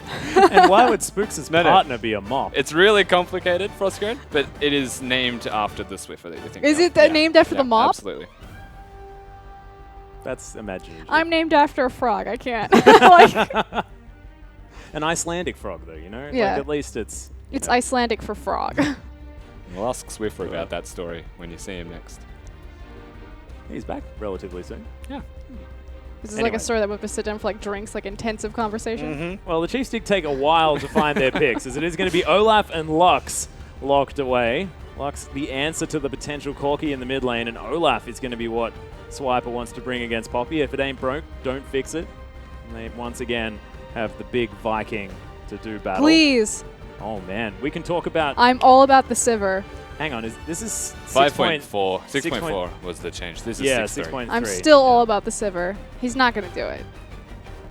It'll most likely be a Lucian, knowing Raze. He could default to the Ezreal. He could work with the Ezreal Corki composition. Or they could pick a mid laner. They absolutely could. I won't write it off. Like, they're kind of just going through whatever they want at the moment. Yeah, they're cycling a bit. Yeah. I don't know whether Mordekaiser would be the best bet. That being said, my personal favorite of mine. It is a Lux, so Kassadin could definitely work here. Yeah, well, Low mobility. 4 seconds to go. Fantix definitely has made waves on this champion in the past. It's been one of his huge, huge picks for that mid lane. And with Sybil now on his power pick in the Elise, now in the jungle, Raze on a champion that he did fantastically in his debut in the OPL at the same time. Sharp now on the power pick at the Poppy that we saw doing a whole lot of work for, I believe it was Trident earlier on. I just really like the Kassadin pick. I like Yeah. that they flexed the Corki. So Direwolf's drafting, I will say, is a lot more sound this time around. But this is something that Frostgrain mentioned earlier. They've given the Chiefs optimal picks in every single position. Top lane, Swiper's got Olaf.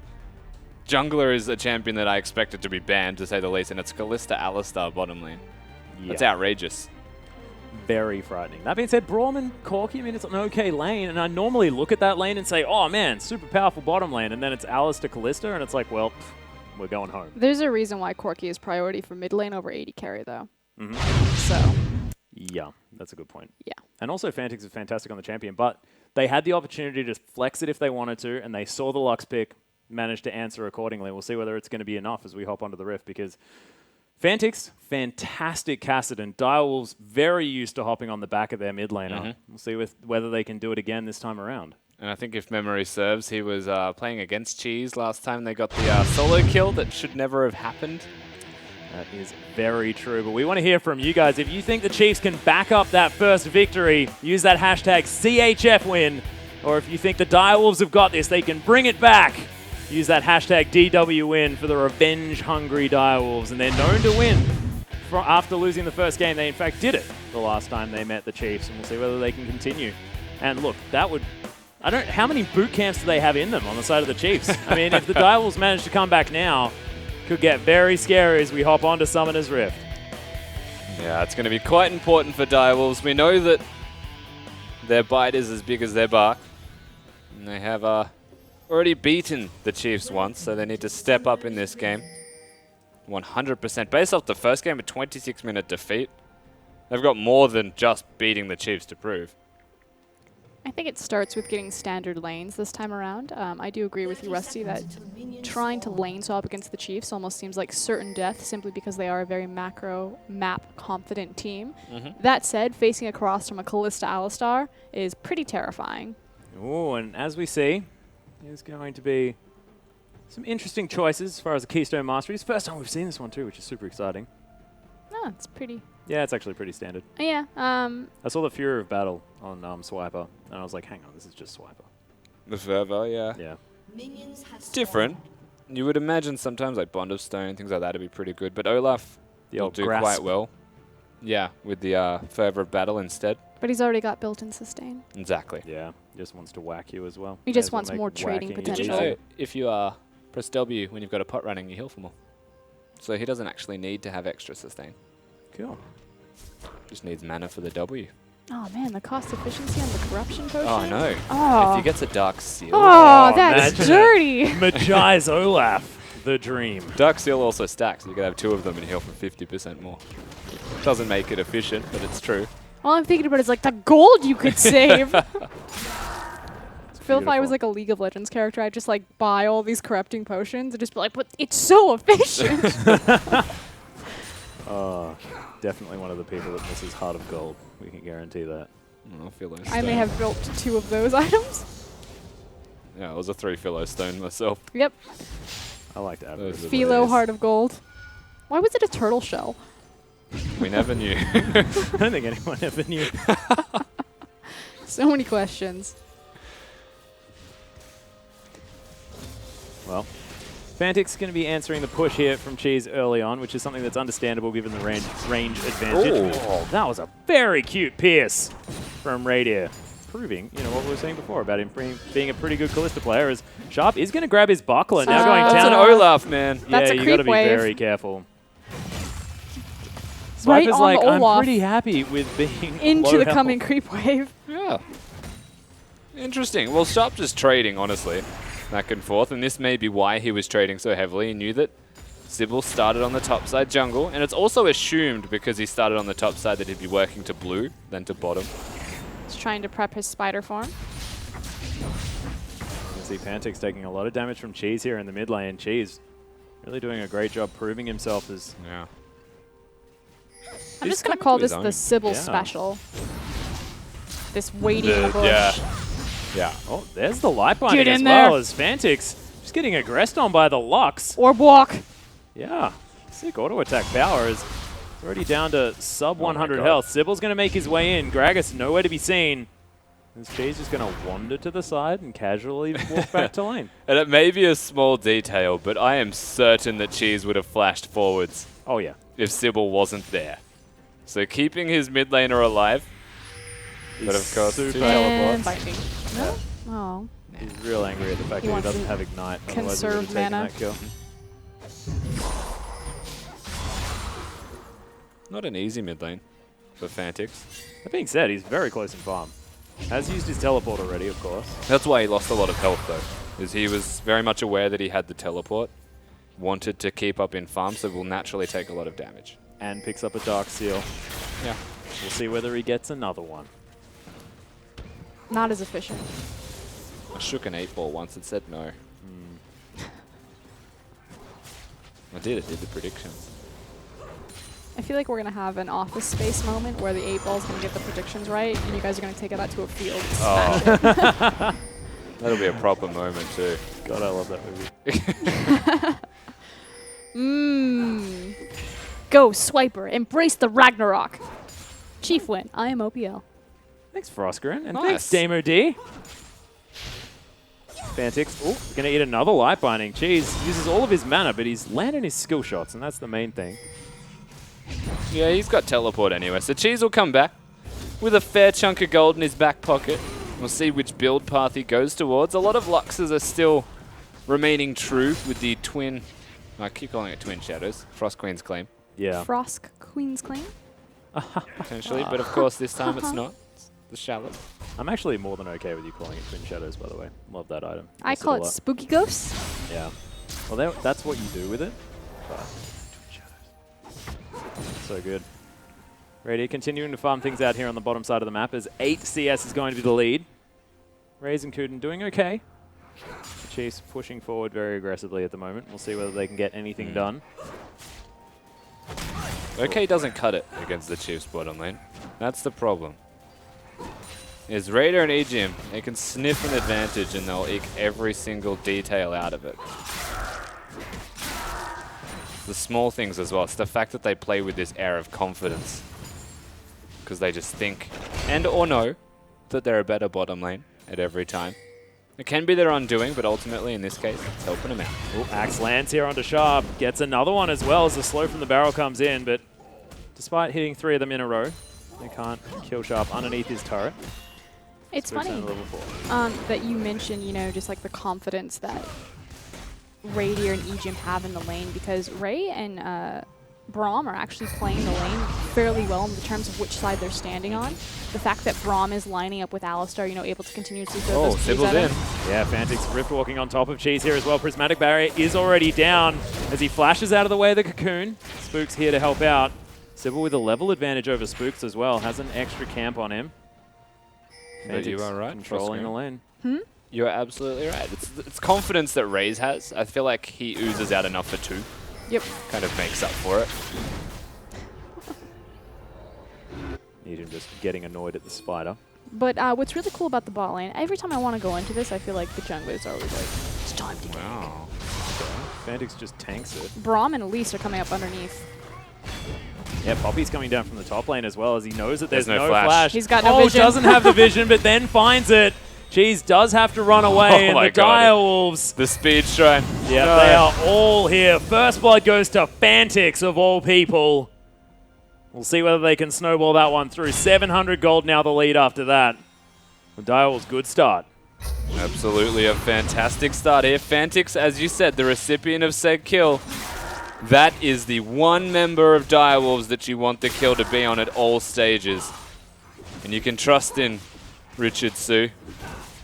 But effectively, the Chiefs have sacrificed their mid lane to support their bottom lane. So Fantix rolling high, but Raydeer and Ejim are still in very much control, especially with the experience disadvantage of Braum wandering to mid lane. Yeah, hasn't hit that level 6 mark just yet. Ejim as well. Not quite there. Sybil, aggressive positioning now, gets a ward over to the side. Spots that there's no pink ward in that brush. Sharp still has ult. Yeah, they're looking for it right now. Ragnarok's actually He is down in here. trouble. Swipe is going very aggressive. Doesn't have the ult for the Cocoon right now as well as it just goes wide. The ultimate comes down. It's not going to matter as Sybil locks down the kill. That's 2 very swiftly for the Direwolves. You have to question what Swiper was thinking there. It's the Olaf mentality. Someone comes near you have to fight them to the death. Rush Pop of blood the to the head. Ragnarok, yeah, exactly. It just goes to the head. Unfortunately for Swiper this time around, Sybil was calmly waiting in the wings, doing the Sybil special. And it pays off.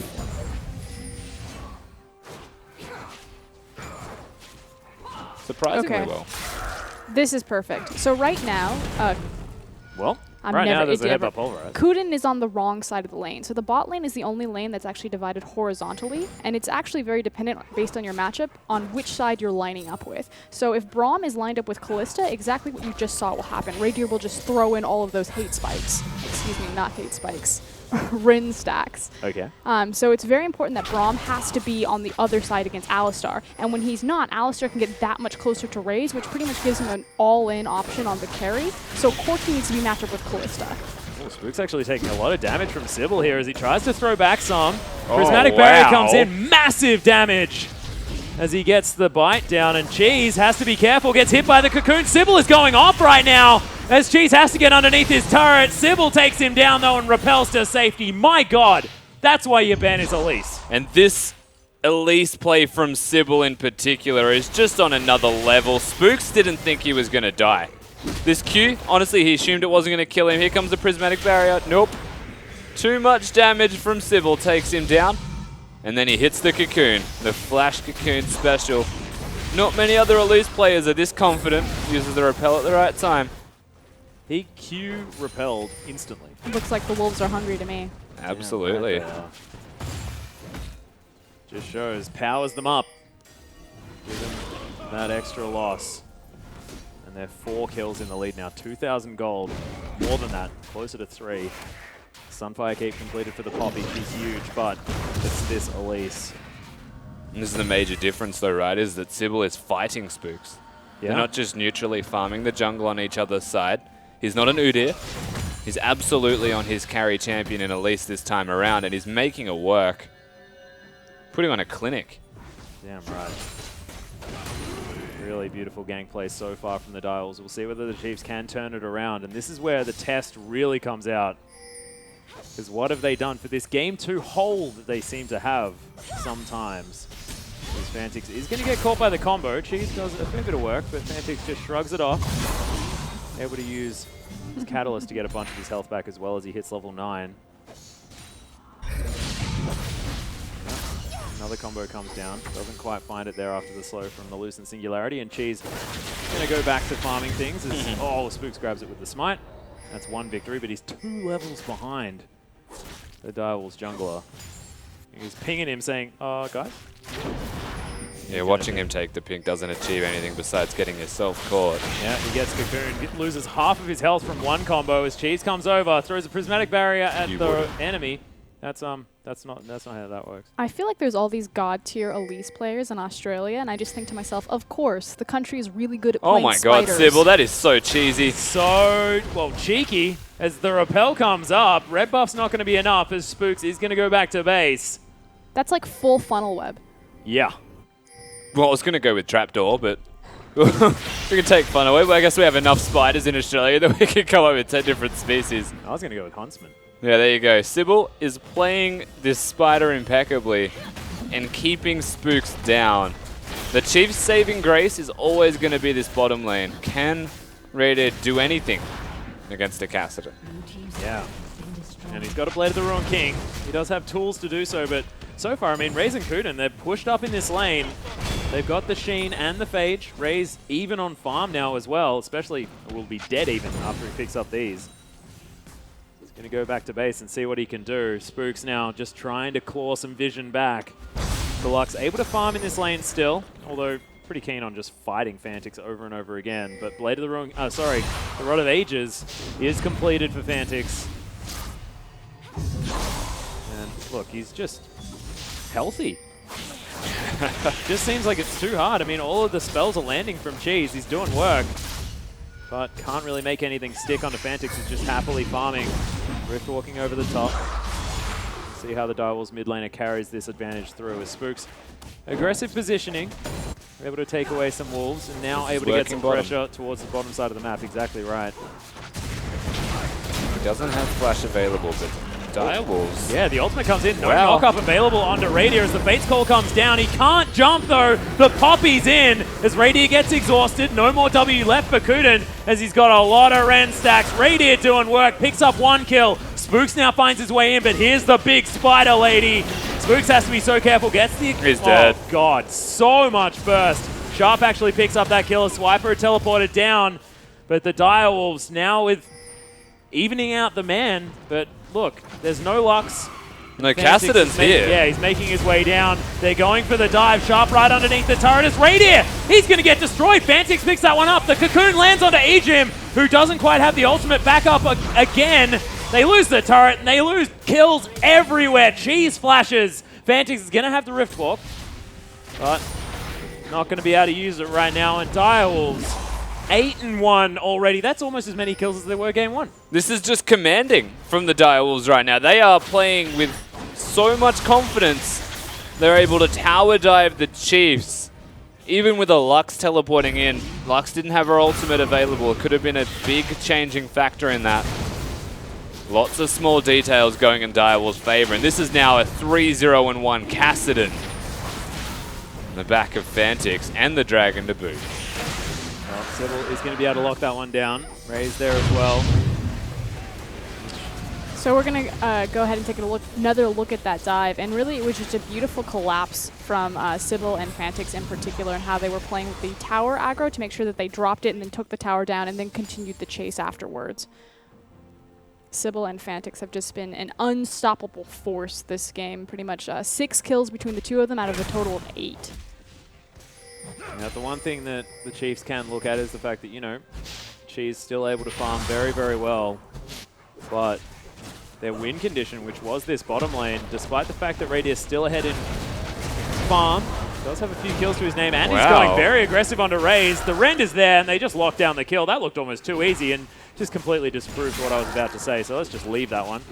Not exactly getting too much right today, as we are going to see Radier just destroy this turret. But the question is, will this be enough? Radier is obviously very comfortable, but he's competing against an Elise and a Cassidon, both of which have incredible backline dive and burst potential. They're pretty much the perfect weapon to take down your all-star AD carry.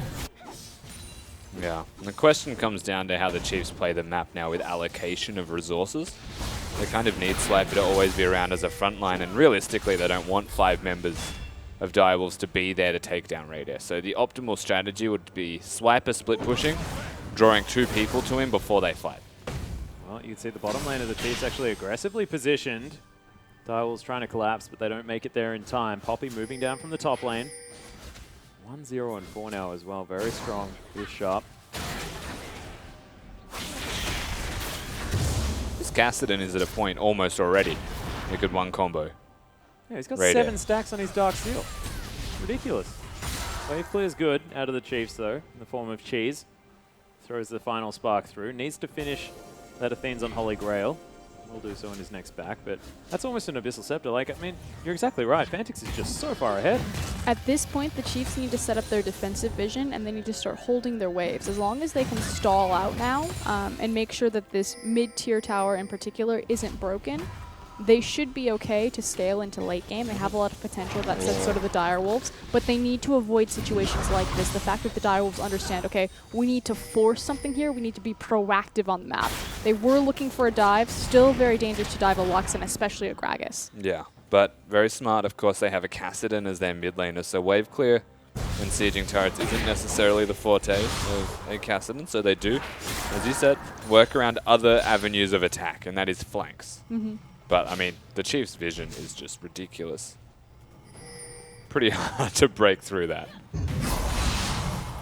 So we'll see if the Chiefs can slow this game down enough for them to kind of catch their breath and reorient themselves, particularly in this Lux pick. Cheese needs a couple of key items before he's really up and running. See whether he can gather them, of course. The Thirsty Cup has been completed. The big gulp. The Thirsty Cup is the chalice, dear. Oh, this is the big gulp, is it? Yeah. Oh my god. I'll just write in when I get something right today. Sybil is going to be able to steal away this blue buff, though. His barrel is over the top. Can he do it? No. Resets. Never mind. Fantix is going to grab this one for himself. Laser! The Direwolves, they know exactly what's going on. Sybil got something from that. Oh, that's just the stack on that grasp. The Bonder Stone, sorry. Or the other one. Never mind. Fantix moving up this top lane, and Direwolves, they are trying to force. They grab buffs away, but the Chiefs not giving them anything extra, and they understand they need to hold on to this middle outer turret. And it hasn't even gone past half health yet, so they're doing that quite well. They're holding the fort down, and that's all we should be seeing from the Chiefs right now. If they want to get scaling. They want Olaf to be capable of dealing with Poppy. They're very lucky that this happened in a timing window when Dragon wasn't up for contestation and Baron hasn't spawned yet. Dragon will be spawning, of course, in 1 minute 45, but that's effectively 2 minutes where they have, again, a breathing room. Like, we don't have to act just yet. Yeah, and it's 5,000 gold. A little bit less here. The Chiefs not too worried. 2 items now on Radier as well. So this Callista powering up. Now going to have the opportunity to build towards a little bit more of that movement speed, a little bit more of that ability to dodge out of the way of these abilities. We'll see whether this Callista play is going to be what helps get the Chiefs back into this one, because, look, they put a lot of priority on it. Now it's time for it to deliver. Of course, though, Oh, if someone's God. overextended. If an unsuspecting Callista. Oh my What? god, he Hello? wants it. He wants it. Oh, Radier! He's Look got at it. that, he got the flash! The Rend is going to be there as he's taking the turret, gets the shutdown just out of turret range. That's how Radier plays the game. We thought he was in trouble. Nuh-uh. Well, he should have been in trouble. Raider had the absolute flank, and now Ejim's in trouble. Yeah, Fate's calls there. He ain't in no trouble. Yeah, He'll okay, get real stunned, Raider is. As Raze is now going to get stunned as well. The Brawn passive was down, though, and Raidier's going to fall. Sybil able to pick that one up. Spooks now in such low health as the final spark doesn't really do so much. Sybil now in a bit of trouble. A swipe is pretty massive. But Cheese over to the side. Will he land the light binding? Listen, Singularity's good. Gets the double snare. But Sharp still pretty huge. We'll see whether the Dials can find any more. Really good axe out of Swiper. They were waiting on Cheese's cooldowns and unfortunately also his mana bar. He didn't have the blue buff available, and by not doing much, I think you mean his final spark missed everything. Yeah, look, I wanted to ease up on that one. Yeah, no, it missed everything. And I mean, unfortunately for them, Raider was the one who died very quickly. And it was less so about his positioning, but more the decision making. I cannot believe this happened. So this is great, because Raider had the absolute flank. Fantix was not aware he was there and ulted towards minions. Gets this. And has the 6 And this was second window. glorious. And then, like, the problem with what happened after that is he just pulled Alistar in, Ejim, who got caught, and said, we're fighting, and walked towards where Ejim was going to get thrown, and got himself caught out. Yeah, really fast collapse though from the Direwolves. Really nicely played. They hold on to their lead. Still are able to win a trade. Chiefs showing that there is still some fight left in them though. Direwolves able to lock down their second dragon of the game. Some more turret pushing ability is going to be good for the team as they've definitely got that one over the Chiefs at the moment. They managed to get that outer turret in the mid lane as well, which is huge. So the Direwolves still with a whole lot of pressure. Bottom outer did fall in favor of the Chiefs, but there's still standing gold on the map that they need to try and get to. It just seems like they don't have the lane pressure to do so just yet. And their defensive vision is so good. They've got at least 4 pink wards out on the map. It's all placed very close to home, so they can easily move in between their jungle to get to these side lanes. Make sure that they're not giving up any of their tier 2 towers. Whereas decent vision on the top side here for the Chiefs, but exactly right. Direwolves just They holding on to where they live. They haven't cleared it out collectively as a group. And again, like think about where the Direwolves have been when they're trying to make these skirmishes. You know, they're either collecting farm or we thought that they were going for Reindeer up into the top lane. But not moving collectively as a unit quite yet into the Chiefs jungle, clearing that out and then applying pressure through the lanes. It's just kind of like these little things, the next step that you would take. Yeah. Direwolves don't group, don't worry.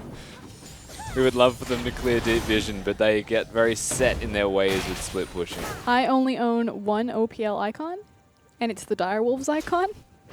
Really? Yes. I'm admitting to bias on the desk. I like it. I got it last year. I'm a big King fan. Okay, we all had to tip. Wait, does So it? Oh, that's a good point. And now I'm a Hellions fan because I like helmets. Oh, good. Yeah, I thought tried you to were keep going to it say you're a Pantheon fan. real Like, oh, simple. Come on. Well, Cheese going to deal with this lane in the mid lane. The Chiefs all grouped up. Radier going to help clear that one out as well. Going for his more of Malmortius by the looks of things next, unless he's just going to leave that Hex Drinker as its own. Do something else with that longsword.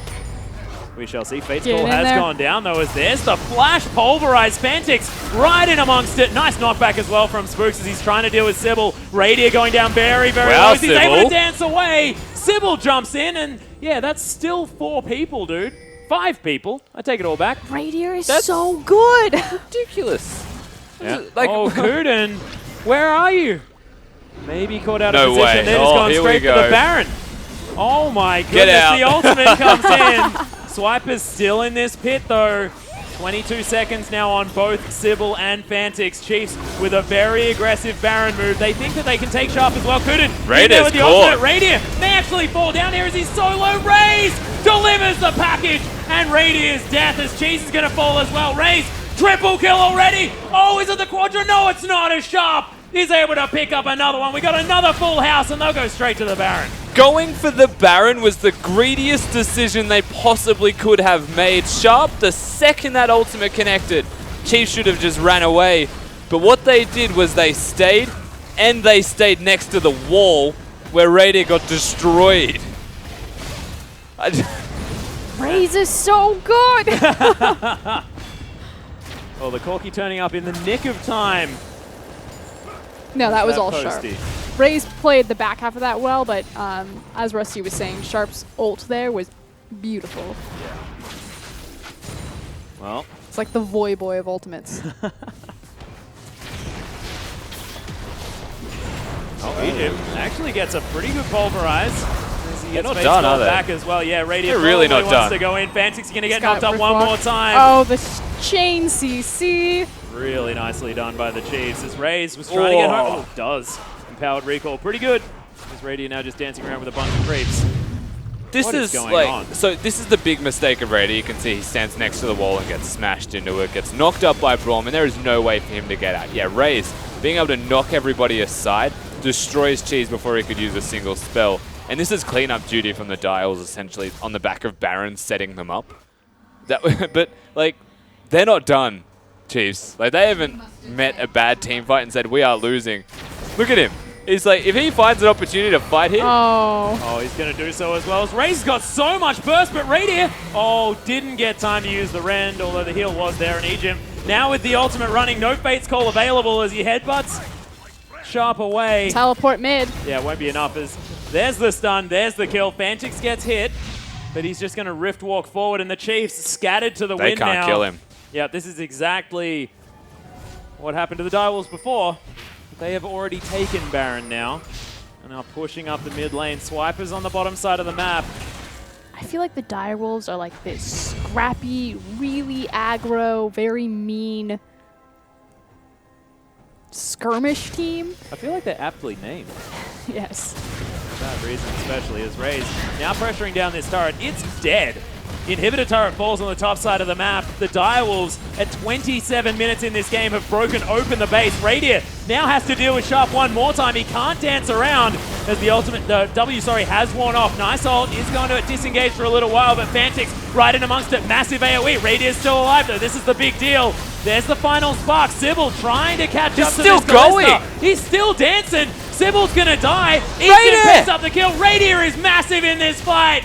Sharp is going to fall. Raze now has to deal with the Kalista. Might be able to do so. Are you kidding me? Almost helped. He didn't want to go for it as Sharp. Has to try and run out of the base, but he's a little bit flanked. What a legend! Oh my god. Just ridiculous. There's the slow. There's the pierce. The Ren's there. Manages to pick up his Proxler. Radium 8 ball down. Sharp picks up the kill. Spooks is going to answer. That's why he was so patient, because He's Sharp not can going do to that. answer. Oh my god. Oh my god, he can't die! Does eventually. Thank goodness. Ray's the last man standing. What is this game? But they did that from a 10k gold deficit. So this is the thing. Direwolves are like this scrappy, skirmish, just super aggro in your face, like chaos team. And the Chiefs are like this really refined, polished 5v5 team. But if you catch them on a back foot, they just get like ripped apart.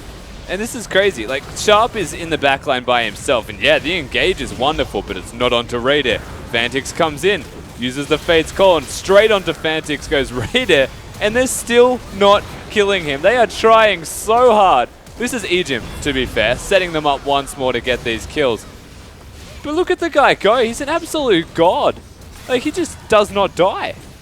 Until now. Yeah, until that was a bit silly. And to be fair, this The is footsies. Sharp's passive. The amount of shield that he gets from this is unbelievable. But this is also very much Spooks trying to give the kill to Radier. The same thing with Cheese and Swiper. Yeah. They were all just giving it to him. Well, you can see everything reset. Inhibitor is dead on the top side of the map. That is what we can say. 10,000 gold to lead, and Direwolves have been able to buy up their items. Zonya's now completed for Fantix is a very big deal. That was nuts. It was really, really impressive play. That's what we like to see from Raider. He's the boy. He's the man. No, he's the man now. King's the boy. Raises the kid. That's the... Oh, that's cool. Yeah. Got a bit of a thing going on. Cheese standing on a ward as the Direwolves now pressuring towards this bottom side of the map. Light Binding is going to go wide, and it looks like the Chiefs are just going to give this one up. Oh man, that Unbreakable blocks Lucent Singularity? I didn't even know that. That's really cool. Oh, Fate's Call comes in. Again. Once again, Fantix, he does have to use the Zonya's Hourglass as he dashes forward. Fantix is going to be okay for now. Radiant now caught out of position. W's down. The ultimate going completely wide from Cheese, and Radiant's dead. This could spell the end as Direwolves trying to collapse now. Spooks in a bunch of trouble. Raze is going to be unstoppable after he picks that kill up. And the Chiefs now have to reposition and pray that they can hold off this onslaught. It's going to be so, so hard. They're tanking up the turret. Sharp, he wants to win the game now. Light Binding does land. Losing Singularity is there. Fantix now back up. Teleports to the bottom lane. There are 20 seconds on Radier. Spooks is going to be up in 25. This is one of those games where you're just like, team, hello? Team, Absolutely, please? yeah. Damn right. Oh, Light Binding is going to find the Braum, but he doesn't care about anything. Stand behind me is going to get him closer to the inhibitor. That one falls down too. That's triple inhibs. And the Direwolves are pressing forward for the win. Nexus turret's now their next and only option. Chiefs now trying to hold on. Good Massive damage. ultimate there from Cheese. Decent damage, exactly right. But Radier is going to have to perform a miracle. If an axe on this hits, he's side. in real trouble. Yeah, the heel's down. Raze. Oh, he's dead. Shutdown comes in for Swiper as well. He's going to survive that one, but lots of damage available from that Corki. 3 inhibs. It's going to be very hard for the Chiefs to come back from this. Yeah, this is very much like the most uphill battle you'll ever compete in your life. Raider has put the entire team on his back, but there's only so much a Kalista can do against what is a team designed to kill Raider. Yeah. I think the Poppy has God, just has he been tried, so though. important as well. Pretty much guarantees a free Baron. Will be spawning in the next 13 seconds. So should be a pretty clinical and slow closeout from here. That said, the Chiefs did win a team fight from 10k gold down. See if they can do it from 15. Raze just built 2 Luden's Echoes, so that's cool. Sometimes you need double. He also decided he didn't rob them and sold them again, so that's cool. Looks like it is going to be a Bloodthirster as his final item. Alacrity enchantment there as well for those Sorcerer's Shoes. This Corki well and truly powered up. I like the pickup of the Phantom Dancer as well. It's a dueling item. Yeah. And he's had Raider running at him the entire time. And Swiper. Well, yeah. But Direwolf's now going to be going for this Baron. It's just melting. Look at this damage out of the Direwolves, and there's no response from the Chiefs. The hero Final Spark is not even going to get thrown as Cheese was thinking about it. He could be caught, though, because of that. Yeah. That's a package on Corki. Yeah, sends it to Cheese, who can't even get back through the base gate. Massive pulverizers there with the Fate's Call, but Direwolves just don't care. They only have one thing in mind, and that is kill Radiant. That they do. The double kill comes through for the Corki. Make that a triple as the Cassidon's able to pick up a kill as well. It's another full house. We're just playing poker right now as the Nexus turrets are falling down. Direwolves are going to take us to Game 3 one more time. The Chiefs got to be sweating bullets because it looks like history's starting to repeat itself. Absolutely is. And we've got a series on our hand one more time. Every time these two teams face each other, Yeah. gets pretty heated. And that game, to me, was a lot on the back of Sybil. Damn right. Sybil's Elise was so huge there in the early game. Massively well played. Fantix got Cassidon again. What more can we say? It's what he did game number 2 against the Chiefs the first time round. And he was yet again dominant, but Ray's really stepping up to the plate. You just can't name enough names for this Direwolves squad in that game in comparison to game number 1. Yeah, that's exponential increase in skill from the Direwolves in this game number 2. They do come back and they bite a little bit stronger this time around. Even after a 26-minute defeat from the Chiefs in what was a clinical fashion, they still bite back. Yeah, really ridiculous stuff. But we are going to throw it to the analyst desk to break down that game. Thank you so much, guys. And well, we have a series on our hand. One more time, the Direwolves are able to come back. I just want to remind you guys that about a year ago, Split 1 OPL final, it was the Chiefs versus the Direwolves. A rivalry was born. And you have to say that when these teams play each other, it is super fun to watch. We put it on ice for a split pastry time. We've brought it back. What a performance. Yep, awesome stuff from the Direwolves. And I have to echo what Rossi said at the very end there. Sybil's Elise just ran a train on the Chiefs there.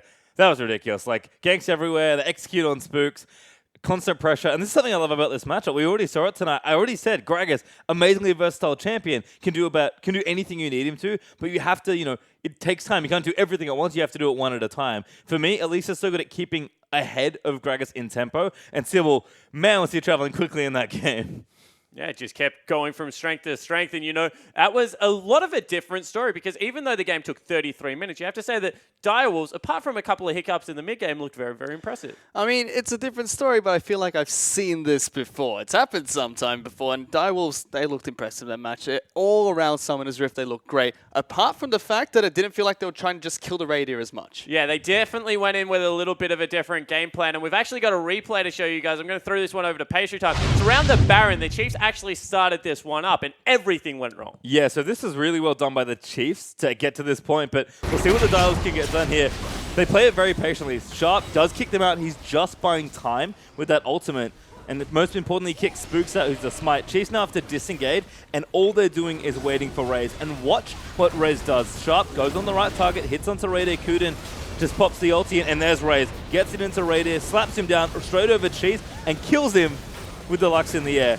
Sharp and Kuden are doing their job, locking everybody else down, and Raze cleans up. Target selection's perfect, hits who he needs to, and really good CC chains from the two tanks. This comes back to what we were talking about before the match started, which is Sharp has to step up in that top lane. He's not picking disrespectful picks into Swiper anymore, picking up Poppy instead. And in a great performance, that Baron fight shows exactly what he is capable of. And it also goes towards your point, Pastry, that you have to pick winning lanes against the Chiefs. You can't let them get away with the early game because of how clean their macro is. This time they go with some winning lanes. Yeah, you know, they pick a pressure jungler, Sybil's able to actually get work done in the early game, and boy did he do some work. And then again, decent lanes, like neutral or strong here for the Chiefs. Sharp and Cassidy and Poppy, absolutely wrecked Radius. So it wasn't quite camp the Radius, but it certainly killed him when he needed to. Because honestly, we can talk a lot about mid laners, we can talk a lot about junglers, but once again, it feels like we're going to a game 3 between these two teams, and it's the two AD carries that once again will have to do battle. Yeah, and boy, oh boy, you know he lost, but Radius is... he's a god. Like, I honestly can't describe it any other way. The guy does the most damage in the league. With the gold he gets, just the most damage in the league flat out.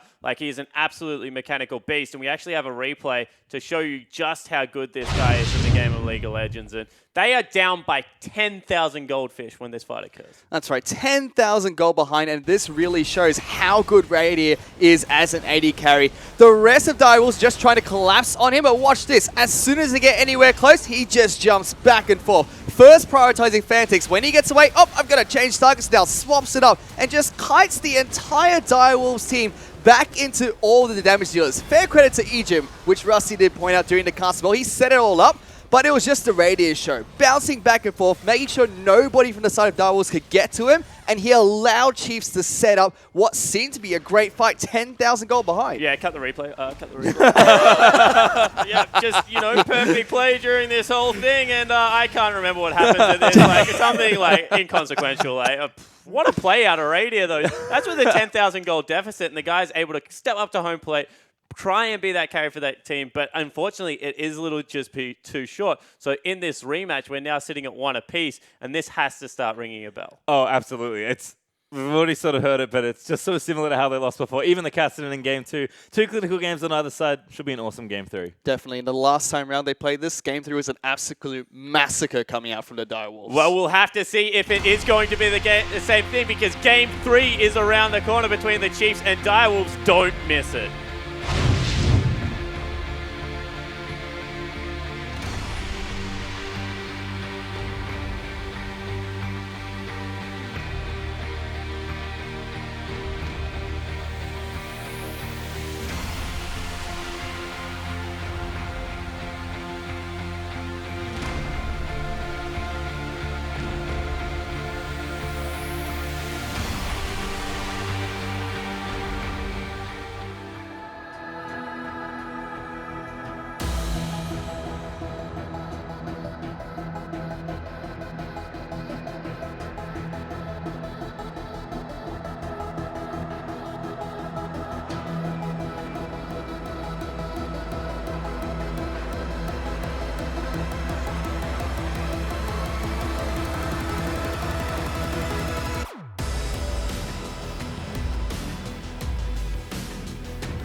Welcome back to the Super Week of the OPL, and boy has it delivered so far. We are currently 1-1 in the Chiefs versus Direwolves rematch, and this is an absolute monstrous game. I asked the question at the top of the show, who will carry this game out from each team? I'm going to re-ask. This is where I want to start. Pastry, who will carry Game 3 and why? See, it's awkward because I don't remember what I chose at the top of the day, but I'm actually just going to go with Direwolves. I think for the narrative, it's better if the Chiefs win, and I think it's likely that the Chiefs will win, but the Direwolves are a team that I love it when they show up and they fight. They fought here in the series. I think, I'm not going to say they deserve to win, but I believe they have the tenacity to pull through. Taste of blood. Which player is it going to be? Is it Fantix? Is it Raze? Who you got your eyes on? I think it has to be Raze this time around. Fantix has played great. I think he'll only get stronger as the series goes on, but last time these two played, Raze went off on Ezreal and started solo killing Radiant in the bottom lane.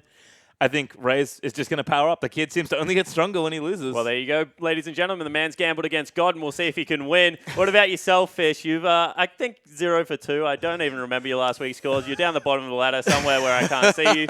Who are you picking? I'm still going to be picking the Chiefs. And I think the person that's going to put them on their back is going to be Ejim still. We saw what he did to Kuda when he picked Soraka in Game 1. So it does seem like the bootcamp has worked for him. And even in Game 2, when they got defeated, he was setting up some great plays for Radiant. I think he's going to be a person to watch out for. There's a saying, ladies and gentlemen, it takes one to know one. I am an anti-prophet. Let me tell you, the man to my right may just be the greatest anti-prophet of all time, and we'll see if that is something that does come through, but it is Fish going with the Chiefs.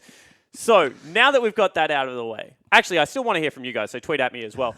What do you think is the adjustment that each team needs to make to get that win? Is it banning away the Elise? What are we looking at going on to the rest? I love the Elise ban, actually, in Game 1. I think Sybil showed that, A, he's clearly a very good Elise player in Game 2, but again, it's about a tempo setting there for the Direwolves. I think they can play a later game if they want to, but it's clearly they're much less good at it than they are versus their Game 2, where they just play to snowball the lanes and then win from there. I'm kind of hoping the game's close, so I think epic team fights between these two teams when they're even will be very interesting to watch. But getting there is probably the strategy that's risky for either player. I think the Chiefs do what they do best, play normal, play calm, get ahead slowly. The Direwolves probably need to keep the tempo up in Game 2. And talk to me about the Corki a little bit, because you mentioned that you actually like the flex of Corki between AD carry and mid still, even though people don't like it as an AD carry. Yeah, these are actually two teams that I think are very good at flexing this champion. Raze is an awesome Corki player. Raider is like the oldest Corki player on the server, it almost feels like. And Fantix is clearly good at it. I'm sure Cheese is a good Corki player as well. It's a champion that, yes, is preferred in mid lane, but you always want flexibility with his top picks. I feel like Corki sort of got to the point where people have figured him out, and he has got a couple of touches here and there as far as the nerfs go. So, yeah, I think being able to play in both lanes is just important. And Coach Fish, you've been a coach before. Put your coaching hat on. What are you looking at this game? Well, I'm going to be looking at Chiefs to do what they did in Game 1. Okay? What they did really well for them was that... Sorry, I'm going to be looking at Direwolves. What am I talking about? I don't know. What are you talking about? I completely confused myself now. What I want to see them do is not tunnel vision. Because Direwolves, although I predicted Chiefs to win, I want Direwolves to not tunnel vision anymore. Look how well they did Game 2 when they weren't playing this, we have to kill the Radiant. I don't know. Do you see some of the late plays? Like, they were really far ahead. It worked out for them. Eventually, they still killed the Nexus. A lot of things work out when you're 12k up, mate. Let me put it that way. Like, the goal of the game is to kill the Nexus, not kill the Radiant. Let's just take one step backwards. You pick the Chiefs to win. And what you want is Direwolves to pick a consistent draft. Yes. He is the anti-prophet. I actually have no idea what's going on. Okay, so from a Chiefs point of view, I want them to stick with the Sybil bans because I actually think that his Elise is very, very strong. And he showed that once he defaults away from that, he goes to actually some strange junglers. He goes to Udyr, he goes to Zac, and I think it's really, really important that Spooks is able to dictate the pace of the game like he did in Game 1. Again, jungle pressure and tempo has been really important in both of tonight's matches. I already sort of explained how the Gragas Elise matchup is really interesting and very dynamic. I think Gragas is, again, a great champion, but Elise just plays ahead of you too often. I think Spooks, he just needs to slow things down. He has a whole bevy of junglers he can go to and just take Sybil off what's clearly one of his best champions. Yes. You can't let Sybil break that down again. You have to get back into your groove, and you have to do that. And what do we think about double Olaf picks? Swiper seems to love Olaf at the moment. Yeah. It's not really making that much sense to me. This is sort of a Swiper thing, I guess. He gets attached to champions very easily. He picks them up very quickly, which is also quite impressive. But Swiper, I feel like he wins a game with a champion and he wants to play it until he loses. And I feel like now that he's lost, he's probably going to swap. But it's maybe a bad habit of his. I think the Olaf is a fine pick in general, but wasn't necessarily what they needed. Certainly couldn't get the same snowball going that he had. It made a lot of sense to me in game 1 because as Olaf, you can just run straight at Soraka and kill her immediately. There's nothing you can do to stop that. Game 2 didn't make too much sense to me, and it kind of feels like the Chiefs are tunnel visioning on that a little bit. Well, we'll have to see if that is the case because, guys, this is 1-1, and we are about to get into game number 3. So here is Atlas, Frostgruin, and Rusty to take us there. Thank you very much, Spawn. Game number 3. So frightening if you're a Chiefs fan, but we shall see exactly what happens in the draft because, of course, they're on blue side. They're on the same side once again. We'll see whether they can utilize that because the side of the map has been important, especially in the draft at the moment. We'll see whether, once again, that's going to be advantage for the Chiefs or whether the Direwolves are just on a tear right now. Yeah, it's very hard to say. Direwolves are quite streaky and they are very momentum-based. So after the first game, the loss against the Chiefs, you had to have doubts in your mind about whether they would step up and perform. Game 2 comes around and they just annihilate the Chiefs. So, yeah, the sides are very important in this particular round because there's the first pick, and I really want to address Poppy. I feel like it just needs to be gotten rid of. Just ban it away or pick it away. Who knows? Or don't pick Callista if they pick Poppy. I don't know. One of those things, but Gangplank is going to be banned away once again from the Chiefs. Cogmore on the side of the Direwolves. We will never see Radier on that champion now that it is this strong because he wanted to play it when it wasn't this strong. So Nidalee is going to be then banned away here from the Direwolves. Don't want to first pick that one up for Sybil or anything like that. As Elise is going to be banned once again. So the winning strategy, of course, game number 1, ban the Elise. See whether it is going to work out game number 2. You made a prediction in the other room, Rusty, that Sybil is going to go to Zach. Probably, yeah. That's his last successful champion. Nidalee banned, Elise banned. He could go for something like the Udyr again, but he's known, he's tried, and he's tested. The last time they had a game 3 against the Chiefs, it was the Zach Wombo that actually won them the series, along with the rest of his team. And it's just the engage tool. It's the long-range go button that they really need. You give Sharp a better matchup in the top lane instead of a Malphite, and you can afford to give Sybil something like the Zach. It just works out better for the team. There's the Poppy ban, though. So I like it. And Nivea banned away as well. Lulu is the one available that We've really seen stands out. A lot of Callista first picks, though, and I think you almost have to take it here because I don't think you want to give that in the hands of Radier, especially after performance that he had last time. But then do you leave up the Lulu Jinx combination for Radier and Cheese, which so they have to go Lulu. That's the real issue. Is like Radier is an unbelievable Callista, but if you give them the Lulu, they can pick any hyper carry that they want with it and still make it work. And yes, Raze, he's good on Callista, but Sharp's also the flex Lulu player as well. So I think there's just more utility to Direwolves actually having the Lulu themselves, opposed to giving over anything else to the Chiefs, such as the Callista. Yeah, as this time is ticking down, you can just see them playing that game of chess in their head. It is going to be the Lulu picked up as the Chiefs see what they are going to pick up. Can just be the Gragas Alistair if they want to. They can pick up the Callista and pick up a whole bunch of other champions there as well. And we'll see what they are going to lock down. Callista Gragas. Imagine like Spooks throws the full wrench into the works and just picks Zach himself, even though he's been so outspoken about not wanting to play the champion. Historically, he has played Zach up to about a year and a half ago, I think was his earliest game on it. Late 2014, maybe. It was always Swiper that played the champion, though. Oh, but the bottom lane is going to be locked in here for the Chiefs. It's not going to be throwing any weird Zach-shaped spanners into the works as Sybil and Fantix now to lock in the next couple of picks here for the Direwolves. It's probably going to be Sharp playing that Lulu towards the top side of the map, so Chiefs at least know that, as Fantix doesn't generally play the champion and Sharp is pretty proficient. Although has had some up and down games just recently. I believe when I was on the desk I was calling it out, but then they followed up with a victory on the champion as well. So look, who even knows? The major difference there, though, is usually what Fantix plays with it. So the Lulu itself, it's okay, does its job for Sharp, but if he doesn't have someone that he can use his ult on or help actually win the game, generally starts to struggle. So what makes Direwolves the strongest is when Sharp has some kind of utility or crowd control to help his team, Sybil has the engage options, and Fantix just plays an assassin and just kills everybody. Well, Fantix has his pick of the litter as well, as Corky is available. Sybil going towards the Gragas. First time we've seen it at the moment on 6.3. It's Chiefs now to answer. We'll see what Spooks wants to play in the jungle. Of course, that jungle pool pretty deep. Can play the Rek'Sai, can play the Lee Sin if he wants to. Go back to something a little bit more early focused. But we'll see exactly what the Chiefs want to do. Haven't seen too much Graves now that we're on 6.3. but could also go that route if he wants to farm things up. What is the pick going to be? That is the question. Still lots of options. I feel like best case scenario for Chiefs at this point is actually to lane swap though, despite the fact that they got such an impressive 2v2. And obviously they have full confidence in their 1v1 and 2v2 abilities, but I just think that on a macro and map movement level, they can very easily manipulate and outrun the Direwolves in the early game, supplement a gold lead, and transition that into a mid-game This lead. is the perfect Swain game. Just quietly. Oh my god. Isolate the middle lane. We may Assume it's a find our way corki. back to the promised land. Nautilus has got through the Oh, draft. yes. Spooks goes back to the rumble in the jungle. Although he doesn't play the skin because the animations aren't as cool or something weird like that. I don't understand it because it's called Rumble in the Jungle. It's so frustrating. But these are 2 power picks for this team. We'll see whether they can make it work. By all means, go in. Rumble Okay. jungle. I'm a massive Rumble Jungle fan. Obviously, we've seen it in the LCK. We've actually already seen it played by Legacy, I believe. Carbon picked it up in the OPL, and the entire Spooks. idea... It was Spooks, Was yeah. it Spooks? The entire idea of Rumble Jungle is that he's low econ. Runic Echo is, of course, bringing power to Gragas, Nidalee, Elise, and Rumble. But the big thing also is that Dragon got power back in Dragon 2 and Dragon 4, and obviously Rumble is a terrific Dragon team fighter with his ultimate. Level 6 is incredibly potent, so that's the idea with Rumble Jungle. He's excellent. Love to see it picked up. Not to mention the fact that Spooks, whenever he played top lane, the only champion he was confident on was Rumble.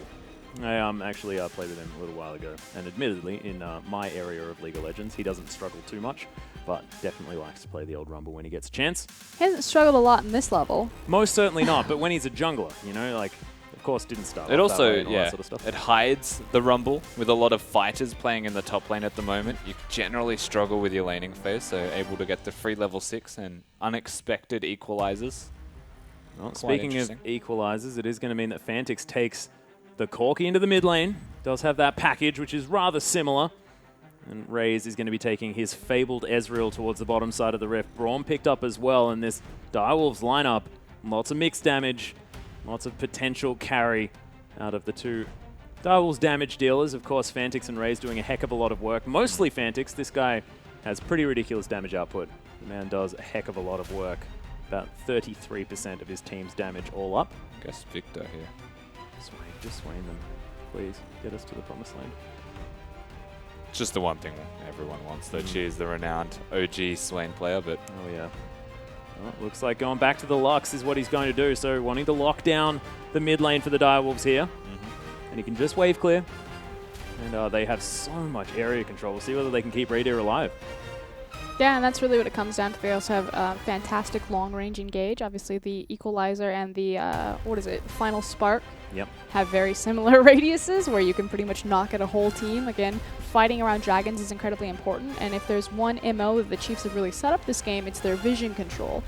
So hopefully they don't fall too far behind to Sybil's Gragas in the lane phase, and they're able to kind of go into those 5v5s. Because again, Direwolves are thriving in these really scrappy skirmishes, but the Chiefs look so crisp in a 5v5. So if they can go into that without a 10k gold deficit, imagine the destruction a Kalista, Rumble, Lux will cause. yeah. Yeah, and I feel like it's order versus chaos right now. That is sort of like the baseline of these 2 teams. Direwolves just love the scrappiness. They love it when Sybil gets in amongst it, gets all of these picks early on, but the Chiefs, like you mentioned, macro game, it's all about control. It's all about moving vision up slowly, sort of like we're going to steamroll you, whereas in the other side, it's going to be the Direwolves just saying, well, we're going to fight you all the time. Sort of, I'm trying to figure out the analogy, but I just don't quite have it here. If you guys think that the Direwolves are going to be able to follow through with their previous victory, use that hashtag DWWin, or if you think that the Chiefs can come back after their second game loss, use that hashtag CHFWin. This is the big one.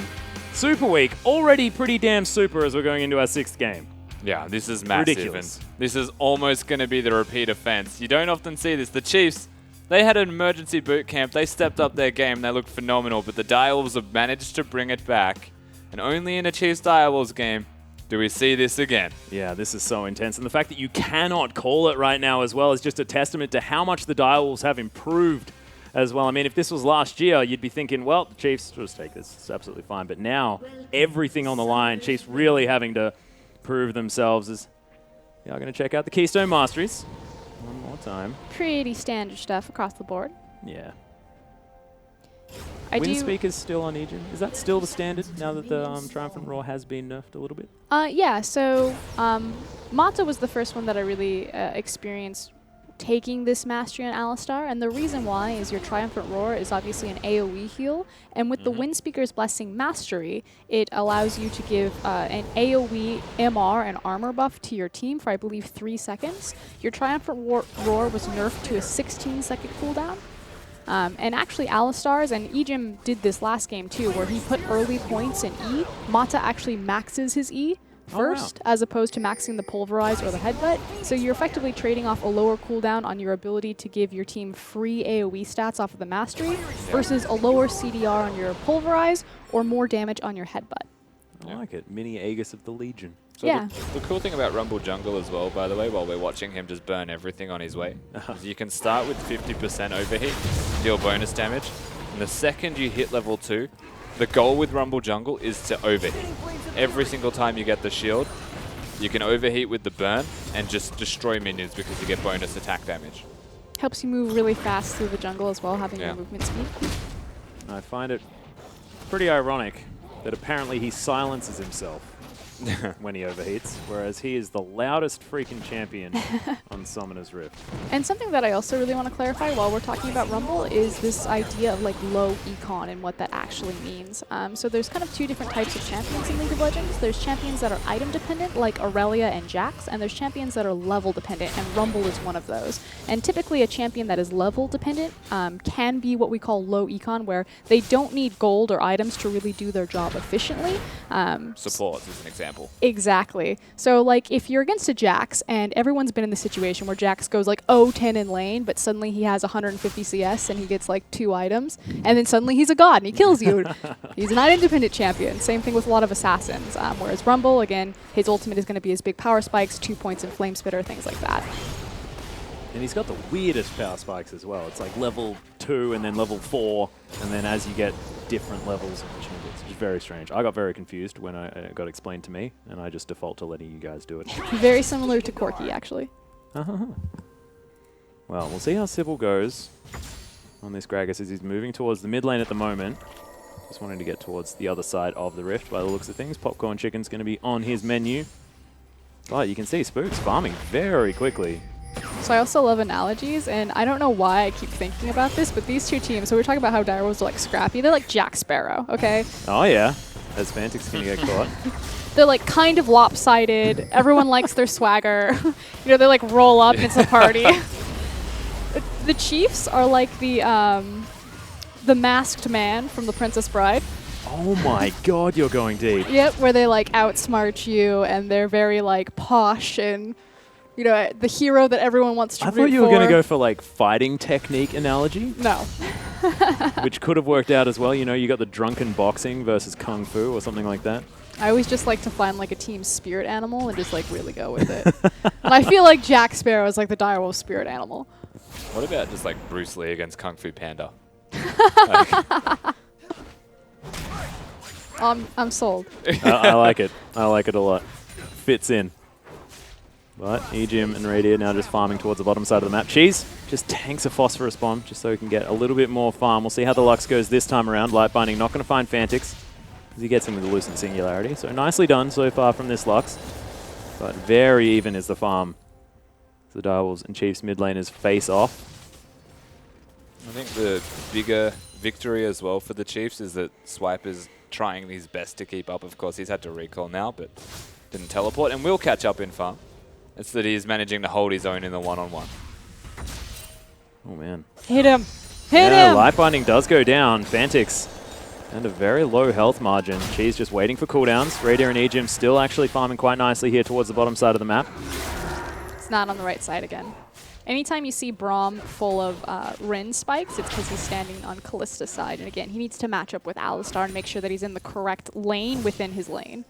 There are multiple lanes in lanes. Yeah, the only lane that has multiple lanes is actually the bot lane because there's 2 different champions. That would make sense. It's the, a big thing was like Annie, when Annie had such long range and she would just really have to stand on the side of the AD carry and abuse them with her long range.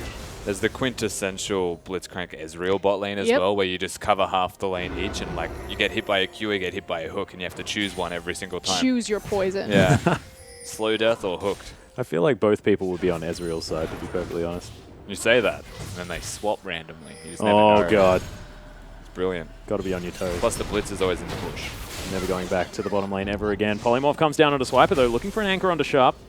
As he got hit by all of the bits of the Riptide. Something you definitely don't want, because that ability does silly amounts of damage. And Swiper got Nautilus. Yeah, he did. Let's see how it works against the Lulu here as well. I mean, this is going to be the big deal, right? Sharp, he threw the Gambit, understanding that the Nautilus was likely into the top side of the map. But Lulu, with the range advantage, may well just be fine. Of course, she neutralizes a lot of lanes.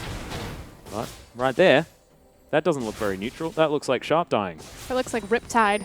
Mm-hmm. Fun ability. Aptly named as Yeah, well. I was going to say that was cute. You said that you liked analogies. Well, puns are working out for you as well, Frostgreen. Did I make a pun? You did. Oh.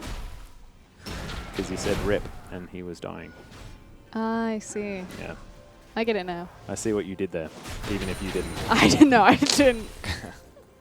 Swiper has shoved him out of lane. Teleport is going to be used by the Lulu, though, so teleport advantage here for Swiper, who's shoved that lane all the way up. Fantix going to discover Spooks. Light Binding lands. Valkyrie's there. There's the Lucent Singularity as well. Cheese looking for the ultimate. Wow, massive burst damage with that Sheen. As Fantix evens out that trade. Spooks looking for level 6 by the looks of things. Yeah, he was one off. Yeah, there it is. So 6 lands, and that probably would have been first blood had he had that ultimate. Yeah. Super close, of course. Cheese had his own ultimate, so saving the trigger. Yep, That was neither a teleport, wow. Yeah, teleport advantage for Swiper. Is going to head towards the bottom lane as Raze just gets headbutted back. Swiper locks down Kuden as he thinks that, you know, his bottom lane has got this. True Shot Barrage comes down. Radiant just going to 1v1 as the first blood goes down. Kuden underneath his turret. Spooks is going to pay a visit. Equalizes there, but he may actually be in trouble. Headbutt comes in. Ejim says, I got you, buddy. Picks up the kill under the turret. Yeah, I don't think Ejim needed the kill, but the rotation from the Chiefs was phenomenal. Enthusiasm, that's the main thing. Look at that guy, right underneath there. Absolutely. He was very enthusiastic as they took that, but most importantly, the Chiefs, they get a fantastic teleport from the advantage, and Rumble being their level 6 saves the equalizer, pays dividends. Yeah, ridiculous. Night Phoenix tweeted in, it's way too awesome to see a 6th match today. I know. Welcome to Super Week, everyone, where it's all going to be 3-game series. I want to quickly touch on... I cannot actually back that up. I apologize. I want to quickly touch on kind of like the teleport mechanics. So I've been talking with a couple of teams, and you may have noticed, like, globally, obviously in the OPL we love blood, so we'll try to fight each other. But a lot of times globally, like, no kills will really ever happen in the bot lane unless there's jungler presence. And the reason why is because anytime you try to go aggressive or burn... Oh my god. Every time. Yeah, Swiper is just going to love get blood. smacked into the wall. He is looking for an anchor on the wall, and he will be fine. It's okay. Every time you go aggressive and you burn your summoner spells like Flash, it pretty much guarantees a free teleport on the bottom lane because you don't have your Flash, which just makes you like a massive target. Like, this is part of the reason why Alistar is like the go-to support, because with his Flash Pulverize Headbutt knockback, it effectively burns that Flash already. So a top laner then gets another free teleport. I've been waiting for a moment in a game where it finally happened, where it wasn't like a teleport reactively to a Flash, but because the Alistar had already burned the enemy position. Yeah. You know the best part as well is he didn't actually know that Swiper was there. You could tell that he was so tunneled on the Alistar focusing him down that the way that he tried to escape was towards the Nautilus. He's like, oh, well, I messed up, and just altered randomly in a direction. Yep. Oops. I love that zoom out as Cheese is able to clean up that in time. Minion wave.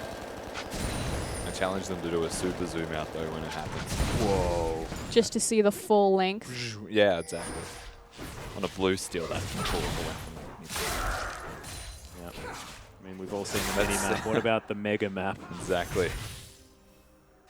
Direwolves now towards the bottom side of the map. Able to hold on to this lane in the right position. Very even is the farm, actually, as Raze staying well and truly up with it, but first blood going to Radier is a big deal. He's almost got that Blade of the Rune King as well. A lot of power for this Kalista. The cool thing as well, the pink ward that is just below middle, where Direwolves are placed at, that pink ward there, doesn't actually spot you if you walk around the outskirts of the ramp below it. so it doesn't see you there at all. So they have to place a second ward in the river to cover it. But now they're missing out on more vision because the pink ward's going to be taken for free. And that's generally where everyone pinks, because it's the little bush that is the safest for a pink ward to be.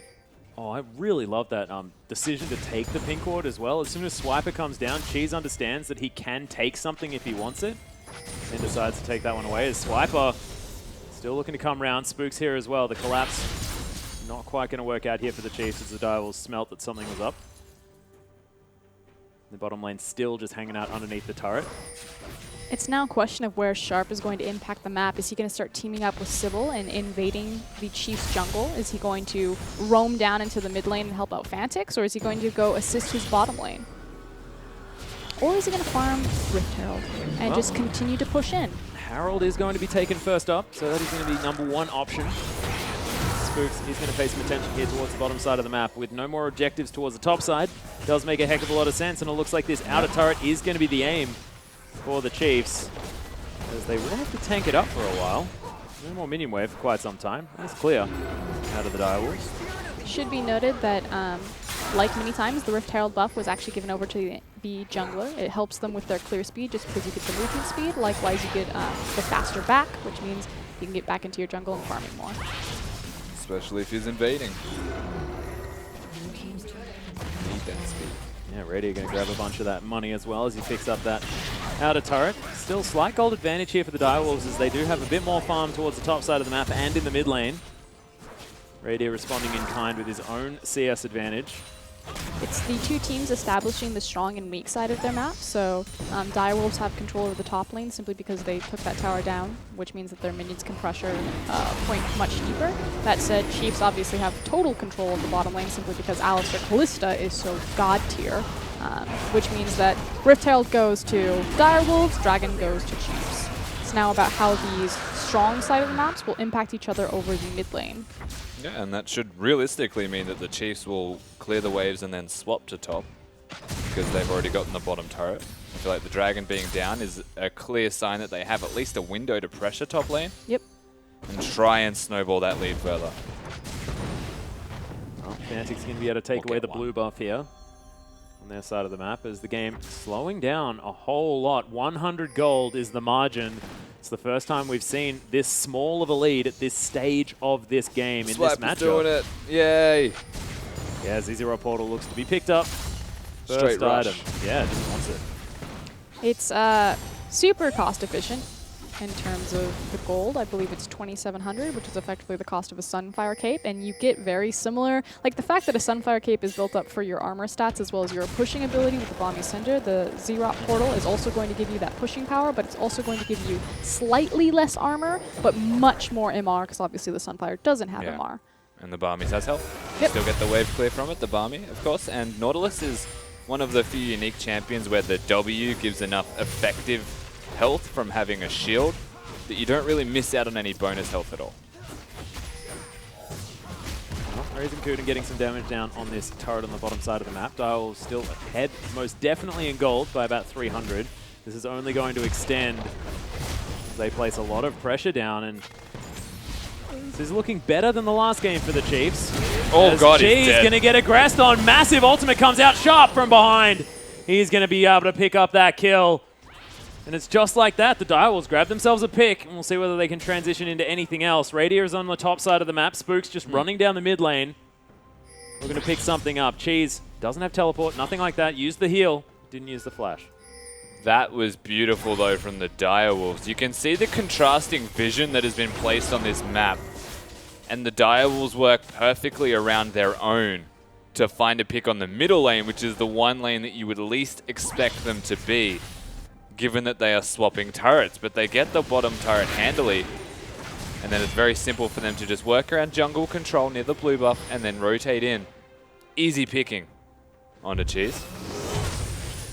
Well, Trisha Barrage not going to get any blue buffs at all, as Swiper was tanking that one up for the last little while. Lux is going to come over and pick that one up for himself, but you can see all of the vision on the bottom side of the map for the Direwolves. Not up here, though, as Kuden is going to ult Spooks and Ejim. Have to be careful. Big collapse of 4 members of the Direwolves as Swiper's going to make his way in. Radi's here as well. Massive ultimate onto Sybil there from Sharp. He is going to keep his jungler alive. The Chiefs answer that pick off as Ejim, he has to be very careful. Go back home. Yeah, they have to be careful. The teleports were burnt, so nothing really massive given from that whatsoever. And Raider hasn't even gotten the top turret yet. So honestly, Direwolf's still in a point of power, and this is all being seeded through the middle lane. Yeah, and there's also a package for Fantix in base as well. So with those teleports on cooldown, Direwolves may have a little bit more engagement opportunity with that Corky's help. Sharp going to answer the split of Radier towards the top side of the map, who is holding on to that 20 CS advantage. We'll see whether his Callista is going to be as potent as it was in the last game despite the deficit. I feel like Radier does this every single time, where he's in vision, he clears the wave by pressuring it forward. Yeah, waits till vision dies, and he just hides and waits for the enemy. You know what? The sad thing is it works more often than not. Everyone's like, oh, he's gone, he's recalling. You wait about 5 to 10 seconds, yeah, he's definitely gone now. He's never gone. He's always there. Yeah. Never leaves the lane. Gragas does have Cask backup and available. We do see him kind of sitting on the flank of Cheese. Obviously a little bit harder without the flash, but this is kind of the reoccurring theme. Again, Gragas is so good at breaking these freezes, or excuse me, kind of these ARAMs. Well, he's going to have to try a little bit harder than that, as the final spark was able to clear out the whole minion wave pretty effectively. Zizirot portal now put down, I think, towards the bottom side of the map. Swiper does have that one, just stopping the potential split push.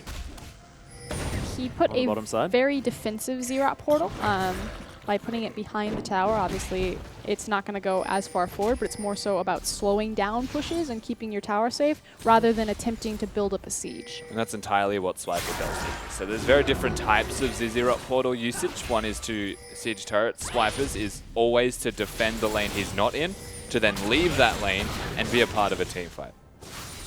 You can see now Nautilus moving towards the bottom side of the map. Raze may actually be caught out of position here, as Depth Charge is not something to be underestimated.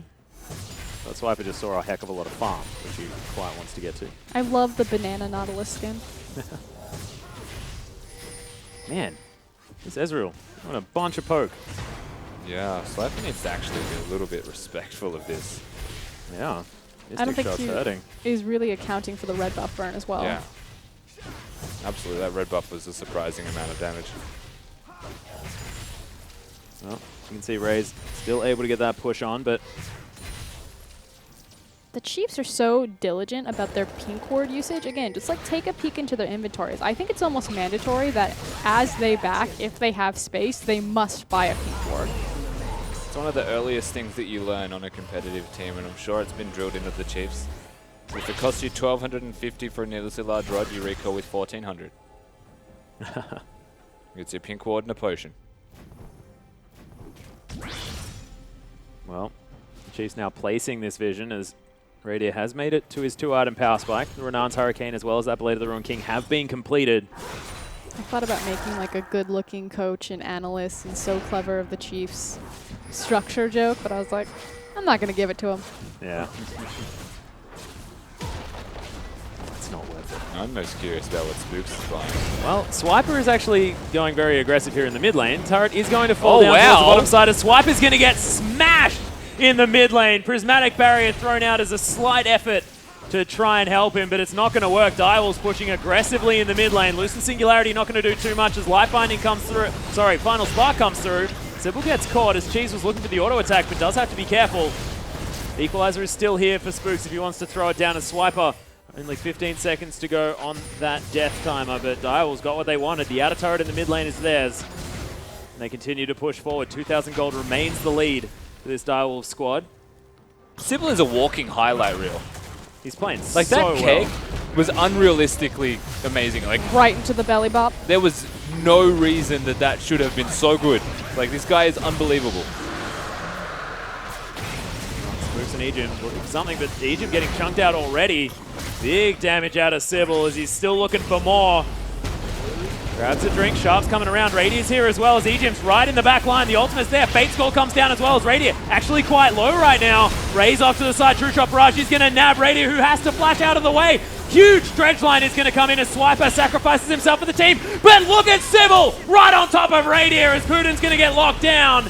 Spooks over the top as well. Final Spark for a lot of damage as there's Ejim with the hero move, but it's not enough. Double kill comes in for Fantix. Cheese is dead as well. Fantix grabs that one. Raze grabs another. My God, the Direwolves are going off, and that's an ace. That is ridiculous. The Direwolves completely ace the Chiefs on their own engage option. The Chiefs decide to go, and they pay for that with their lives. The mid lane turret and so much control of this map.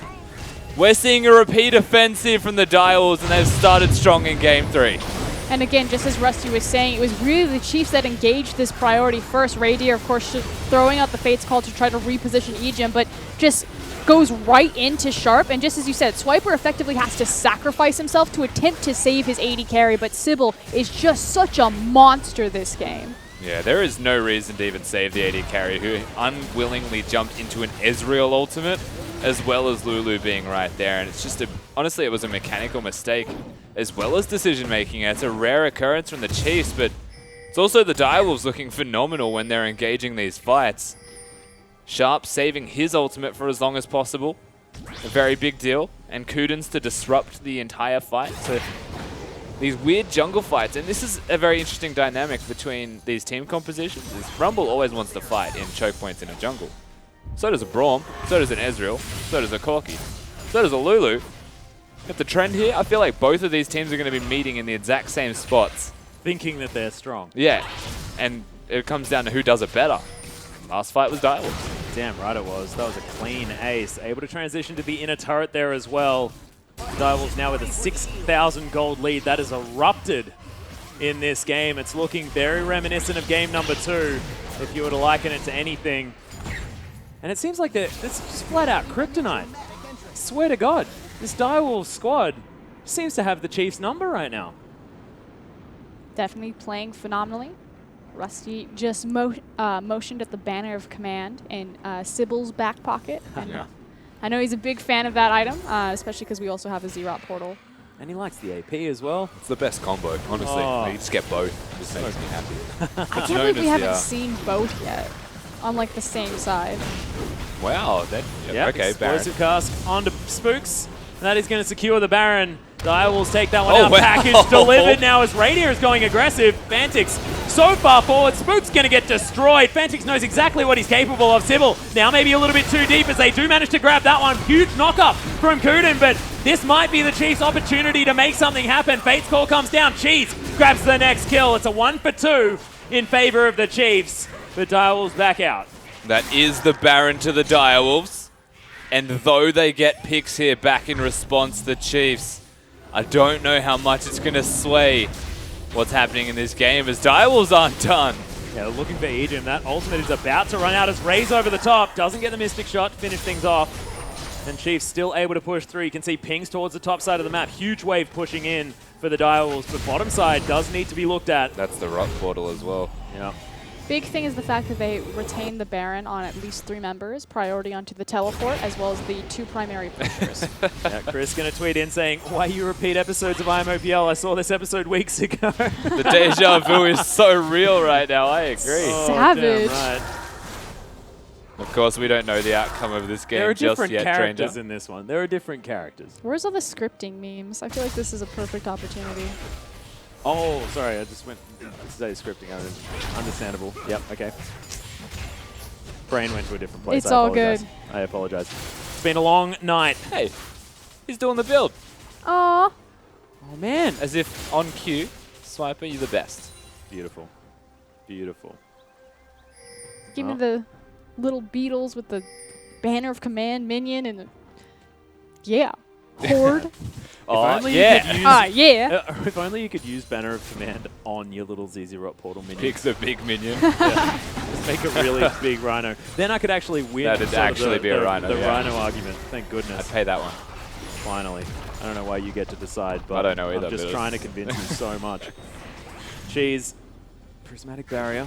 Just wants to keep himself as safe as possible as the Direwolves. With a lot of vision control. Haven't actually removed all of it for the Chiefs, but they're now pressuring so hard. Baroned up minions heading towards his top inner turret. The Chiefs, no answer at this stage. And look at Sharp, able to split push so effectively here against Swiper. Oh no, the Zezirot portal! So exposed as the Chiefs now have to deal with this inhibitor turret, and they have to get rid of these minions. Radier able to dodge out of the way of the skill shots, get some work done. Sybil the guy to watch is Sybil. Oh, It yeah. just takes Radier being, or Cheese probably primarily, being just slightly out of position. He has the flash, he has the cast. Oh my god, Fantix taking a huge combo there from Cheese. That could be a big deal. There is a converse to that one, Frosker, and of course you need to keep your eyes on Cheese if you're a Chiefs fan. Oh, Swiper was looking to thread the needle. Get There's in the there. ultimate out of Swiper. Wild Growth comes in as Radius looking for this one. Flash out of the Lulu. That is a big deal. They are managing to at least save this turret, but it is going down quite low. Radius unable to grab that ward either. Sharp can Fortunate. teleport to it. I was going to say, fortunately, the Chiefs didn't sacrifice their top inhib tower. Oh, wow. Oh my god, Radius going so aggressive. No flash on Lulu. He's going to rend him to death. Didn't even need it. As the Callista, right place, right time once again. Here comes Oh Corky. my god, yeah. Fantix wants to try and find it. Cheese getting hunted as he's got the flank onto Raze. Uses the flash, gets out of the way of the ultimate from Kuden. Bottom low. Yep, 10,000 gold the lead as Fantix Oh my going for God, the 1v1. Radiant trying to work it out, you but kidding can't me? do it. He's just got too much money. 5-0 for Corky. 3 items. That was bold. This is no Raider, so the siege in the top lane just became that little bit sweeter to execute on. They still need to find an engage, though, above all else. What they're trying to do now, though, keep them top. Because Fantix is putting in work bottom. Yeah, he will get this turret as well. As Final Spark, now back off cooldown. Spooks has the equalizer. Super tense, but once again, 10,000 gold lead, more so 11,000 as Direwolves keep the pressure on. There's a huge headbutt pulverizes, in go the Chiefs. Final Spark over a couple of members, but just not quite doing enough damage. Swiper right in amongst it. Sybil trying to get the work done, is able to as Swiper's going to fall. Tanking the turret, doesn't care. Direwolves grab one. But they hold. Yeah, can't quite grab any more. Still, it's a lot burnt on the side of the Chiefs. This is still, they've got Fantix split pushing in every single lane. The Direwolves have stayed and they're committing to this. There's no ults available for the Chiefs. Ray's getting burnt down. Base of the mountain shield right on top of him. He's going to keep that Ezreal safe. And Fantix just having his way with any turret he wants. Ejim gets chunked out. Thank God there's minions there to block that big one because he would have just killed Ejim straight out, I swear. Just does so much damage. Yeah, the big thing now, though, is that they haven't broken the base. Those turrets will regenerate health if they don't address them. It's a package time for Fantix, though. If ever there was a moment that they want to address bot lane with maybe a Bandit of Commanded minion, work around Baron, get a pick. That's all it'll take if you're the Direwolves. The Chiefs, on the back foot, still well and truly in this. We've seen Raiders damage. Certainly have. I cannot believe their base is still standing. know. They manipulated that very well. Rivals are going to be able to grab themselves a dragon here. Will be the second for them, but Chiefs have already managed to grab their first, which is a big deal because map control is most definitely in the hands of the Direwolves. Baron back up in another minute, so look to that to be the next contested objective, but nice vision now gained for the Chiefs towards the top side of the map. We'll see whether they can actually get any resources because this is what's so dangerous. Now that they're behind this far, can they get anything to try and get themselves back into this game? Well, right now, their saving grace is the Zarot portal. It always is. And the banner of command that's going to be bottom lane. You can see with the Baron available, that is going to be a really big wave that pushes down there. So Which means that all the Chiefs need to do is just wait for the wave to accumulate. not quite. Yeah, and just make sure that the Dire Wolves just don't get Baron. They don't have to get Baron, but just stop the Wolves from getting it. They want an absolute time lock right now for champions. Speaking of time lock, that Raptor has been so upset I know. for a very long time. And it's changing targets as well. Like it's Yeah. Aw, look at him. Stop shooting, guys. Pay me some attention. Why is he KFC bites British? back. Not sure whether that was British. But it was definitely a silly voice, so I'm not sure. I'm not. The Baron start. Yeah, Direwolves have started it off. Nice ward in the back of the pit here for the Chiefs. Spook should just ult now.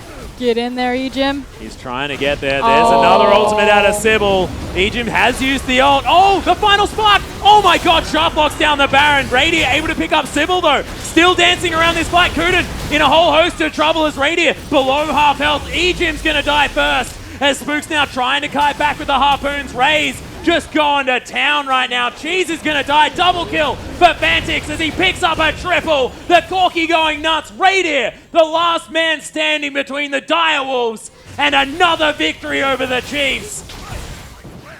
That was Wow. ridiculous. 30 seconds on most of the Chiefs members right now. The base is well and truly broken. The question is, are the Direwolves going to end, or are they going to take the safe route, just get the top lane inhibitor and There's so many consolidate the minions. map? They have got a lot of strength and a lot of time behind them. 2 inhibitors are released, going to go down. This Nexus turret in a whole host of trouble. Radier trying to get some damage off. Does have his support now in Ejim, but the first Nexus turret falls. The second goes down. The Nexus under fire. The Direwolves, they're going to do it again. They come back and destroy the Chiefs. Direwolves, man.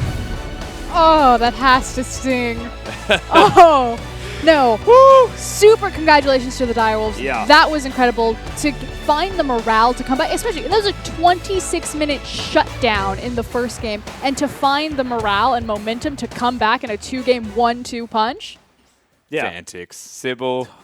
This Sybil. dynamic duo is unreal. Yeah. You can't stop them. That's the kind of form that you want to see them being in. And that is grand final form levels of skill right there from these guys. Damn taking right. out the Chiefs again. Completely ridiculous and in such fantastic form there as well. But we are going to throw it back to the analyst desk to break down the once again Direwolves revenge.